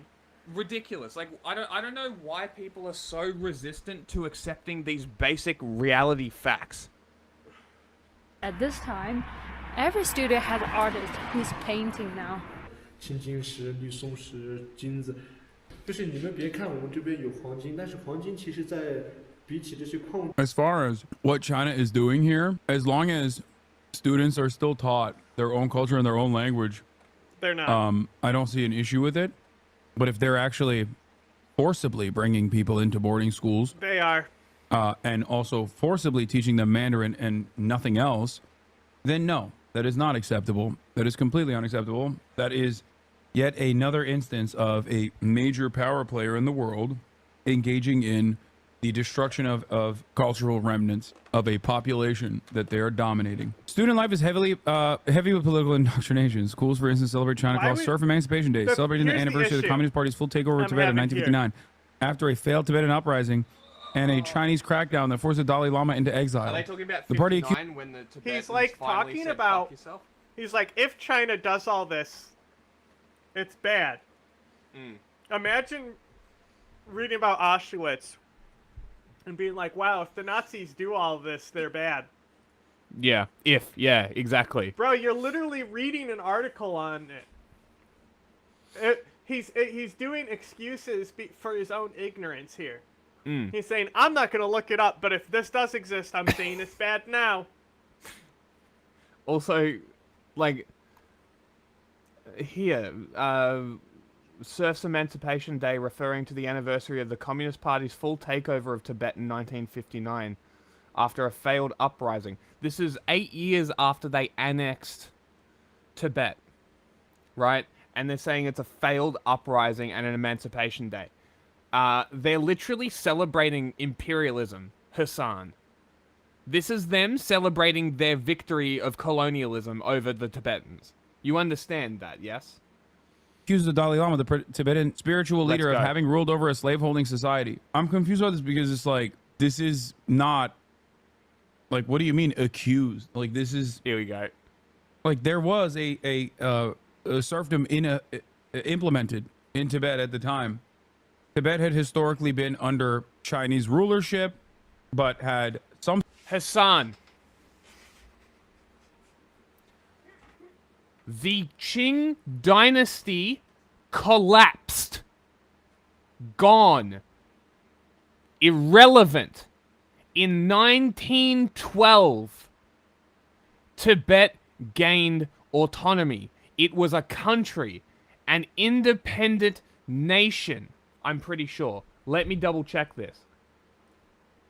Tibet, 1912.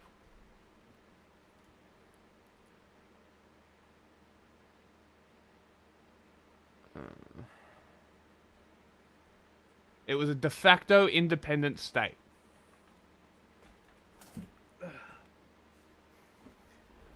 De facto.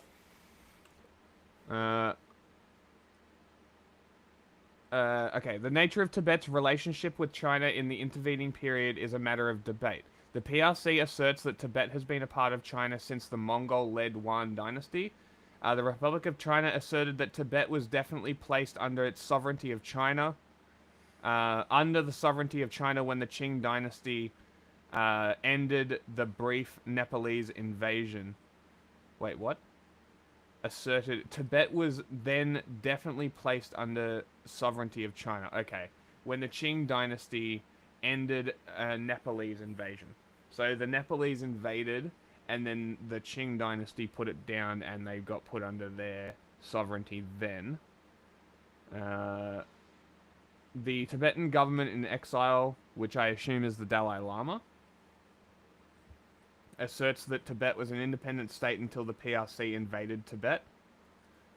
A number of outside scholars maintain that Tibet and China were ruled by the Mongols during the Yuan dynasty, treating Tibet and China as separate realms under a common rule. Some other regard China as Tibet as a part of Mongol-ruled Chinese state. Many scholars maintain that Ming China possessed no administrative control in Tibet, while some scholars indicated that imperial Chinese superiority continued the Yuan and lasted until the Qing.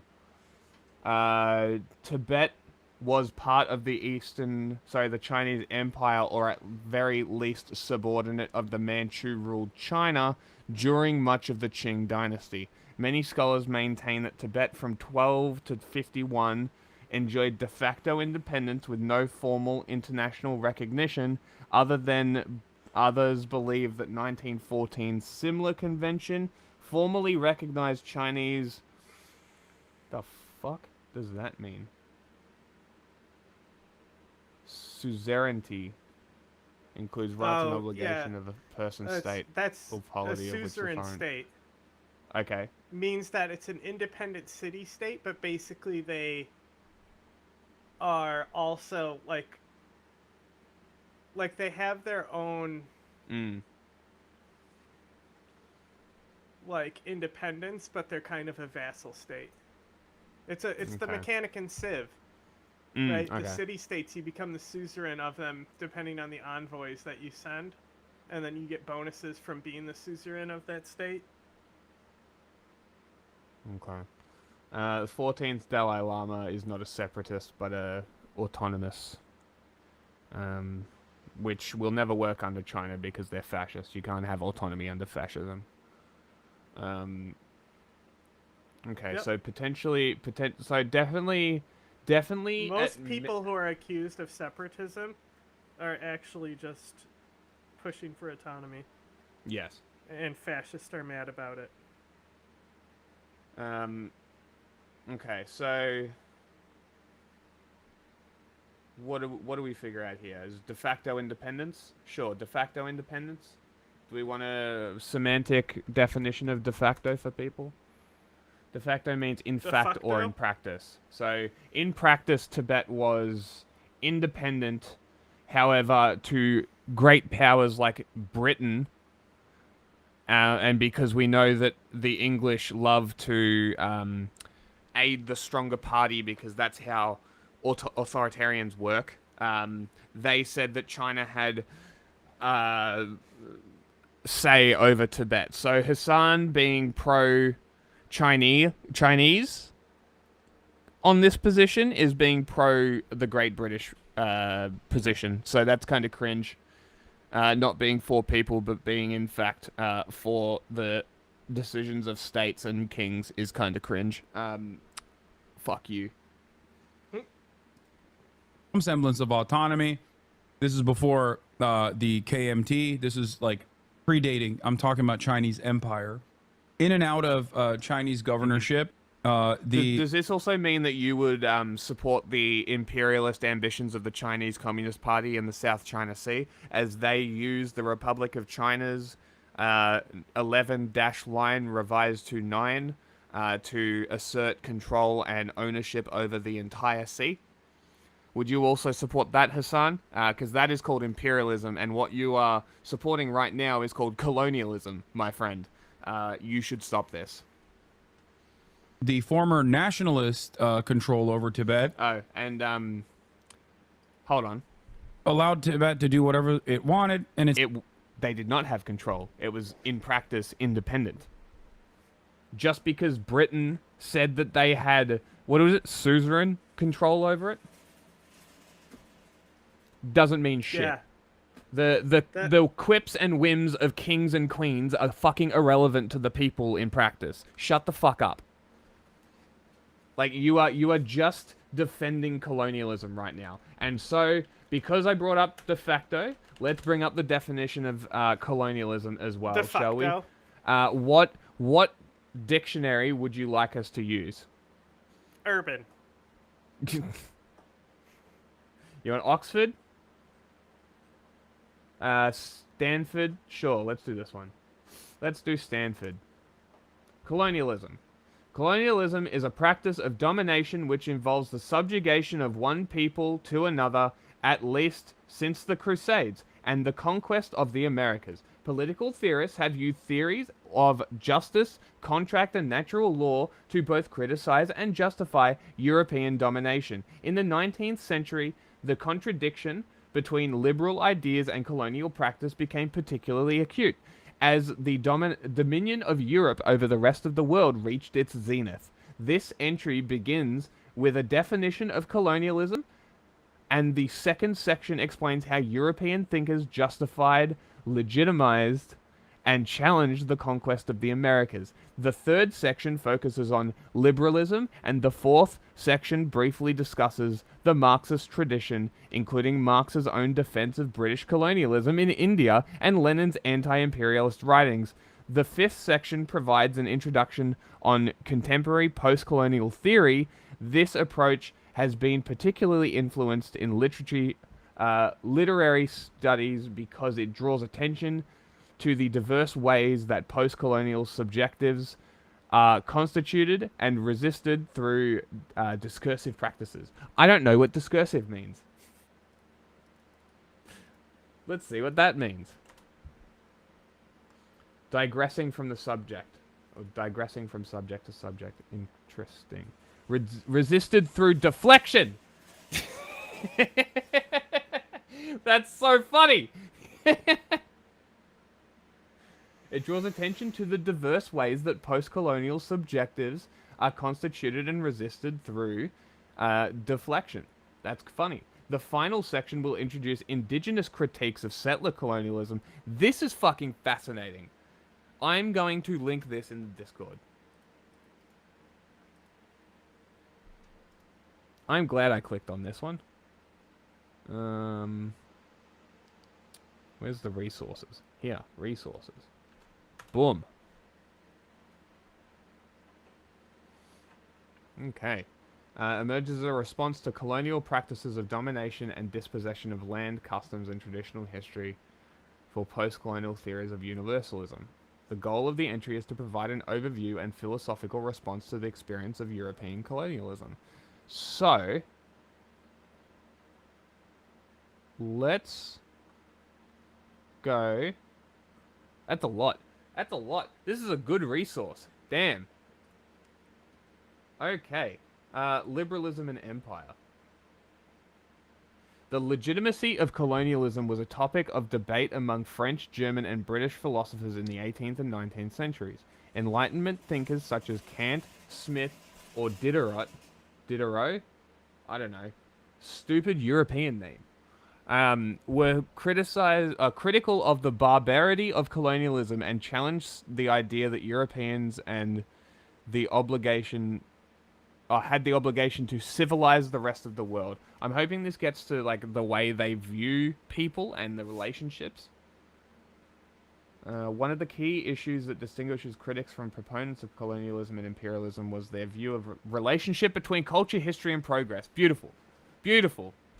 Many of the influential philosophers writing in France and England in the 18th centuries had assimilated some version of developmental approach to history that was associated with Scottish Enlightenment. According to the stadial theory of historical development, all societies naturally move from hunting to herding to farming to commerce to developmental process and simultaneously track from a cultural arc from savagery through barbarism to civilization. Civilization was not just a marker of material improvement, but also a normative judgment about the moral progress of society. Conan Neal, 2006. So, that is kind of exactly what I wanted to get to, because if we look at what I was just talking about with Tibet, and how the British, China, and Tibet all met together. Now, if you are the British, and you have this mindset, right? The stadial theory of historical development, and you are talking with an autonomous region, China, and Britain. Britain just fought China over the fucking over Hong Kong, right? They're very aware of their level of civilization. I bet you they probably think pretty highly of the Chinese. They're not white, but they're all right, you know? If you're a British colonialist at the time, right? So you're going into talk and you've got the Tibetans. The Tibetans are a herding culture. Do you think that the British are going to give sovereignty to the herding culture, or do you think that they're going to, by nature of the way that they think, give China control and dominion over the lesser group? They're gonna call them savages. Right? Am I going nuts? Did I just go on a tangent to come to an actual fucking point? Because, like, this is exactly what I'm talking about, right? Hassan is sitting here going on about how the Chinese controlled Tibet, but you're justifying colonial thinking and colonial mindsets by justifying China's rule over an autonomous region that had independence for 50 years. That's a bad take, Hassan. That's a really bad take. Someone mark this. We need to cut this. This has been great.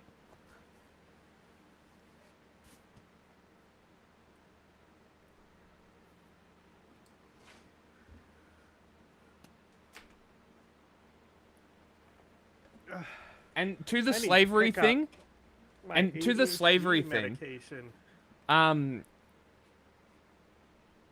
like, what kind of slavery was it?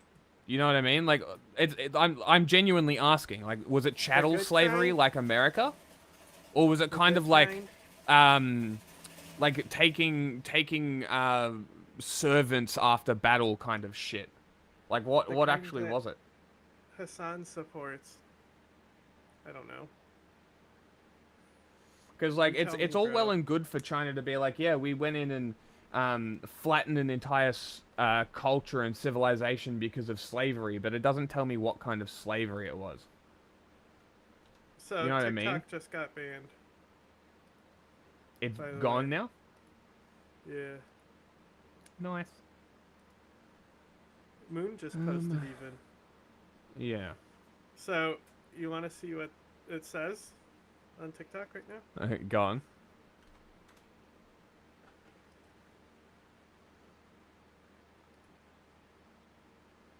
Is it some petty thing? We are fortunate that President Trump has indicated that he will work with us on a solution to reinstate TikTok once he takes office. Please stay Cringe. tuned. Put that in the title. Trump to unban TikTok. Even if we don't cover it, just put it in the title as bait. I'm going to also add TikTok as a tag.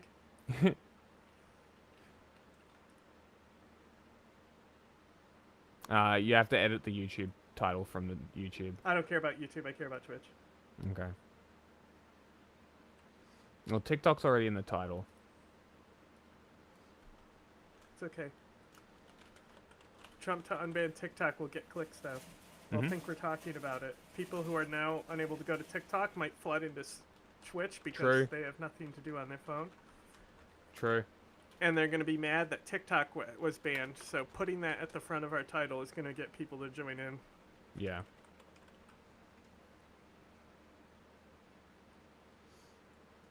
Change it on YouTube as well, though.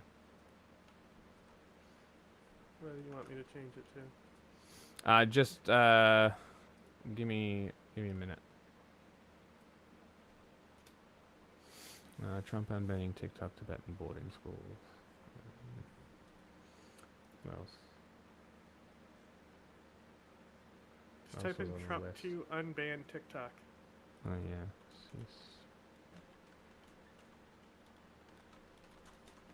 yeah. Are you dancing? Hey, my dancing boy. You know it's Chinchilla Day? Chinchilla Day. Apparently. I didn't know that. That's all the Japanese chinchilla pages. Oh, were that's funny. posting. There's the title, if you want to change that on YouTube.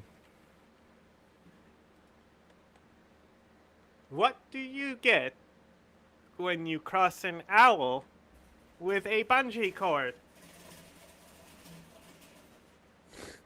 One viewer. Fuck yeah, we love that. My ass.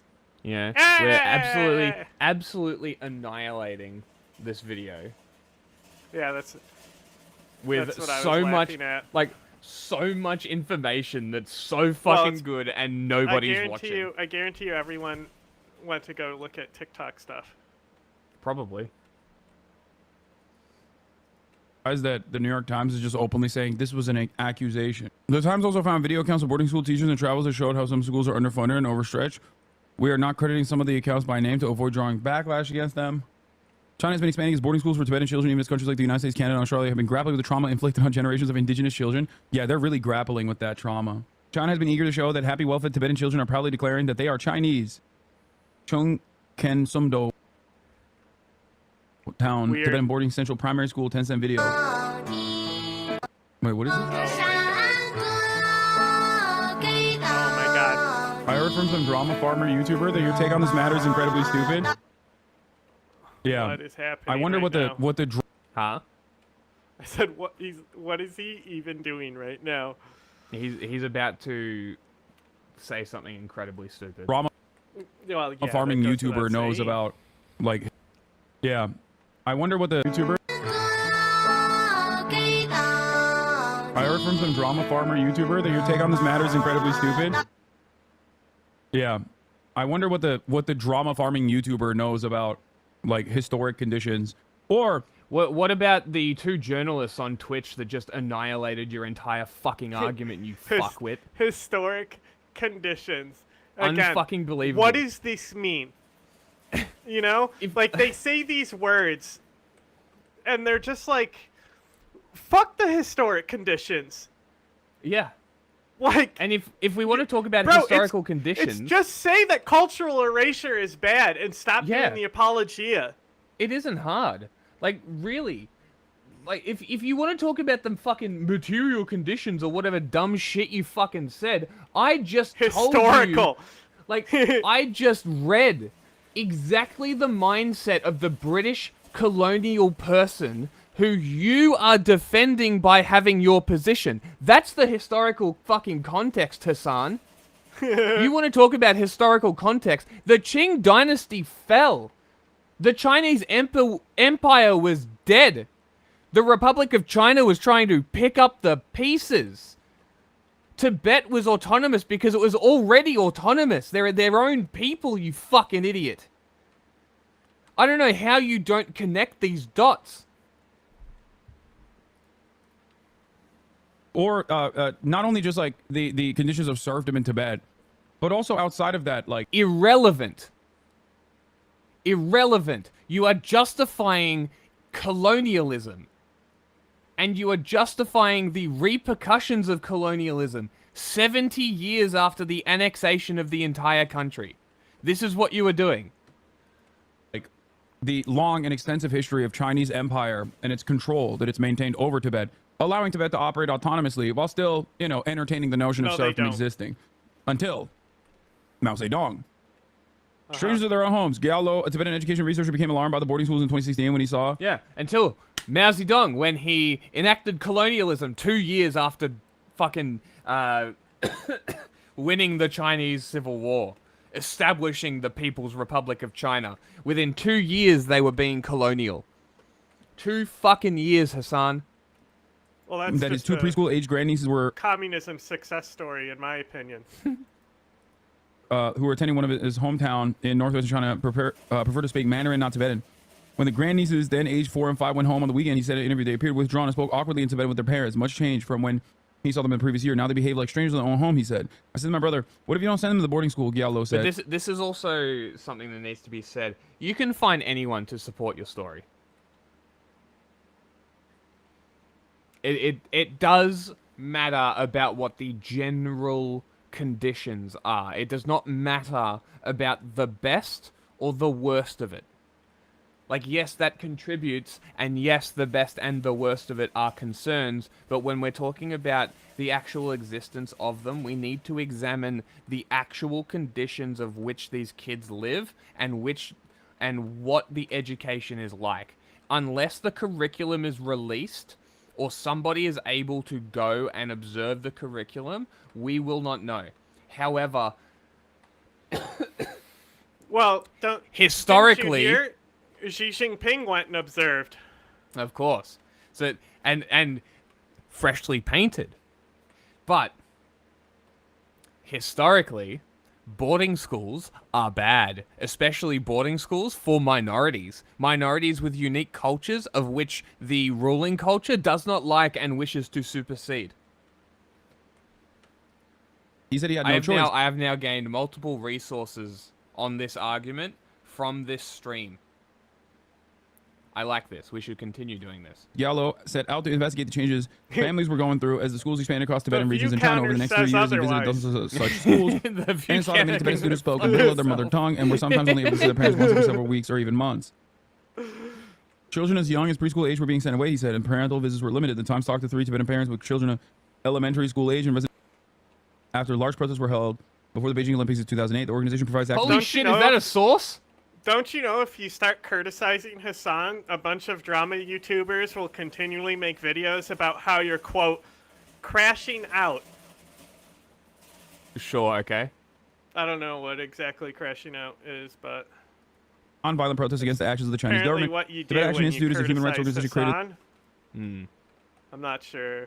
Sure. We'll go with what the parents mean when they say... What the parents mean when they say they have no other options. Do they have no other options because they live in a remote village where there is no like Tibetan first education readily available, or is there no options because the Chinese government's like, yeah, you have to send. What is this? Yalo works for an NED affiliated NGO. The Tibet Action Institute is a human rights organization that campaigns against censorship, propaganda in schools, and surveillance by the People's Republic of China targeting Tibetan people. The organization also provides Tibetans with digital tools and strategies to create prevalent. How dare America give bro. people resources? He pulled up the NED. Isn't that what Yep. they kept saying? Mm-hmm. Every time. I told you, man. Every fucking So, time it they kinda dismiss seems like resources. Hassan is literally being handled directly by people who have the narratives of the Communist Party. Interesting. Because He's it's pulling like up things that people are posting, so it seems to me like CCP is literally in his chat at this point to send him their official narrative. It would not surprise me if there were actual agents in his chat influencing his opinion. No way. But who I mean- would have time to do that? And you Parental think, visits were yeah, limited. but The you Times think talked to three America Tibetan parents doesn't with do children that? Elementary school age and residential schools who said they had no choice That's just and that they were not allowed to public visit their children at school, will. Many Jack. Tibetan parents accept that their children should learn Chinese for a chance at a better job, said Gyalo, who now lives in Canada and is an activist working to draw attention to the schools. But also, most want their children to first gain a strong grounding in their mother tongue. Yeah, this is my attitude as well. Like, as long as they still as long as they still learn in their mother tongue and that they also learn Mandarin, I wouldn't see a problem with this. I think the issue in and of itself is whether or not this is done by force or what the parents mean when they... It is the Chinese Communist Party. What do you mean if it's done by force? Yeah, well... Like, do we live in the same reality? I'm so confused. You're Don't so you understand? willing The to kid criticize got in my America. van because I said I had candy, not because I forced them in there. Like he's so readily available to critique America rightfully for their brutality, their police brutality, all of that shit, military, whatever. But it just blatantly ignores the clear militarization and obsession with punishment that China has. Right? It's one of the baseline fascistic qualities of China. And Hassan loves it. Isn't that concerning? say what the parents mean when they say they have no other options. Do they have no other options because they live in a remote village where there is no like Tibetan first education readily available, or is there no options because the Chinese government's like, yeah, you have to send what is this? All right, Well, let's see. How did First of all, Australia- didn't we already establish that the Chinese government went through and closed all the schools? Didn't we already establish that?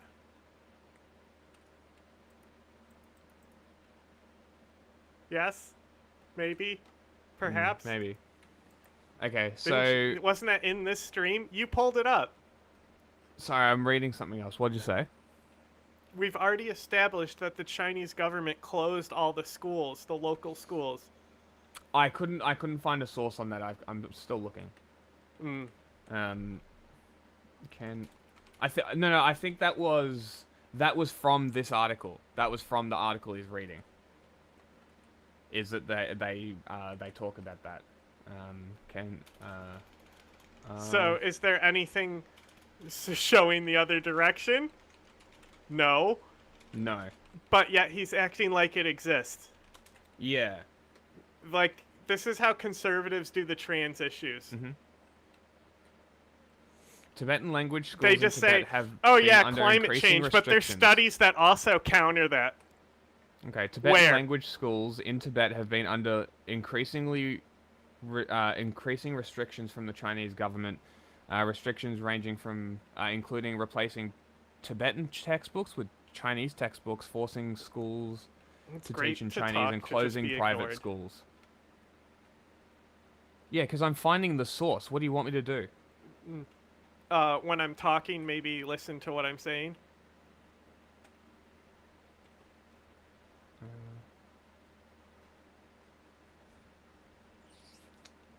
It's the same source as the same guy.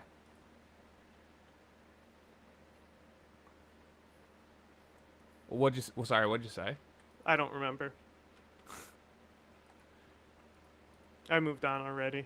I'm trying to find the school's closing thing. Free Tibet.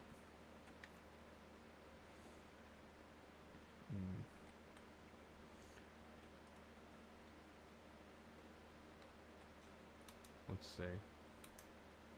Free Tibet is a UK company. Okay. That's fine. Here we go. On September 2023, all core curriculum textbooks in Tibetan schools in that place have been replaced with Chinese language variants. In response to an apparent directive from the state government, teaching staff were summoned to meetings at the beginning of 23 academic term, ordered to deliver all classes in Mandarin Chinese. Only optional Tibetan language classes were to be taught in Tibetan with Tibetan textbooks. The change is likely to be disruptive, according to the confidential source that Tibet Watch spoke to. Schools in that county had excelled in teaching Tibetan majored curriculums, in teaching core subjects in the Tibetan language. So Tibetan language textbooks will continue to be used for those students who enrolled in 2021. However, once these students graduated, Tibetan textbooks will be scrapped entirely.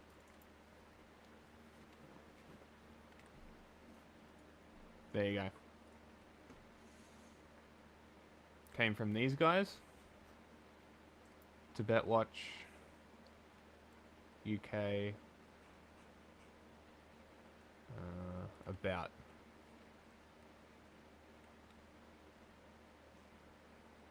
Human rights monitoring, Tibet news.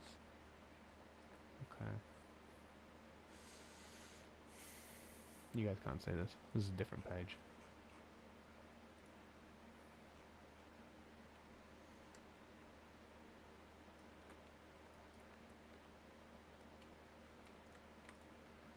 Do you know his name?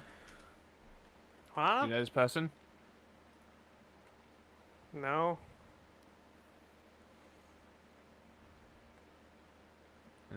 Tibetan Buddhist monk arrested during the Chinese invasion, spent 33 years in Chinese prison.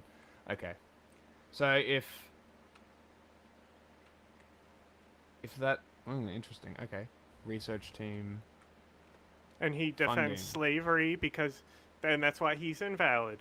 Tibet Watch does not receive any government funding or large grants. We are mainly funded from the generosity of individual supporters.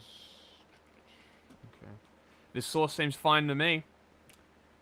There you go, Hassan. There's a source for you. That was pretty hard to find. The secondary source.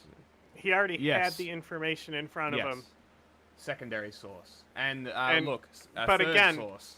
This is just like conservatives saying that there's other sources that say the opposite for climate change. Mm-hmm. But there's not. Like, there's not peer-reviewed things that say climate change science is made up and it has a political agenda. Yeah. Like, that's what Hassan is doing. He's literally doing what conservatives do with climate change by already offering and dismissing the source when he hears it. Yeah, exactly. And you'll see, like, any interview with these fucking people on the street at Trump rallies, you know, that they'll do the fucking satire interviews where they troll them by asking them dumb shit, you know, like Trump that bitch guy. Where Okay, it's Jordan what's his name? Jordan Klepper from The Daily Show. Okay. It's The Daily Show guy. Yeah, okay. Right? The Fingers on the Pulse is the show that he does for them.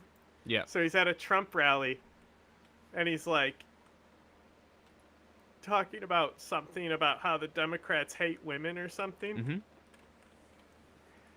And he's like, but you, the Republicans, you love women. And he's like, yeah, we're all about it. And he's like, let me see that shirt one more time. And he turns around, the shirt says, Trump that bitch.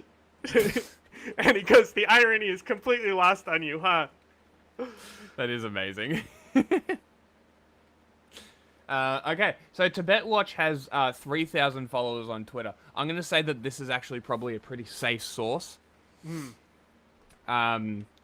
And they have reports and resources that you can access as well. So, there you go, Hassan. There's a source for you. We found that. We proved you wrong again. because you're a fucking putz when it comes to China. You're just a rube. You're an idiot. This Yalo works for an NED affiliated NGO. The Tibet Action Institute is a human rights organization that campaigns against censorship, propaganda in schools, and surveillance by the People's Republic of China targeting Tibetan people. The organization also provides Tibetans with digital tools and strategies to create prevalent and non-violent protests against the actions of the Chinese government. Tibet Action Institute is a human rights organization created in 2009 to assist Tibetans. After large protests were held before the Beijing Olympics in 2008, the organization provides activists in Tibet with digital tools and strategies focused on nonviolent protests and tools to defend against cyber attacks, censorship, and surveillance from the government People's Republic of China. The organization was founded by Ladong Tetong, who previously worked as an executive director for Students of Free Tibet. She received the James Lawson Award for Nonviolent Achievement by the International Center on Nonviolent Conflict in 2011. Nothing seems wrong about this organization. You hear it? Is the co-chair of the International Tibet. What they're saying that the organization does and how similar that is to what we talk about, what we want to do globally. That's literally like they're just providing people with like resources to resist colonialism and genocide. Yeah, like this organization seems fine. I'm confused why Hassan is against it. Is it because it has the NED funding? Who gives a shit? You think China's not dumping money into fucking paid protests, you fucking idiot?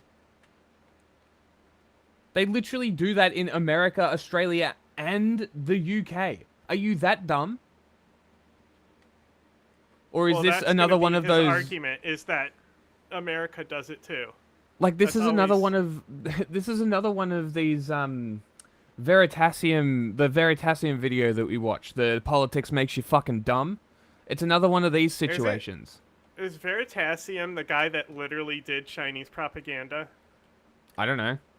The science guy? Yeah, Veritasium Chinese propaganda. See if it comes up. Okay. Because you'll love it. You'll love this video if it is that guy.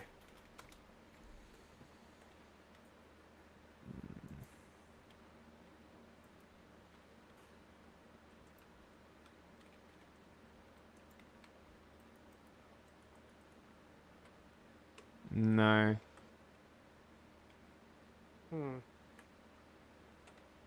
Someone did. They do a Chinese EV taxi. And it's like paid for.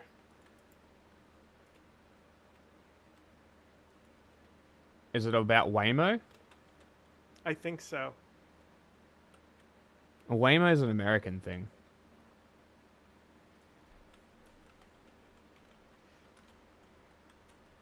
Yeah, but isn't it Chinese owned or something? No. Waymo, I'm pretty sure is Microsoft.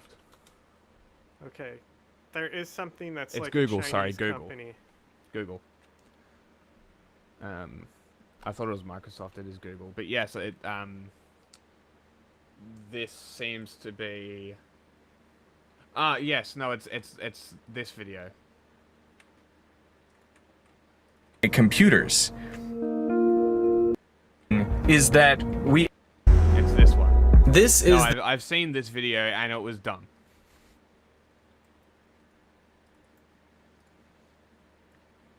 But no, that's Google. That's Google's thing. So it was doing Google propaganda. Network, a coalition of Tibet-related NGOs. The Tibet Action Institute received the 2019 Democracy Award from National Endowment for Democracy, a private nonprofit grant-making organization that supports the development of democratic institutions around the world. Though formerly private, the NED is almost entirely funded by the United States Congress. The National Endowment for Democracy is, it is the CIA. Oh that is what it is, like quite literally. Ultimately, you can't necessarily spark any sort of like real momentum if there isn't any sort of real harm. Okay? So what I mean by that is, I'm sure that there are very real issues. By the way, these sources that they dismiss, it's only if they've gotten funding through this program, right? So let's say we go ahead with whatever we end up doing and we get funding from the US government with our disclosure that our funding is not deterrent, like our work is not determined. Like, I'm looking forward to the US government money. Oh, I am too. I'm so excited because we're going to use so much of it to destroy them. It's going to be great. Right? And then it's going to be even funnier when it's like, oh, yeah, American propagandists who did this. Okay, cool. Okay, too easy, no problem. I'm so excited because it's like the fund is irrelevant. The money is irrelevant. Like this is the same thing. It's like dismissing a group giving real evidence because they're funded by APAC, right? Just because APAC gives them money doesn't mean that the evidence they produce isn't good evidence or actual proof. You can't just be like, they've got funding, that's not legitimate. Prove the fucking document wrong. Prove what they're saying is incorrect. You can't just dismiss them because they get funding from the National Endowment Fund. Like, what are we talking about?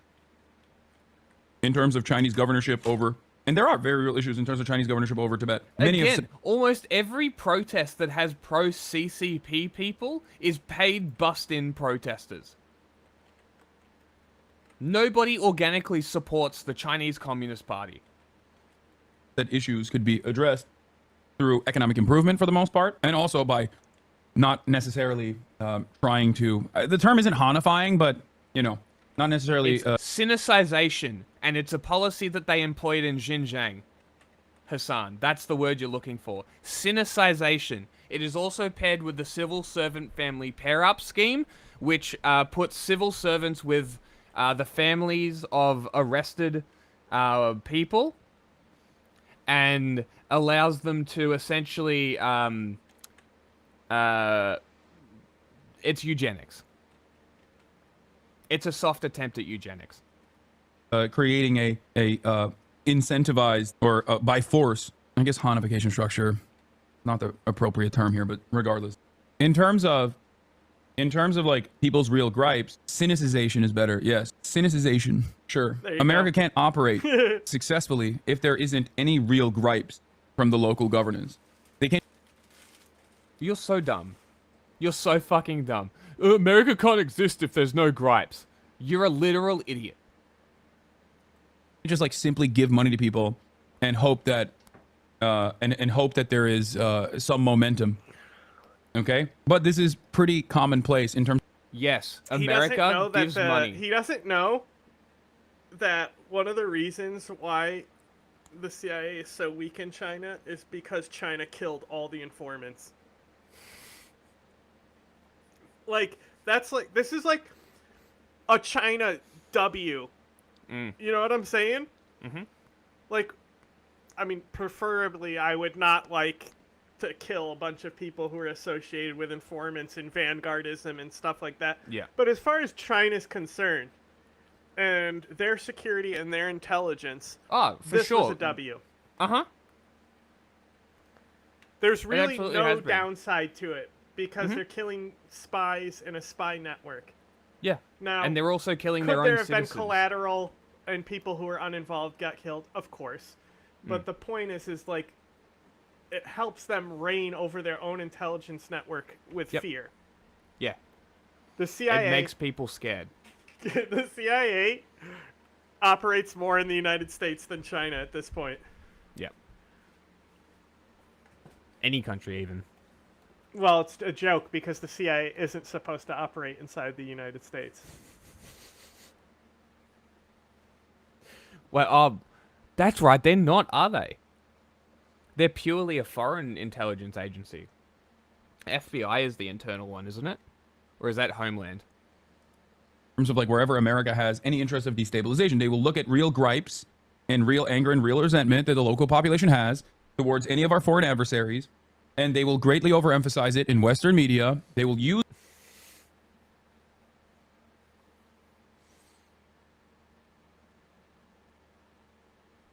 Okay, if it's... Okay, Hassan. If it's greatly overemphasized, show me the proof that it's not. Show me the evidence that it's actually happening, but not as bad as you say. That's what I want to see. Because so far, all I see is denial and evidence. I've pulled up multiple sources of information to counter things that you said in the last 2 hours that we've been doing this 28-minute video. You fucking idiot. So, yes, it is illegal for the CIA to operate inside the United States, but I would just like to remind you that literally everything the CIA does is already illegal. Yeah. So... Are people even aware that it's illegal for the CIA to operate in yeah, domestic? well, but here's the thing. MK Ultra, okay? And then there's also the time when they fucking tested sarin on people. Yes. And then let them go if they lived. Pretty cool. So, I think that was part of MK Ultra as well, but I'm not sure. Yeah. So, the CIA does operate inside the United States, but their goal is different than controlling the population. I can't believe we're so little into this video.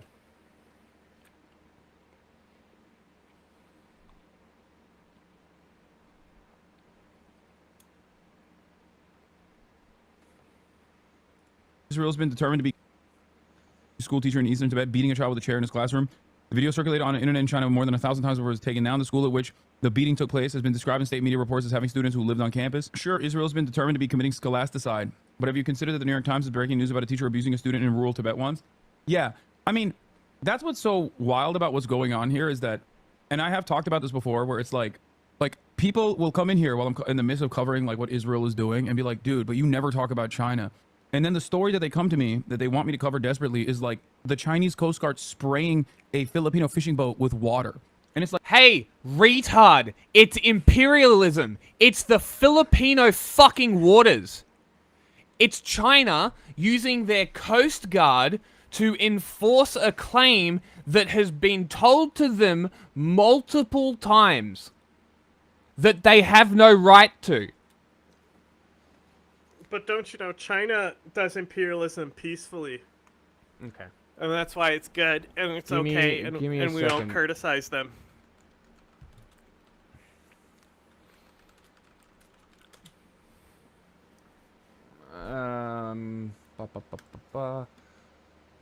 No, I think this is the one. Nope, this is not the one. Hold on. I have it in my sources, but... islands, South China Sea. There it is. Found it. Alright. Now, I'm going to... I've done this before. I'm just going to do it again.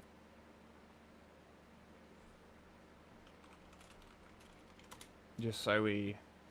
For context and whatnot, this is the South China Sea.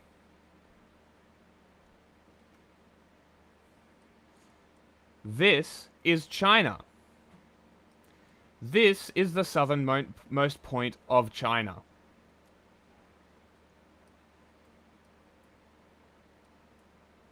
This is where these conflicts were happening. Does that look like China? Ah, yeah. Here the conflicts are happening. China is here. The most southern point is right here, Hassan. They are attacking Filipino ships. Keep in mind, this was an act of war. This was China using military assets to attack a Filipino ship. The only reason that nothing happened, and the only reason that we know it happened, for fact, is because 60 fucking minutes was on the ship when it happened. Literally, American journalists were on the ship when China's Coast Guard rammed them near the Spratly Islands off the coast of the Philippines. Just so you're aware, China's claims go all the way down to essentially the tip of, what is this? What is this? Malaysia? Malaysia. Right to the tip of Malaysia. They conflict claims with 5 different fucking countries.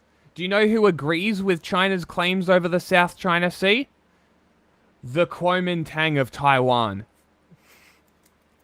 That's who you are agreeing with. that's your position. That's what you're siding with. You are a colonialist, loving, imperial scum. Just so you're aware, Hassan. Are you Bro, we're excited for dropping Ethan's 6,000. contact nuke, Jack? So excited. Like, I just like... Apparently part 1 is over an hour. Awesome. Because, like, I really want people to just start calling China out for their imperialism. That's all. It's really not hard. Imperialism's bad. It's not hard to say. You can do it. I believe you, Hassan. You're a big boy. Or are you too busy being handled by fucking Chinese agents to realize? Maybe the money is clouding your judgment. I don't know. 6,000-pound bombs on schools and mosques and hospitals, and you're like, they're playing water wars over there. Like, look at how bad it is. And it's always... Why are you putting hierarchy on imperialism? You know you can care about multiple things at once. You stream 9 hours a day. You routinely complain about it. Use one of those 9 hours a day to cover all this shit, you idiot.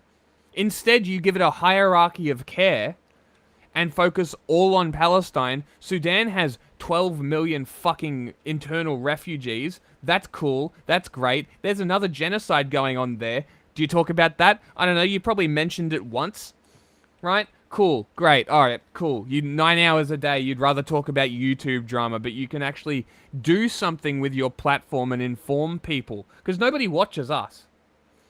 Right? We're covering it. Nobody watches us. You have hundreds of thousands of people that you can show this shit to, that you can be a good, legitimate source of information for, yet you squander it to bend knee and suck the dick of the Chinese Communist Party. That's what you're doing. You think you stand for people, but what you are doing is standing behind Xi Jinping Wait. and the Chinese Communist Party. We get dick out of this? What? I want to suck some dick. Is the same. Wait, dude, you never talk about China? That's not true. I talk about China all the time. As a matter of fact, I talk about it very frequently, which is why a lot of people get very mad and say, Hassan, you're pro-China unconditionally. China does a lot of good and China does a lot of bad, as any state does. I'm currently in the process of reading a New York Times article, but the point always, denying the point it remains, the whole which time, is that like saying that it's NTD. Or not NTD. In order to put together NED. The NTD is the Falun Gong. Yeah, Falun Gong. a narrative that this is like genuinely devastating, and I there did is put some Falun Gong evidence stuff in, but I may have put it in the fun list.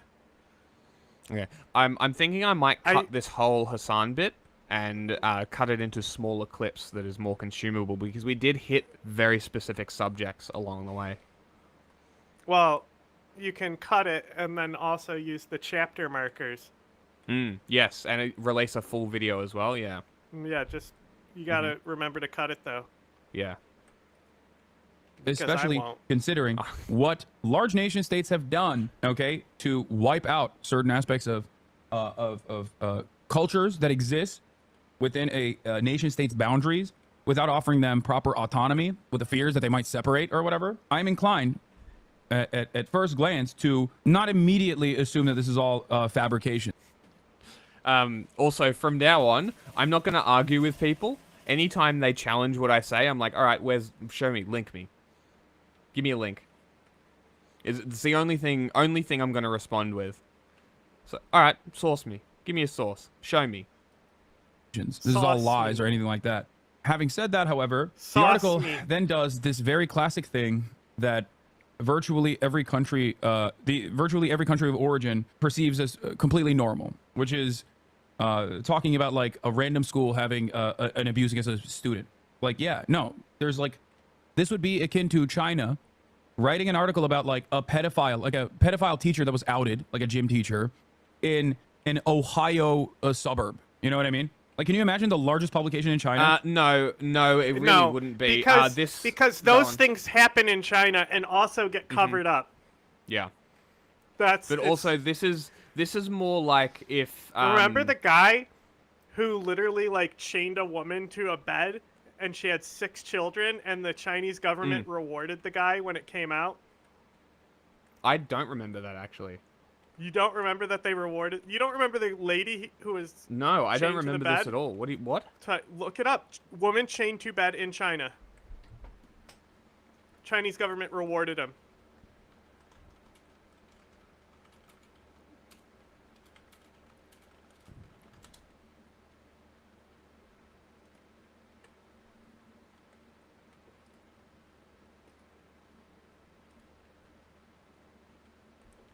Child mother incident, human trafficking. Jiangsu. Yeah, they even found where she was kidnapped from as a child and stuff. As a child? Activists, yeah. What the fuck? This dude just went into like a rural community and like snatched this girl. And she's been like chained to a bed for years. That's fucking crazy. When it was discovered, the Chinese government basically helped cover it up because they don't actually care that this happens. You know, they care about the international incident. And they don't want people talking about negative things. They don't care if negative things happen, just as long as they're not talked about. Yeah.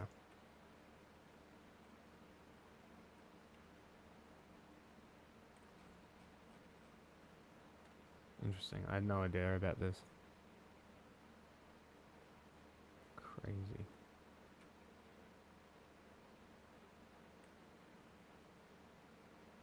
There's video. I bet there is.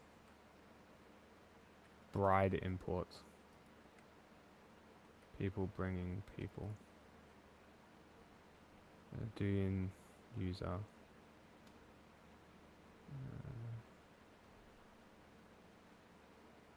Oh my god, it was on TikTok. It came out on TikTok. Are you fucking kidding?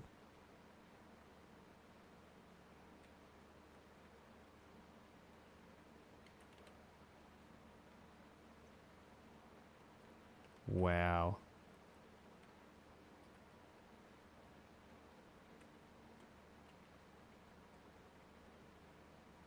Crazy. Okay. I will give this a read.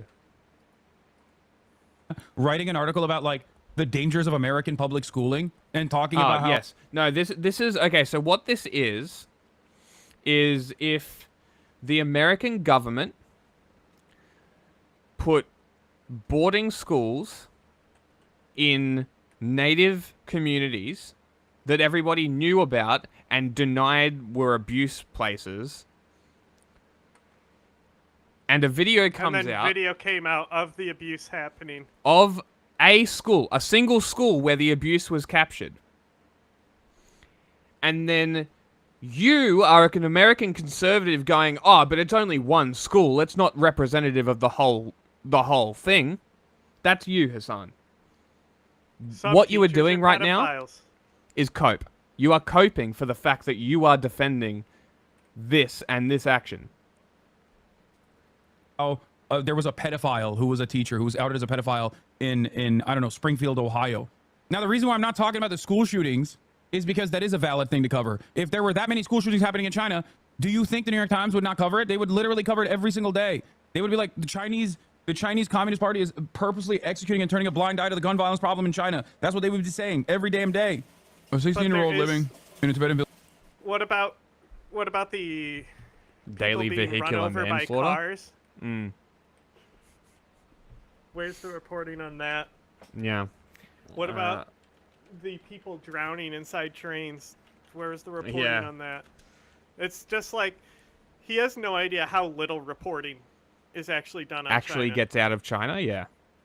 He really is unaware. He just thinks that everything is the government fucking agents. Maybe there's so much prevalence of government influence inside anti-China reporting is because there is no actual reporting inside China. Yeah, it's all state controlled. That probably is why. That means you have to use CIA sources and shit because no other sources exist. Yeah. It's crazy how that works, right? This article about this one specifically only got out because of how big it was. They're basically like mass shootings, just way more common. The bollards, fake. Because it's well, literally... Not necessarily all Not of all them. of them, but a lot of them. Village in Sichuan province told the Times that beatings by teachers were constant at the residential school he attended.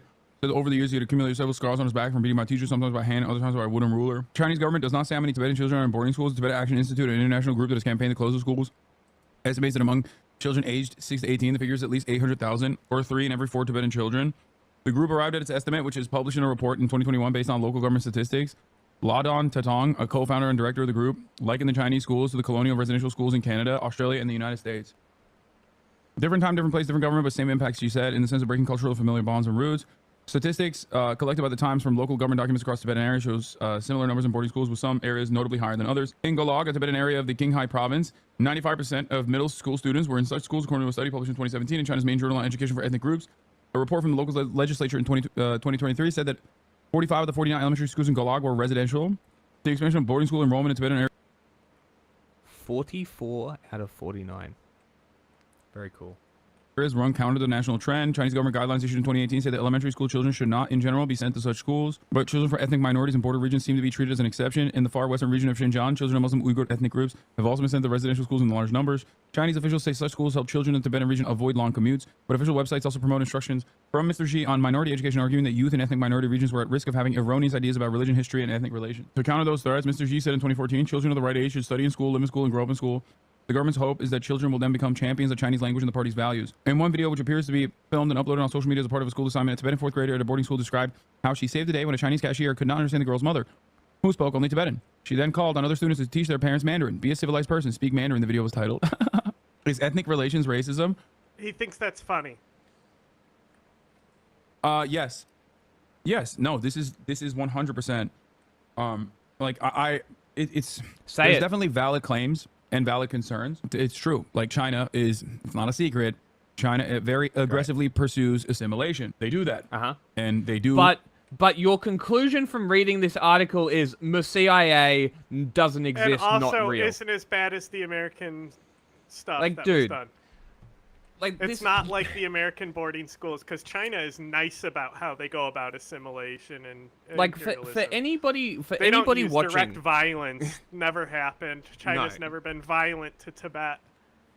I just hope that for everybody who's watching or sees this, that I've done a good job showing you that Hassan is not a good source for information. At least I want to have done that.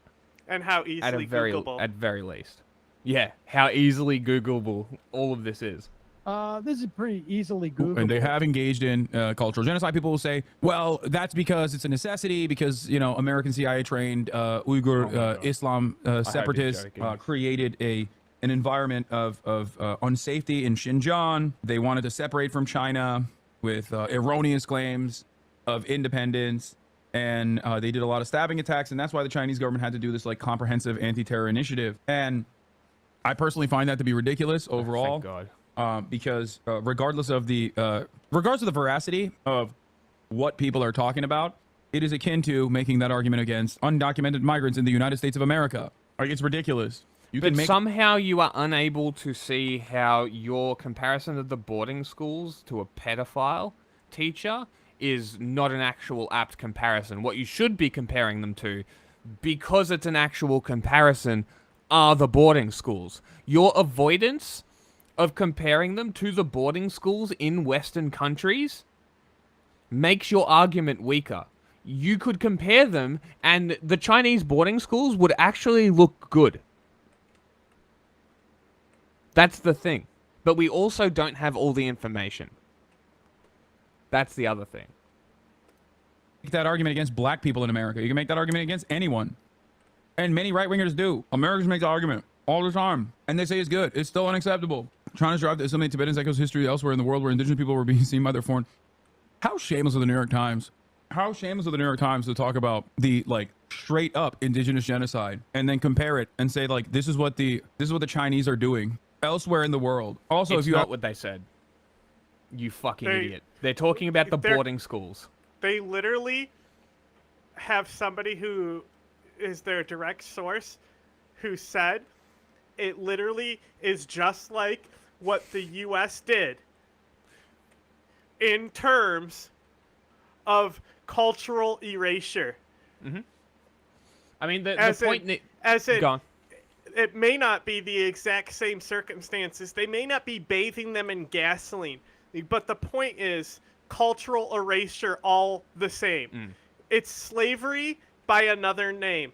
It's literally somebody going, well, this is ethical slavery, not what the U.S. does. Yeah. They're civilized blacks, is what you're arguing. That's the argument. Like, what are you actually doing? This is what doesn't make sense. I just don't When understand China does genocide, it's friendly genocide. Friendly, yeah. With a smile. Yes. A Coke and a smile, wasn't it? You get a lollipop after your genocide and a sticker. You know, in Germany, they just threw the shoes in a pile. At least in China, you get to still speak Chinese and live. You know, they're well, don't you know that the only reason why Hitler had to kill the Jews was because of Ryan Gosling? Of course. Ryan Gosling, yes. He convinced him. Didn't have that idea of extermination until he gave it to him. Yep. That's because like it wasn't really a genocide, you know what I mean? Like, I mean, come on, they got casinos. Yeah, the only thing that's comparable is the boarding school aspect of it, because residential schools in the but again, they like, literally said, the article's source literally said, in terms of cultural erasure. Yeah. And this is another thing, is like, why are we putting hierarchy on it? As terms of cultural erasure. Mm-hmm. Although, I don't know how the healthcare would be there. I imagine that they probably... Food didn't exactly look good, but it would probably have at least the caloric basics that they would need. I would imagine that China's very aware of what not allowing people to have the caloric basics does. They would know, if anybody. It's not... But it's Aftermath. Starvation with a smile. Uh-huh. Of an actual genocide was forcible, caused a lot of forcible assimilation. Australia did it to the indigenous population. Okay, did you say actual genocide? Now, hang on. I just want to be clear. When we're talking about the genocide in America, the boarding schools was just a small part of it. A part of it, yep. Okay? Same as Australia. There was also one of the larger goals of the boarding schools, which was family separation, which we see here as well. Right?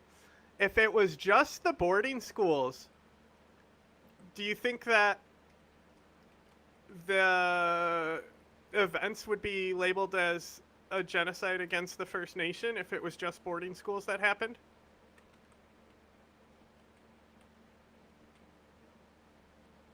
It's almost like there's like, you know, dozens and dozens of things that happened alongside the boarding schools.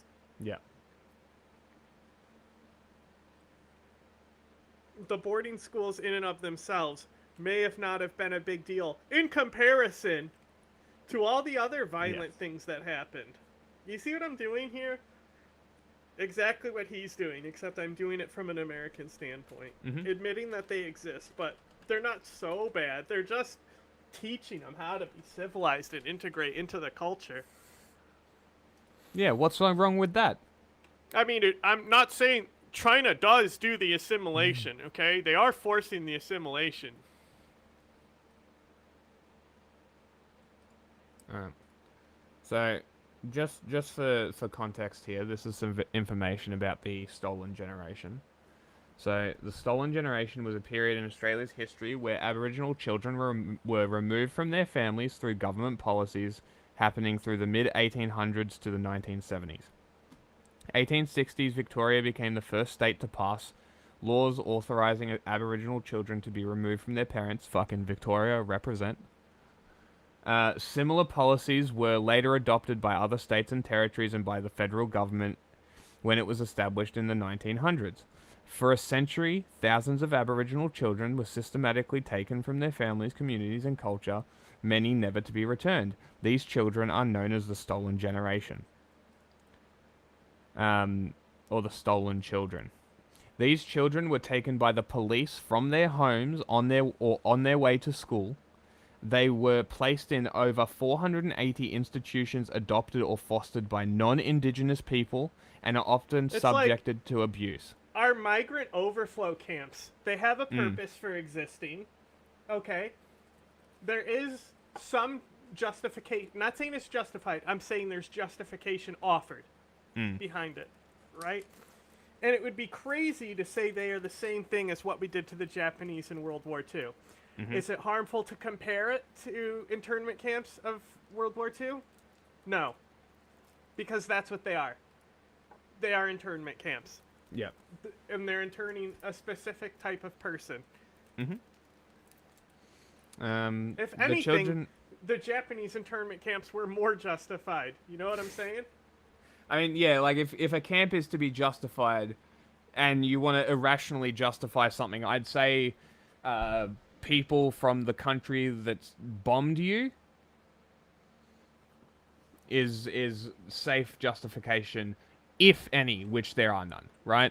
Well, that's another thing, is not to defend the internment camps, but it's actually deeper than that. Because... Remember what we said about not saying not to defend? Yeah, that's why I'm joking. But I'm not sure if this was just their idea or thinking or if it was an actual policy in place, but similar to how China expects Chinese citizens to yield to them. It kind of that thing was going on. It's like the Japanese people... We watched a great video on this, too, that was not political when we were doing our exploratory series.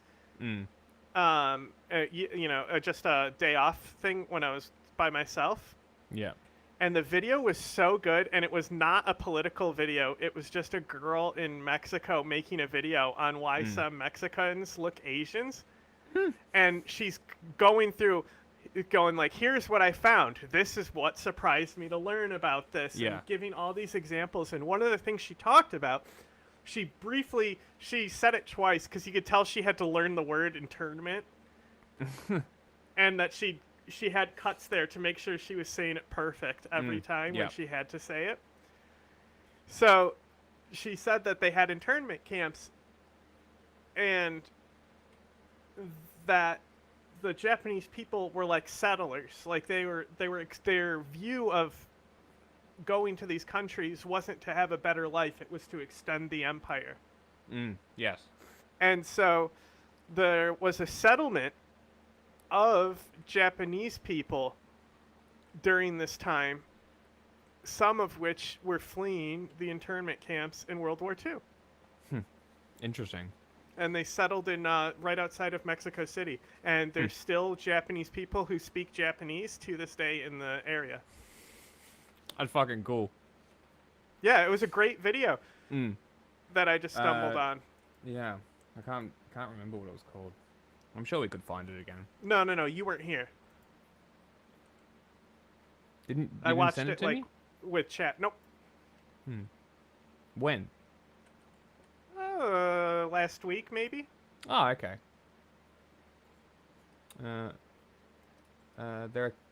So there are currently more than 17,000 survivors. 1/3 of all of Aboriginal Torres Strait Islanders, their descendants. Interesting. In Western Australia, half of the population have stolen generation links. The children, grandchildren, and future generations may experience, and this is the point, right? The point that I wanted to get to, the disconnection from their extended families and culture have high levels of stress. This creates a cycle of trauma known as intergenerational trauma, where the impact is passed from one generation to the next, right? Like, whether you let them go back to their families or not, you're robbing childhood from, like, a child from their parents for their development, it harms people so much. Like this, the conservatives are kind of right on one thing, and it's a two-parent household. The one thing they're wrong about is it doesn't need to be a man and a woman. Huh? I said 2 or more.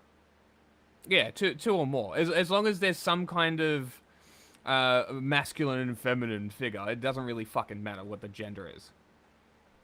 Or there's somebody to fill that role. As long as a kid has somebody to bounce ideas off and actually have a balance there, the kid's going to be fine.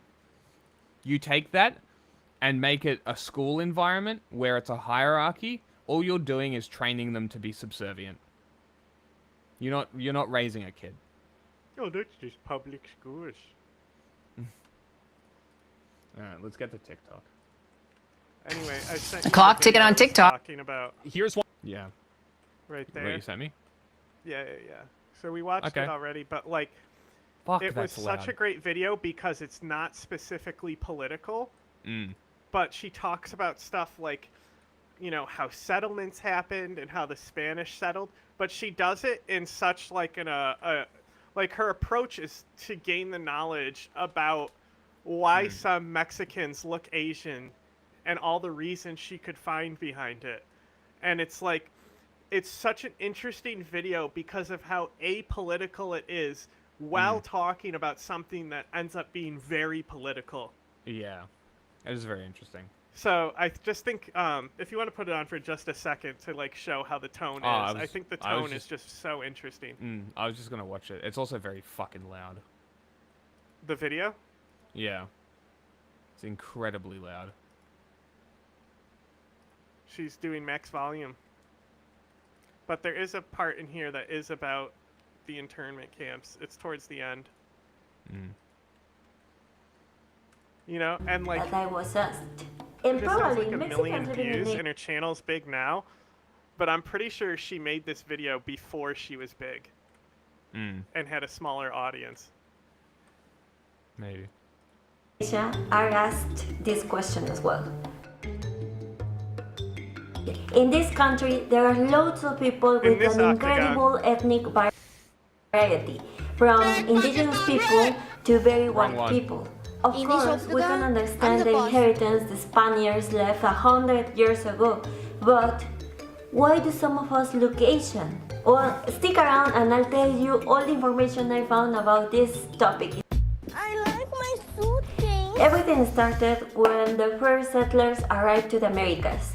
They were people from Asia that had crossed the Bering Strait a ton of thousands of years ago. That's why the more indigenous the person is, the more remarkable the Asian features are. Not only in Mexico, but all around the American continent. This could be the first reason. I was born in a very small town in Mexico, and it's clear that my Spanish features are minimum. But this isn't the first reason. There could be more reasons that... Hot take? W. Honestly, I wasn't aware of them before. I think the things I just researched weren't taught me at school. I suppose that history extends beyond what a textbook might provide. And if you know more information about this, please let me know in the comments. It's so funny. Her accent is like peak first generation immigrant in Australia. Well, she lives in Mexico, I believe, or maybe she lives in Asia, but also speaks English. But she's from an indigenous place, like where the indigenous people are, which is like the east and southeast to Mexico City. Yeah. People out there have asked me if I'm Vietnamese, but they also have asked me if I am from the Philippines. That's funny. She does look very Filipino.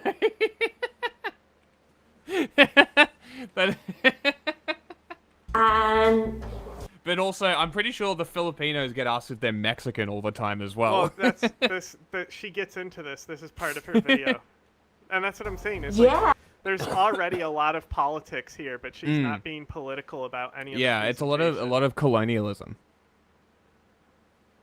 Philippines and Mexicans look alike. There are some studies that show that around 1/3 of the people living in Guerrero, the Pacific coastal state of Mexico, had 10% Asian ancient ancestry. This number is significantly high. They were related to people from the Philippines and some of them from Indonesia.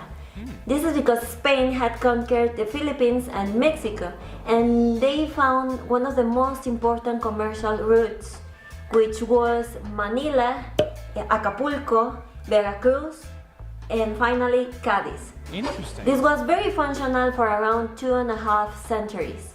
The Spanish brought Filipino people as slaves or prisoners to help them with its trade, and the same way with Mexicans. So the Spanish took some Mexicans to the Philippines with the same purpose. That's why you've probably heard that Mexicans and Filipinos get along very well.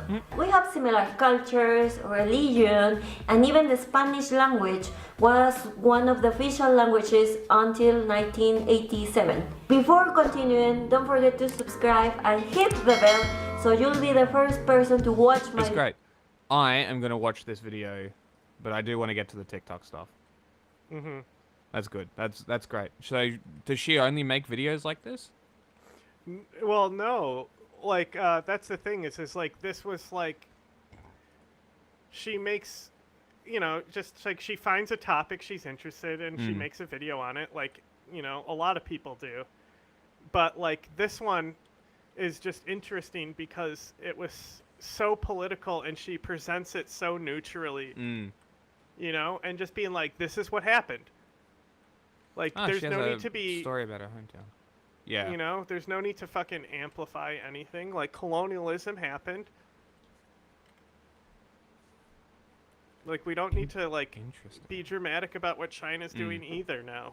Yeah. Like, it can be presented like a normal person saying, hey, this is colonialism and that's bad. Well, she doesn't even say that it's bad, just that it's happening. And I thought that was just fascinating. Yeah. Oh, this Barbarism Critic's one of my favorites about this current TikTok saga. Look at this one, priced out of Mexico, talking about gentrification. I could make that about Australia. Interesting. So see, she has some that are kind of political. It's all about culture. She not stopped being a digital nomad, so I guess she was one of those people that traveled for Instagram pictures. Yeah, she seems like she's kind of wealthy. And in the video, I identified, she like showed a picture right there in that subscribe section. If you let it play a little while, there's an image that's clearly Vietnam. And I was able to identify it as Vietnam because I know what the tribal people look like where it's being taken. Interesting. So I imagine that's kind of what she is one of those culture travel influencers. Yeah. One right here, downloaded the little Red Book app. This app is going to undo decades of U.S. propaganda. I'm already jealous of their cars. It's been really funny for me to see so many people that are transitioning over to being huge fans of like China because of the TikTok ban. In short, there's been a ton of people. Americans don't comprehend the level of consumerism that China has. Like, if you really want to talk about the worst thing America ever did, it was introducing capitalism to Asia. People praising China after this new TikTok substitute app finally showed how it was really like to live. Making Japan open up, you mean? No. Literally introducing the ideas of capitalism to Asia. Around. Like, it's fucking ridiculous. Although, that being said, Japan was already in feudalism. It naturally probably would have led to capitalism anyway. They also kind of skipped over capitalism and went straight to fascism because of their honor systems and shit. It's very fascinating. Japan's history is incredibly fascinating. And now the only way that it's going to save them is by opening up and being international. It's ironic. Live there. And then... Oh, no, here we go. A Chinese man on Jiangsu has made a video telling American TikTok refugees to keep their sexuality and transgender shit to themselves, and they're getting mad at him. We hate the shit. There's only two gender out here. Male and female. If you are gay, Just be gay. Don't talk about you're gay. We all know you're gay. Just don't talk about it. If you're a lesbian, you cool. You cool. If you're LGBTQ, whatever, keep that shit to yourself. There's no gay marriage out here. That's against the law. So keep that shit to yourself. This Don't is swing a that westernized person. Yeah, what are you talking about? Like, shit to someone else's daughter.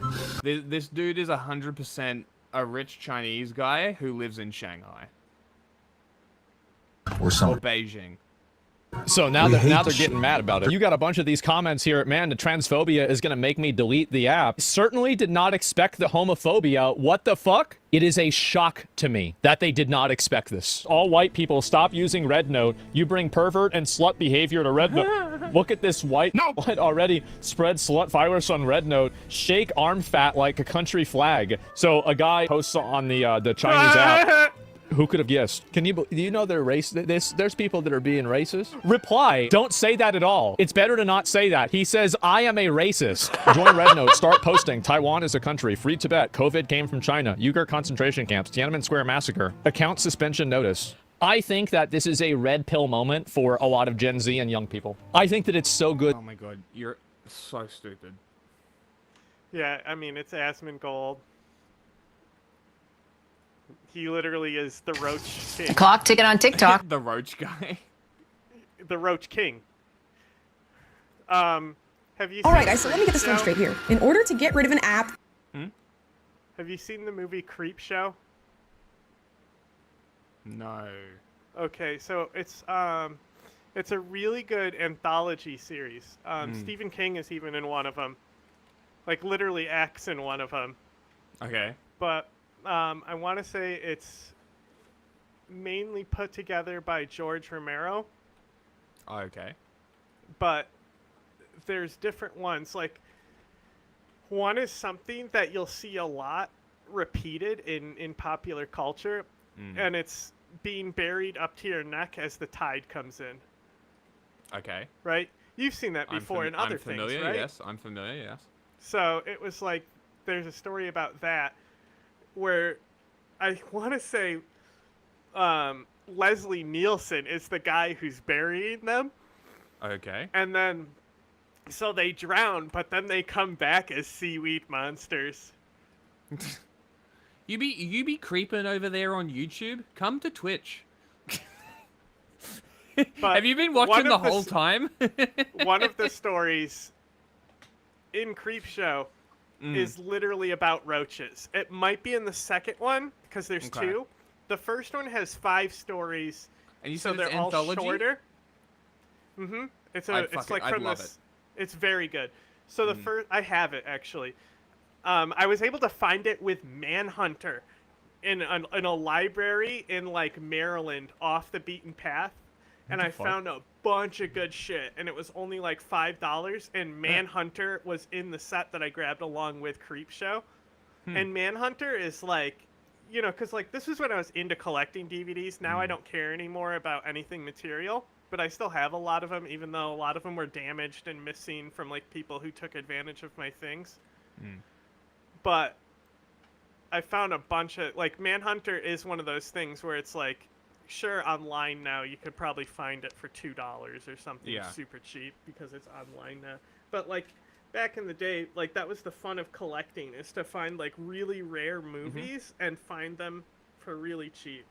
And Manhunter is a very rare movie. You can find anything just by Googling it now, which takes the fun out of the collecting. If I wanted, actually, Manhunter, I guarantee you, is on Netflix right now. Do you know what Manhunter is? I do not. My friend has been buying up copies of New Vegas for when the Fallout show gets released. Let me show you the trailer to Manhunter. I want to see it. But yeah, my mate is collecting sealed copies of New Vegas, the complete editions, so he can sell them when the show comes out. To take advantage of people's stupid consumerism. I support this. Fuck those people. that we felt was compromised by the CCP, known as TikTok. We instated a ban. That ban is supposed to take place on Sunday, where the entire app goes dark. Hopefully no copyright music, right? In this trailer. I know there is, because it's in the 70s, so there is some copyright music definitely in the movie, but...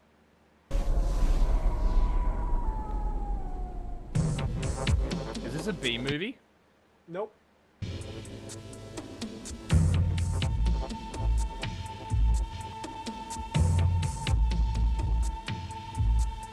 He doesn't like the glass elevator, isn't that great?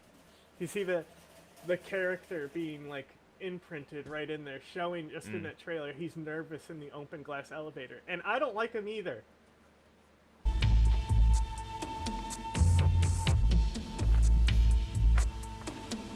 Intruder entered through kitchen sliding door. Nationwide victims. Yeah, this is Will Graham of the FBI.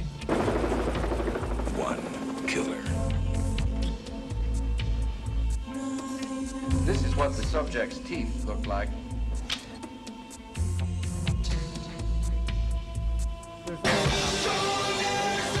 Is the twist that it's a woman?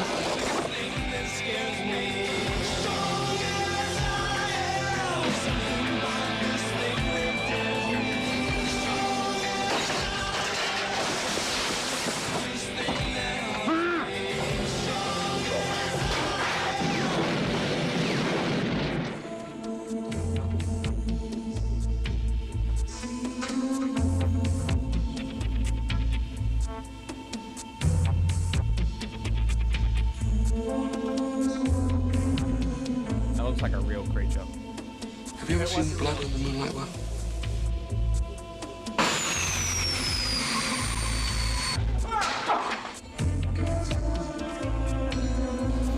William, you're gonna make yourself sick or get yourself killed.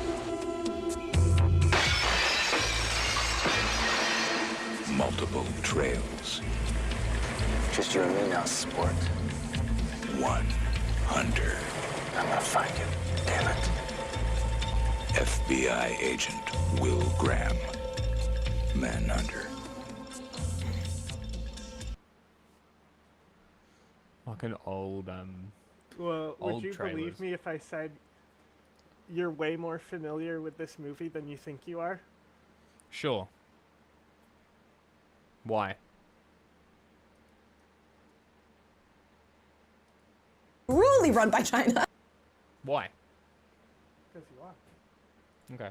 Titled RedNote, which is based off of Mao Zedong's Red Book. And now a bunch of Americans are online on a Chinese app talking about how much they love China, learning Mandarin, and saying they love the CCP. Let's talk about it. Yeah, you better. Look.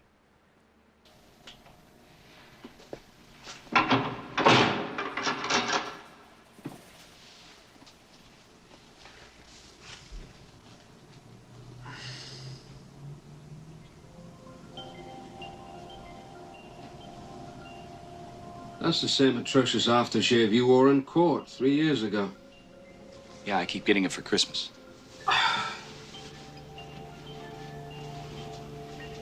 Did you get my card? I got it, thank you. And how's Officer Stewart? The one who was first to see my basement. Stewart's fine. Emotional problems, I hear. Do you have any problems, Will? No. No. Of course you don't. I'm glad you came. My callers are mostly clinical psychologists from Cornfield University somewhere. Second-raters, the lot. Dr. Bloom showed me your article on surgical addiction in the Journal of Clinical Psychiatry. And? Very interesting. Even to a layman. I want you to help me, Dr. Lecter. Yes. I thought so. It's about Atlanta and Birmingham. Yes? You read about it? In the papers. I don't tear out the articles. I wouldn't want them to think I was dwelling on anything morbid. You want to know how he's choosing them, don't you? I thought you might have some ideas. Why should I tell you? You get to see the file on this case. When was And there's Silence another of the reason. Lambs? Pray tell. Thought you might be curious. Like After this, right? A few 90s? years after this. Mm. So Silence of the Lambs is actually the direct sequel to this movie. Really? Mm-hmm. That's why if you look at Lecter here as well, you'll notice he actually has like the same, he looks kind of like a younger version of Anthony Hopkins' character. You know, he has the haircut and everything.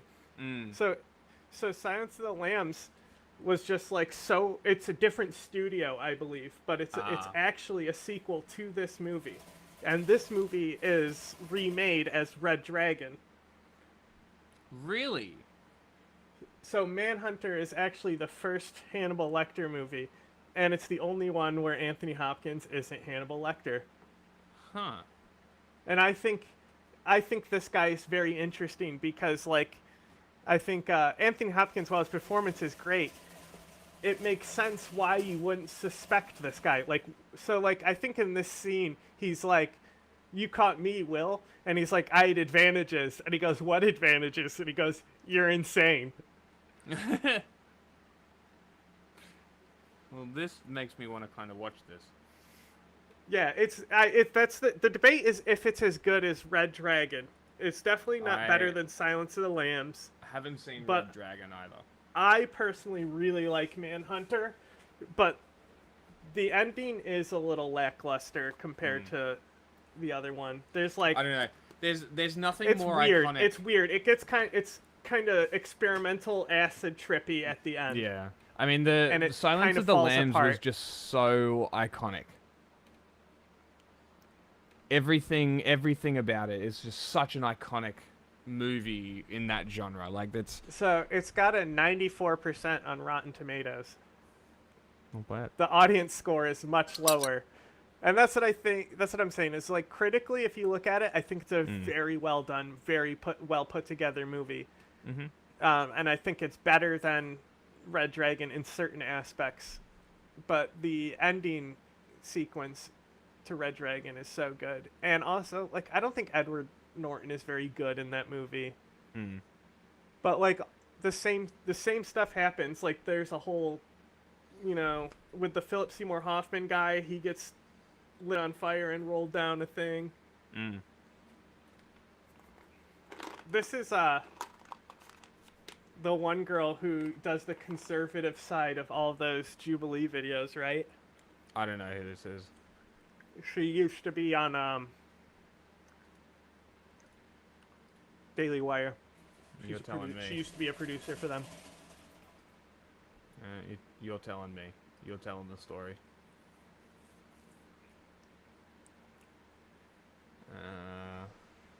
Pretty sure. Yeah, seems to be something like that. Anyway. Guys, before we get into today's video, please like and subscribe. Yesterday we're going to be talking about RedNote, and I would find this funny if I didn't find it scary, and maybe we're going to laugh a few times along was talking about Creepshow and the Roach short the way. But yes, US Americans, the Americans, are downloading a Chinese app known as RedNote. You can literally go in the App Store and look up this app. It is #1 in the United States right now, and it's not even in English. It's in Mandarin. And why are people doing this? Well, they're giving a big you to the US government, because the US government told them that they're going to be banning TikTok. As of right now... I mean, you're already wrong. It was mostly information warfare and Chinese agents pushing the app, which made them download it. Also, the reason that they think the world is ending because TikTok is being deleted, even though it's not unique and is kind of bad as a social media app. And you can kind of make more money on others. But, like, sure, yeah, TikTok's being banned. Wow, whoop-de-doo. TikTok here in the US has something like 175 million monthly active users. And those active users are going to have nowhere to go on Sunday when the app is supposedly... I'm losing my fucking mind. Nowhere to go, she said. Nowhere to go. Go to fucking MySpace. Who gives a shit? Like, fuck me, you don't have to go to any of the actual social media. I will unalive myself before I look at an Instagram reel. Pathetic. is supposed to go completely dark. Now, there are some politicians who are pushing for an extension on this ban and waiting till a later date, but others are saying, no, Sunday is the last day. Everything you've ever known on TikTok is going to be gone. Now, of course, the reasoning for this ban is that TikTok is an app that is legally beholden to the CCP. We know this for sure, even though TikTok's CEO is Singaporean and that's all going viral, and we've seen the ridiculous, and I mean ridiculous with a capital R, hearings where they brought the TikTok CEO to question him about whether or not TikTok connects to the Wi-Fi. Mr. Chu, does TikTok access the home Wi-Fi network? Only if the user turns on the Wi-Fi. Oh my god, is she that dumb? Yes. I'm sorry, I may not understand that. So if I have a TikTok app on my phone and my phone is on my home Wi-Fi network, does TikTok access that network? Yeah, I'm not going to lie. They really fumbled with that whole hearing. No, this is embarrassing. You are the dumb one in this situation, by the way. You are the one that doesn't understand the question, which means you probably have your local network settings on, which probably means that every single app on your phone, yeah, like because the question, none of them understood what TikTok did. They were definitely given questions. The question was asking about the local network access of apps, and if you are a normie, you will leave network access on for most apps. And if they have network access, but the way that means they have access to all of your can TikTok use my Wi-Fi? Yeah. Which is like, yes, to use the app, it accesses the Wi-Fi. and that's what's funny about that hearing, is none of them, they're trying to be like, how does TikTok mind control me? And they don't understand how it works. Yeah. All they could have done, hysterical. All they had to do was bring in psychologists that talk about how bad short-form content is for you. The fact that the CCP does exercise power over TikTok, which means it exercises power over your data. And there's a ton of data stored in TikTok. Of course, this is an app on your phone, so it has access to a lot. TikTok can track your finger movements. It, of course, tracks your interests, the things you're sharing, the people who you're talking to, what you're interacting with, your location, your basic demographic information. There's a whole lot there stored that could be utilized by our enemy, which is the CCP. But I guess that's not all that concerning to Americans, and they're far more concerned with the fact that an app that they love is being taken away from them by that literally why it's getting banned. They can already get that information. Yeah. That's all legal and fine according to our government. Grindr That's got not banned. why it's banned. Grindr got banned for the same reason. Mm-hmm. TikTok is in the unique well, they didn't get and banned. exclusive They were forced to sell. Forced to sell. They're in the unique and exclusive club with Grindr. The U.S. government. So now they're downloading RedNote, which I don't even know how you say the name of this app. I think it's Zhao Hongshu. She did that pretty well. A lot of Americans right now are both on TikTok and RedNote at the same time, talking about their transition onto this new, definitely CCP app. And I'll go ahead and low key. Americans learning Chinese and interacting with Chinese people is good. Hot take, I think Daily Wire went downhill when she left. Tell you right now, before we get into some of these videos, that I can understand both sides of this argument, and hopefully by the end of this video, we'll have a little bit more clarity on both parties when it comes to what's going on with these apps. But first, we're going to watch a few videos. This first video is a screen recording of a RedNote. Compare her doing this to Brett Cooper. Like, she already had left Daily Wire, I think, at that point when Brett Cooper came in. But this is the same format as Brett Cooper, and she's actually doing it so much better because she's not like, Brett Cooper just shows up and reads the script. Video of a guy welcoming what we're calling TikTok refugees onto the site. Yes, Americans seeking refuge in China. Hey guys, just want to make a quick video about Xiaohongshu, introducing you guys to this platform. So tip number 1. You mean in the title? Because why would I say unselling TikTok? Would people click? Probably not. We mainly use this platform for searching for suggestions such as for restaurants, such as for shopping malls, even for like... Yeah, TikTok's banned itself by blocking the app. Also, I was talking about Grindr. They forced the sale of Grindr. They didn't ban it. It was never banned. They just forced the sale and Grindr complied. Yeah, they didn't that's what but that's what they're talking about. So why would you say they're banning TikTok? They're talking to me when I said Grindr. But I was talking about Grindr being forced to sell. Makeup tips. And secondly, this platform is mainly Chinese speaking, but do feel free to speak English and post English content because I believe there are a lot more English speaking people on this platform nowadays, and like we need to build this community, and there are a lot of celebrities trying to register for the account here. So what matters more is like we build a community starting from now. And thirdly, I want to say never stop sharing your voice because a platform such as Twitter, Instagram, and TikTok. Unless you're gay. Notice this is the CEO. By the way, that's why he's talking like this. Yeah. To 小红书 should never be banned. Like people sharing their actual voice there, like about wildfire in LA, about Gaza, and a lot of other things, right? These are real people's voice. What matters more is that we never stop making. It's really funny how quickly this video was made redundant by the actions of the app. Content. So yeah, welcome to 小红书. Let me know what your thoughts. Let me know what you're interested in. I speak both Chinese and English, so like, feel free to ask me any questions. Okay. Now, despite what that video says on it, it's saying this is the RedNote app CEO. This man is not the CEO. He is a random Chinese man living in Toronto. That's funny. But this video went viral, so now people are actually thinking that this is the CEO. Welcome. Is that I wonder who orchestrated this and told him to say Don't he's you the think CEO. that this is just completely and utterly emblematic of the entire reason, like the entire point that we want to make here?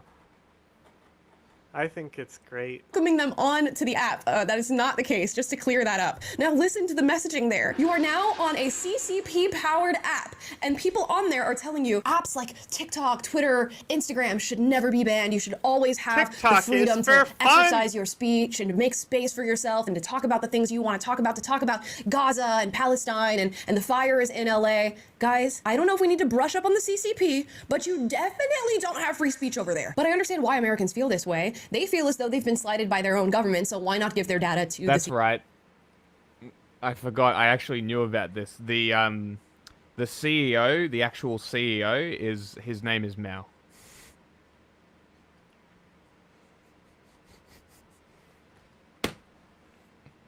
Oh, speaking of CCP.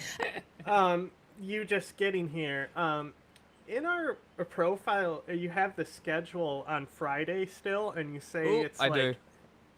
at 8:30 East, and Isn't that when we? What time do we usually start?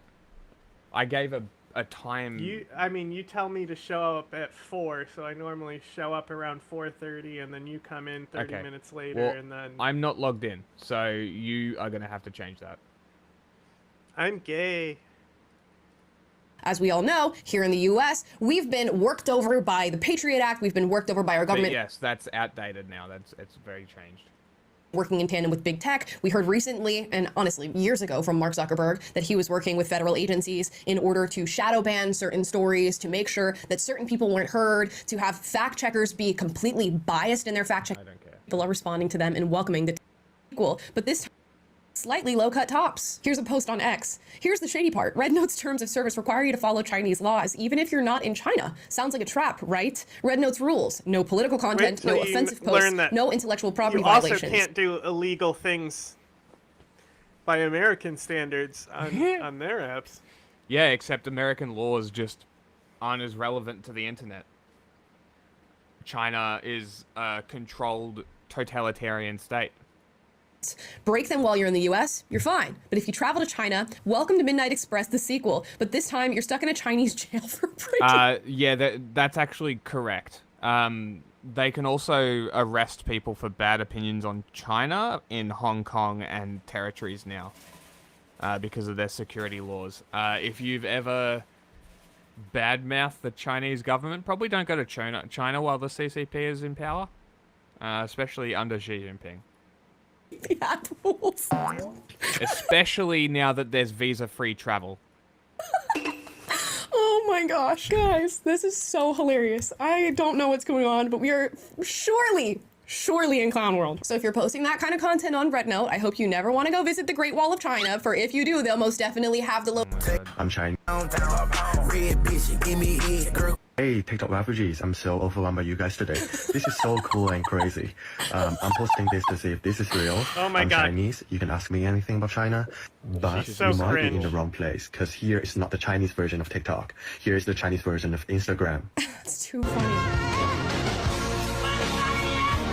Oh my gosh. Different unks and how they be fighting in the hood, part 2. Mr. Pinky's out. See, this unk right here, he real old school. Did you see how he... My app doing dances to Michael Jackson, showing us how different unks fight and twerking, I'd have to ban them. Or we're not taking Chinese Communist Party. This is so cringe. This is a dog shit video. I mean, it's Well, Brett the U.S. Supreme Cooper. Court has upheld a law banning TikTok in the United States if its Chinese parent company does not sell the app by Sunday. The ban was made on security grounds. The decision saw millions of users jump to other Chinese-owned apps like RedNote. The White House indicated today that Biden will not take any action to save TikTok. However, incoming President Donald Trump has vowed to rescue the popular platform after he takes office on Monday. Well, you missed us absolutely annihilate Hassan for like 2 hours, so you might have to go back for that one if that interests And with you. millions of TikTok users jumping over to RedNote, as we mentioned, there many technology experts are flagging security concerns. Our next guest is one of them. Jason Snyder is a technologist and chief technology officer at Momentum Worldwide, a global marketing agency. Jason, thanks a lot for giving us your time today. Thank you. Let's see if they give us anything that we aren't aware of. I want to get your sense here in terms of what you feel the impact of something like this is going to be, this worldwide ban, if you will, or nationwide, excuse me. Yeah, it's fairly significant. So there's millions of people that are engaging, in this platform currently, and there are real dangers to the platforms, and there's dangers with people migrating from something where we understand some of the risks to a platform where we don't understand any of the risks at all. And RedNote collects a staggering amount of personal and behavioral data, everything from your location to your browsing habits. And in the wrong hands, this data could be manipulative and it could surveil or exploit users. Okay, so and it's interesting that when you're talking about RedNote. This is just for the one person watching right now, or however many people are watching. This is like the main reason. I've lost my mind. It could be manipulative, and it could... Okay, so this is the reason that people aren't heeding the warnings about China adequately, right? Is because people like this, the corporate press, the general establishment, if you want to call them that, they will only say the same shit. It's always the same shit. It's always from a state's point of view. From a state's perspective, it impacts the state. Nobody gives a fuck. Who cares, right? We are trying to talk to you as a person, talking to you about a country who has no regard for the people of its country. No regard for you, for anybody else, right? The corporate press that's arguing in favor of states, that's China. It's the same thing. You aren't escaping one to find another. You're literally going from one sinking ship to another sinking ship that's just slightly less sunk. That's all. That's all you're doing. You're not making any major changes. You're not learning anything. You're not adjusting your behaviors. You're not heeding warnings. You're not educating yourself. You're literally just like, oh, the crowd's going over there, I'm going to go to. Right? Really, genuinely, it is a good thing to have the Western culture bleed into China. About how I think it's because they're like, oh, it went to the top of the App Store for like this day. Okay. Like, unless something was just released, why would it be at the top? You know, like being this is what I'm something saying. It was trending to the top of the App Store. Like, who the fuck cares? Like it's a Pokemon Go was #1, and it's only most downloads at the time. So it's like exactly. Yeah, but my main point here is you need to not so much heed the warnings of the corporate press and the state, but just be aware. That's all. Just be careful, because you interacting with Chinese people behind their firewall is only a good thing. You will liberalize them, and they will realize that the world is more than they believe. The world, like, obviously they understand that the world is out there and that other people exist, but I'm saying that, like, the Chinese propaganda, like, imagine if America had a big wall around it and the internet. Imagine the bullshit that Americans would believe, and how the world would just fucking open up to you if you realize that all those lies were lies. Meanwhile, that's the hope. They're saying is happening to them, that they're learning everything is a lie about China. Yeah, exactly. And it's like, it's because you didn't heed those warnings. You think America is lying to you. America, when it comes to this kind of thing, has no reason to lie to you, realistically. I mean, a state always has a reason to lie to you, but why would they have a reason to lie to you over TikTok? TikTok is for fun. Really, like, what? Ask yourself, what actually does TikTok offer that would make the US government so vehemently opposed to it that you think that they are lying to you about it just to lie? And what reason would the Chinese state have to tell you the truth about themselves and Chinese netizens and people beholden to the CCP? Why would they tell you the truth? If they want you to believe their narratives and you already don't trust America, all they have to do is throw you the smallest bait, and you're done. You are done. Hook, line, and sinker.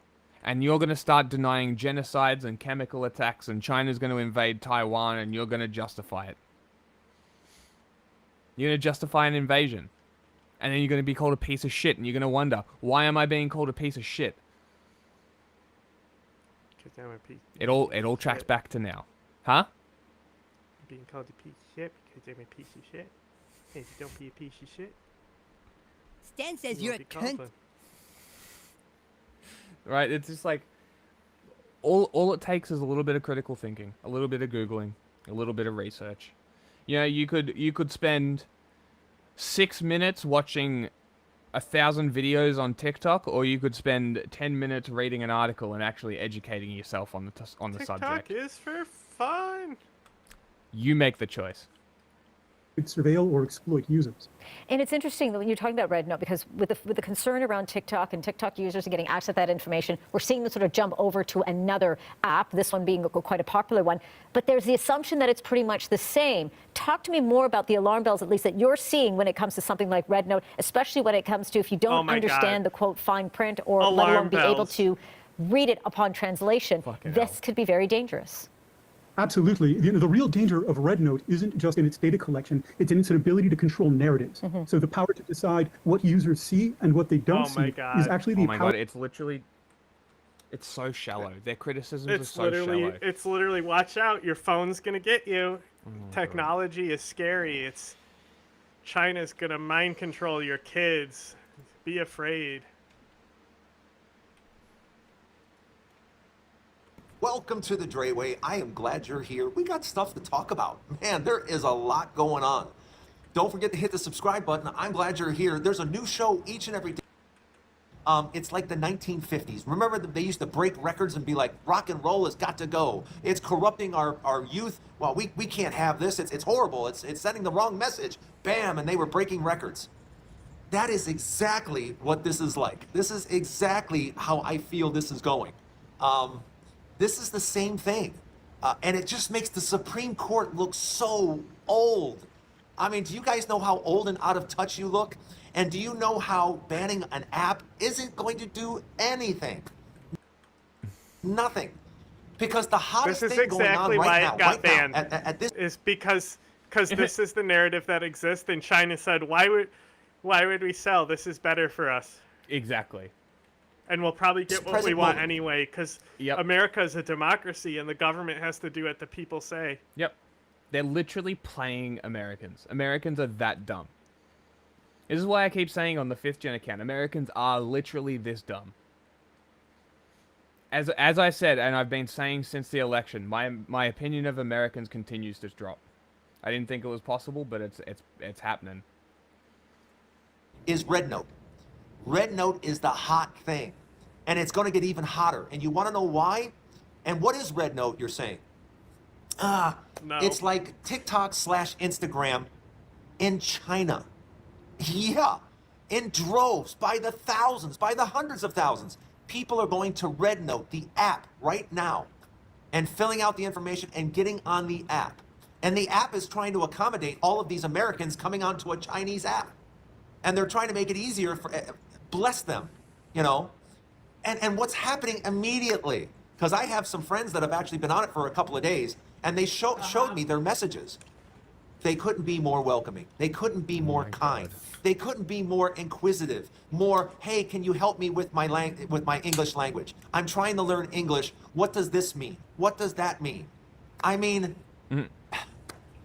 it's already having an unbelievable effect on everyone's psyche, because you start to realize, wait a minute. By the way, do you know the Chinese people are not being like, oh, I'm just a student who needs help with homework is a great way to create agents. Yes. You have to make yourself seem helpless, and they think they're virtuous by helping you. Yep. And then you say, oh, you know what else I could need help with? And you start giving them more and more and more and more and more and more and more. And then suddenly you're breaking in some place to steal government files. So I'm going to do it 5 p.m. to 1 a.m. Does that work for you? Yeah, it's 1 a.m. now, so. Alright, we'll just do 5 to 1 then. 5 p.m. to 1 o'clock is the general schedule. But yes, no, you're 100% correct. It's a perfect way to generate agents. Because it's a rapport thing as well. You know, you're gaining trust, and then you're like, hey, you know, yep, your government be doing this. Can you try but it and also find builds evidence them for up. us? It builds up the confidence in themselves. It's gaslighting. Yes. Oh, I mean, that's how you create agents, is by gaslighting. Yeah. Why do you think it's always honeypots and shit? People be stupid. Honeypots are a great way to get information.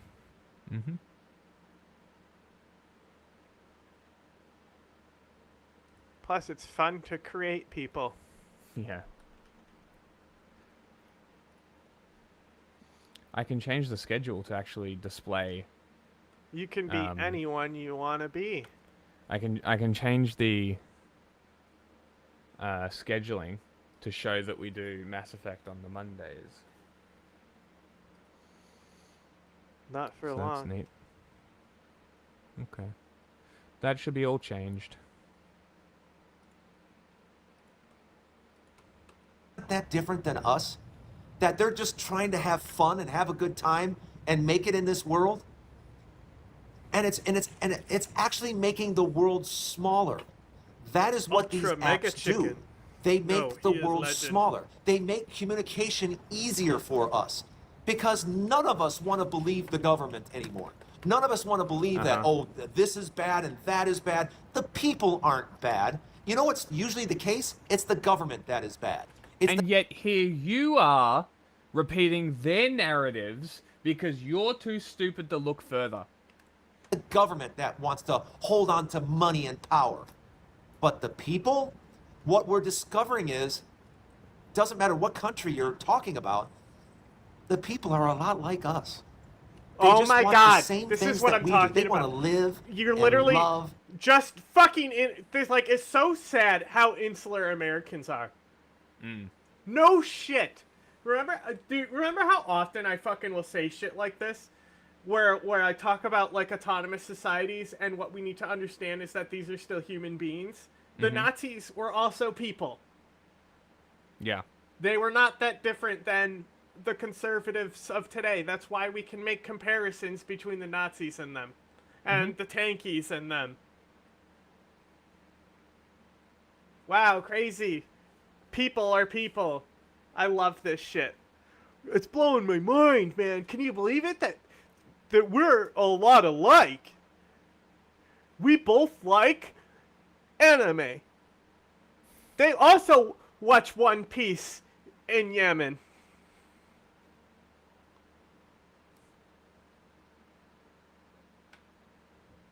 Oh. Oh. What are you owing? Interesting. What are you owing? I think we should move back to MySpace. Well, I've been saying that we should start fucking... Oh, MySpace.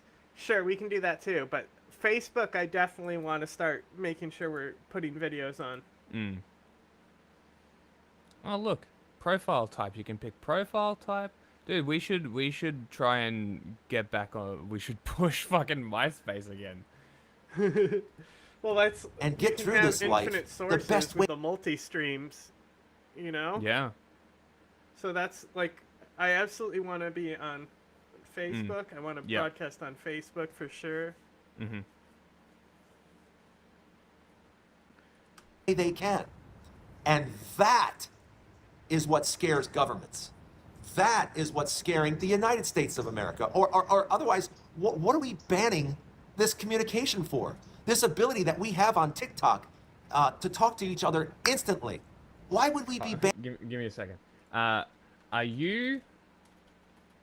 retarded? Calling the self-censorship to remain on the platform communication? Literally any other social media platform allows you to communicate in an actual effective way without having to self-censor your language around subjects that censors shouldn't touch. Plus, you don't know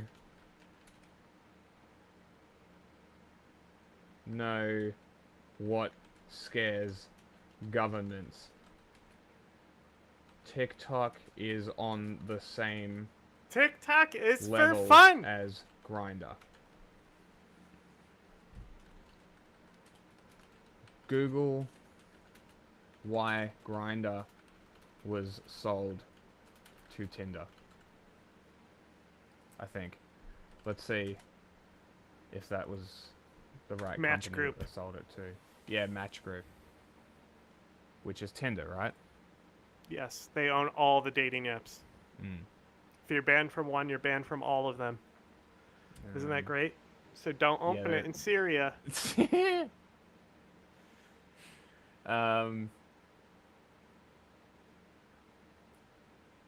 And TikTok is for fun. 2011 Grindr. You don't have to worry about TikTok. Vulnerability Grindr. Hold on. After TikTok acquisition. is for fun.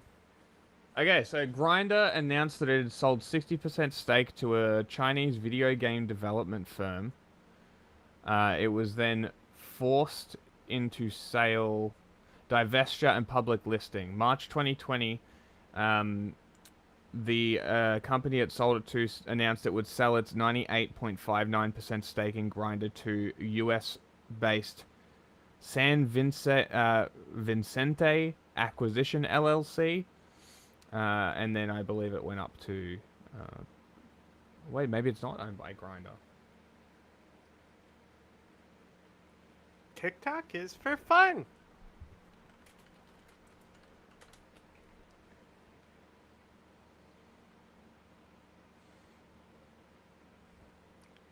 Oh, okay. The acquisitions company owns Grindr. It's not Tinder. Maybe you can go on Grindr. You can. It was never banned. No, I mean you. Oh. They're not owned by Match I don't Group. like Grindr though. Fair enough. I'm not pursuant of desires, and Fair enough. a Grindr is. It's all hookup. Yeah, its desires. Yeah, okay. Google why Grindr was sold to an acquisitions firm. Buddy. Why is banning such wonderful what's the answer? communication? Why was it? Oh, forced divestment because of ownership by a Chinese firm. Literally the same reason TikTok was banned. Oh. Or banned. You don't Forced say. to sell. Well, it was Why would we banned do that? because they Oh, refused to sell. Well, yes, it is banned, yes. Because we're supposed to be worried about China I having thought China data that they hated already gay have. people. You know, if why you would they have the gay app? If you bought a piece of clothing at Temu, they already have our information. They can already see everything that Don't we're buy doing. So clothing what are we from talking Temu. about here? Did you It's just see? you're not going to stop it. And hey, the fucking child that was horrifically burned because if they were wearing Temu Yes. clothes. Yep, I did. Yep. Literally ignited off an ember. 3rd-degree burns. Yeah, they like. And now they're like, oh, Temu is doing a recall for all its products. All their fucking products should be recalled. None of them meet our safety standards. I don't understand why Australia still allows fast fashion into this fucking country. It's a joke. this message is for you at the Supreme Court. Don't make yourself look out of touch. How do I lodge a petition to do something like that, to get the government to ban fast fashion? I mean, there already is people trying. Don't minimalize yourself, because we the people already know there is nothing you're going to tell us, especially when it comes to TikTok, because all of us know a lot more about TikTok than you do. A lot more. And you are some smart people, and you know a lot about the legal system and all kinds of things. You're smart. But when it comes to TikTok, you couldn't be any more dumb if you had to be. And that's what you look like right now. You look dumb. The fact that you haven't already I'm sure they'll came listen out to you, and said especially when you TikTok don't even know the reason for the ban. It's genuinely funny watching someone call other people dumb when they're the dumb one. When they're not even close to being correct about what's happening. It's very funny. It's very funny. Safe? I'm afraid you're gonna... Here, project, boom. And with the prospect of TikTok being banned in the US come Sunday, users are flocking to the Chinese platform RedNote. A blend of TikTok and Instagram, the migration of TikTok refugees has been so great, RedNote is now the top download in US app stores. Outgoing President Joe Biden says he won't enforce the ban, leaving TikTok's fate in Donald Trump's hands. I was talking to everyone about this on Snapchat, and nobody cared. Yeah. Look, I think it's Rove. challenging for those people who love TikTok and who've based a lot of their lives around When did Rove get back? What the fuck? TikTok, because it's very addictive, and to have it be taken away, it's quite emotional, and they've chosen specifically. Rove owns the show, by the way. He's the owner of the show. He owns the conglomerate that owns this project. He owns a lot of stuff like this. He's a big TV personality, or at least he was. He was in the States for a little bit as well, actually.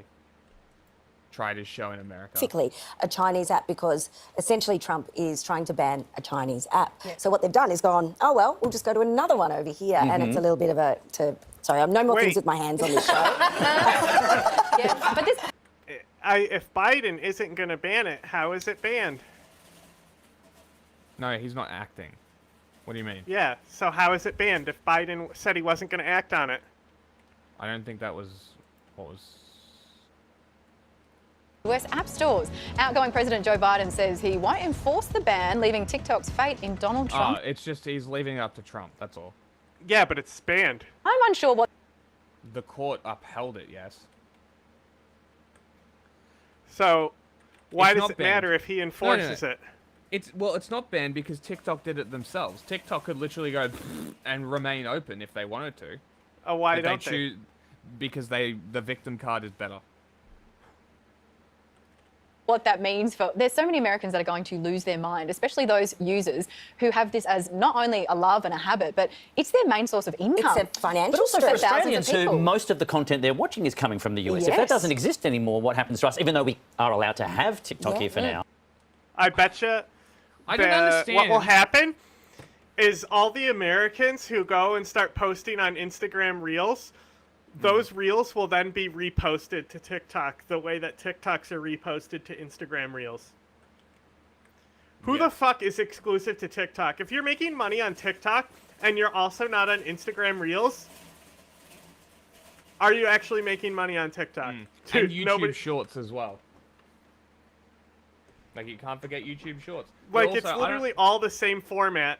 Why would you not be on all of them? Yeah, exactly. It's so easy to repost them. It takes like 3 seconds to upload a 7-second video, for fuck's sake.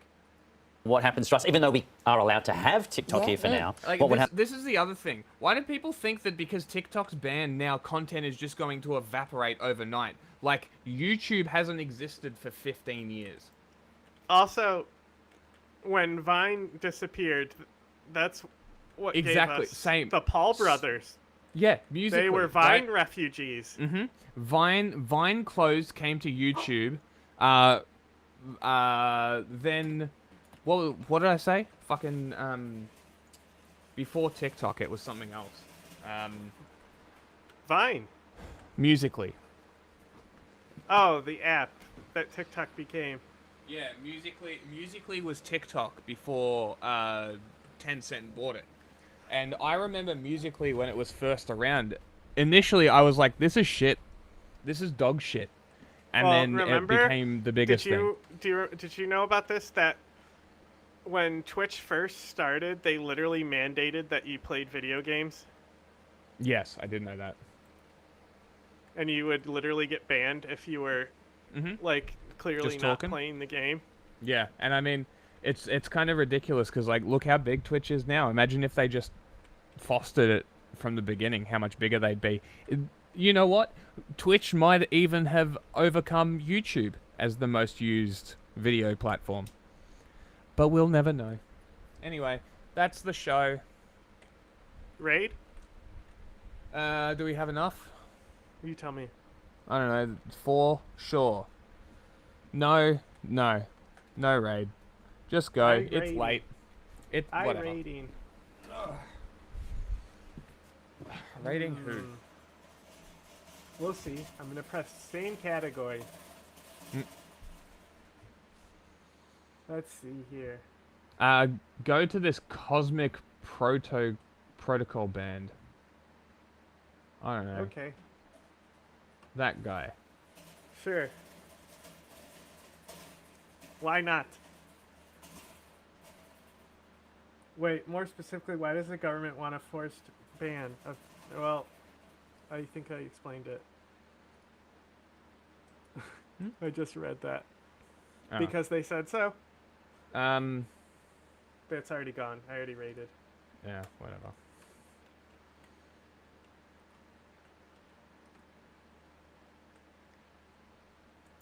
He's watching the Humanist Report? I don't know what that is. Sure.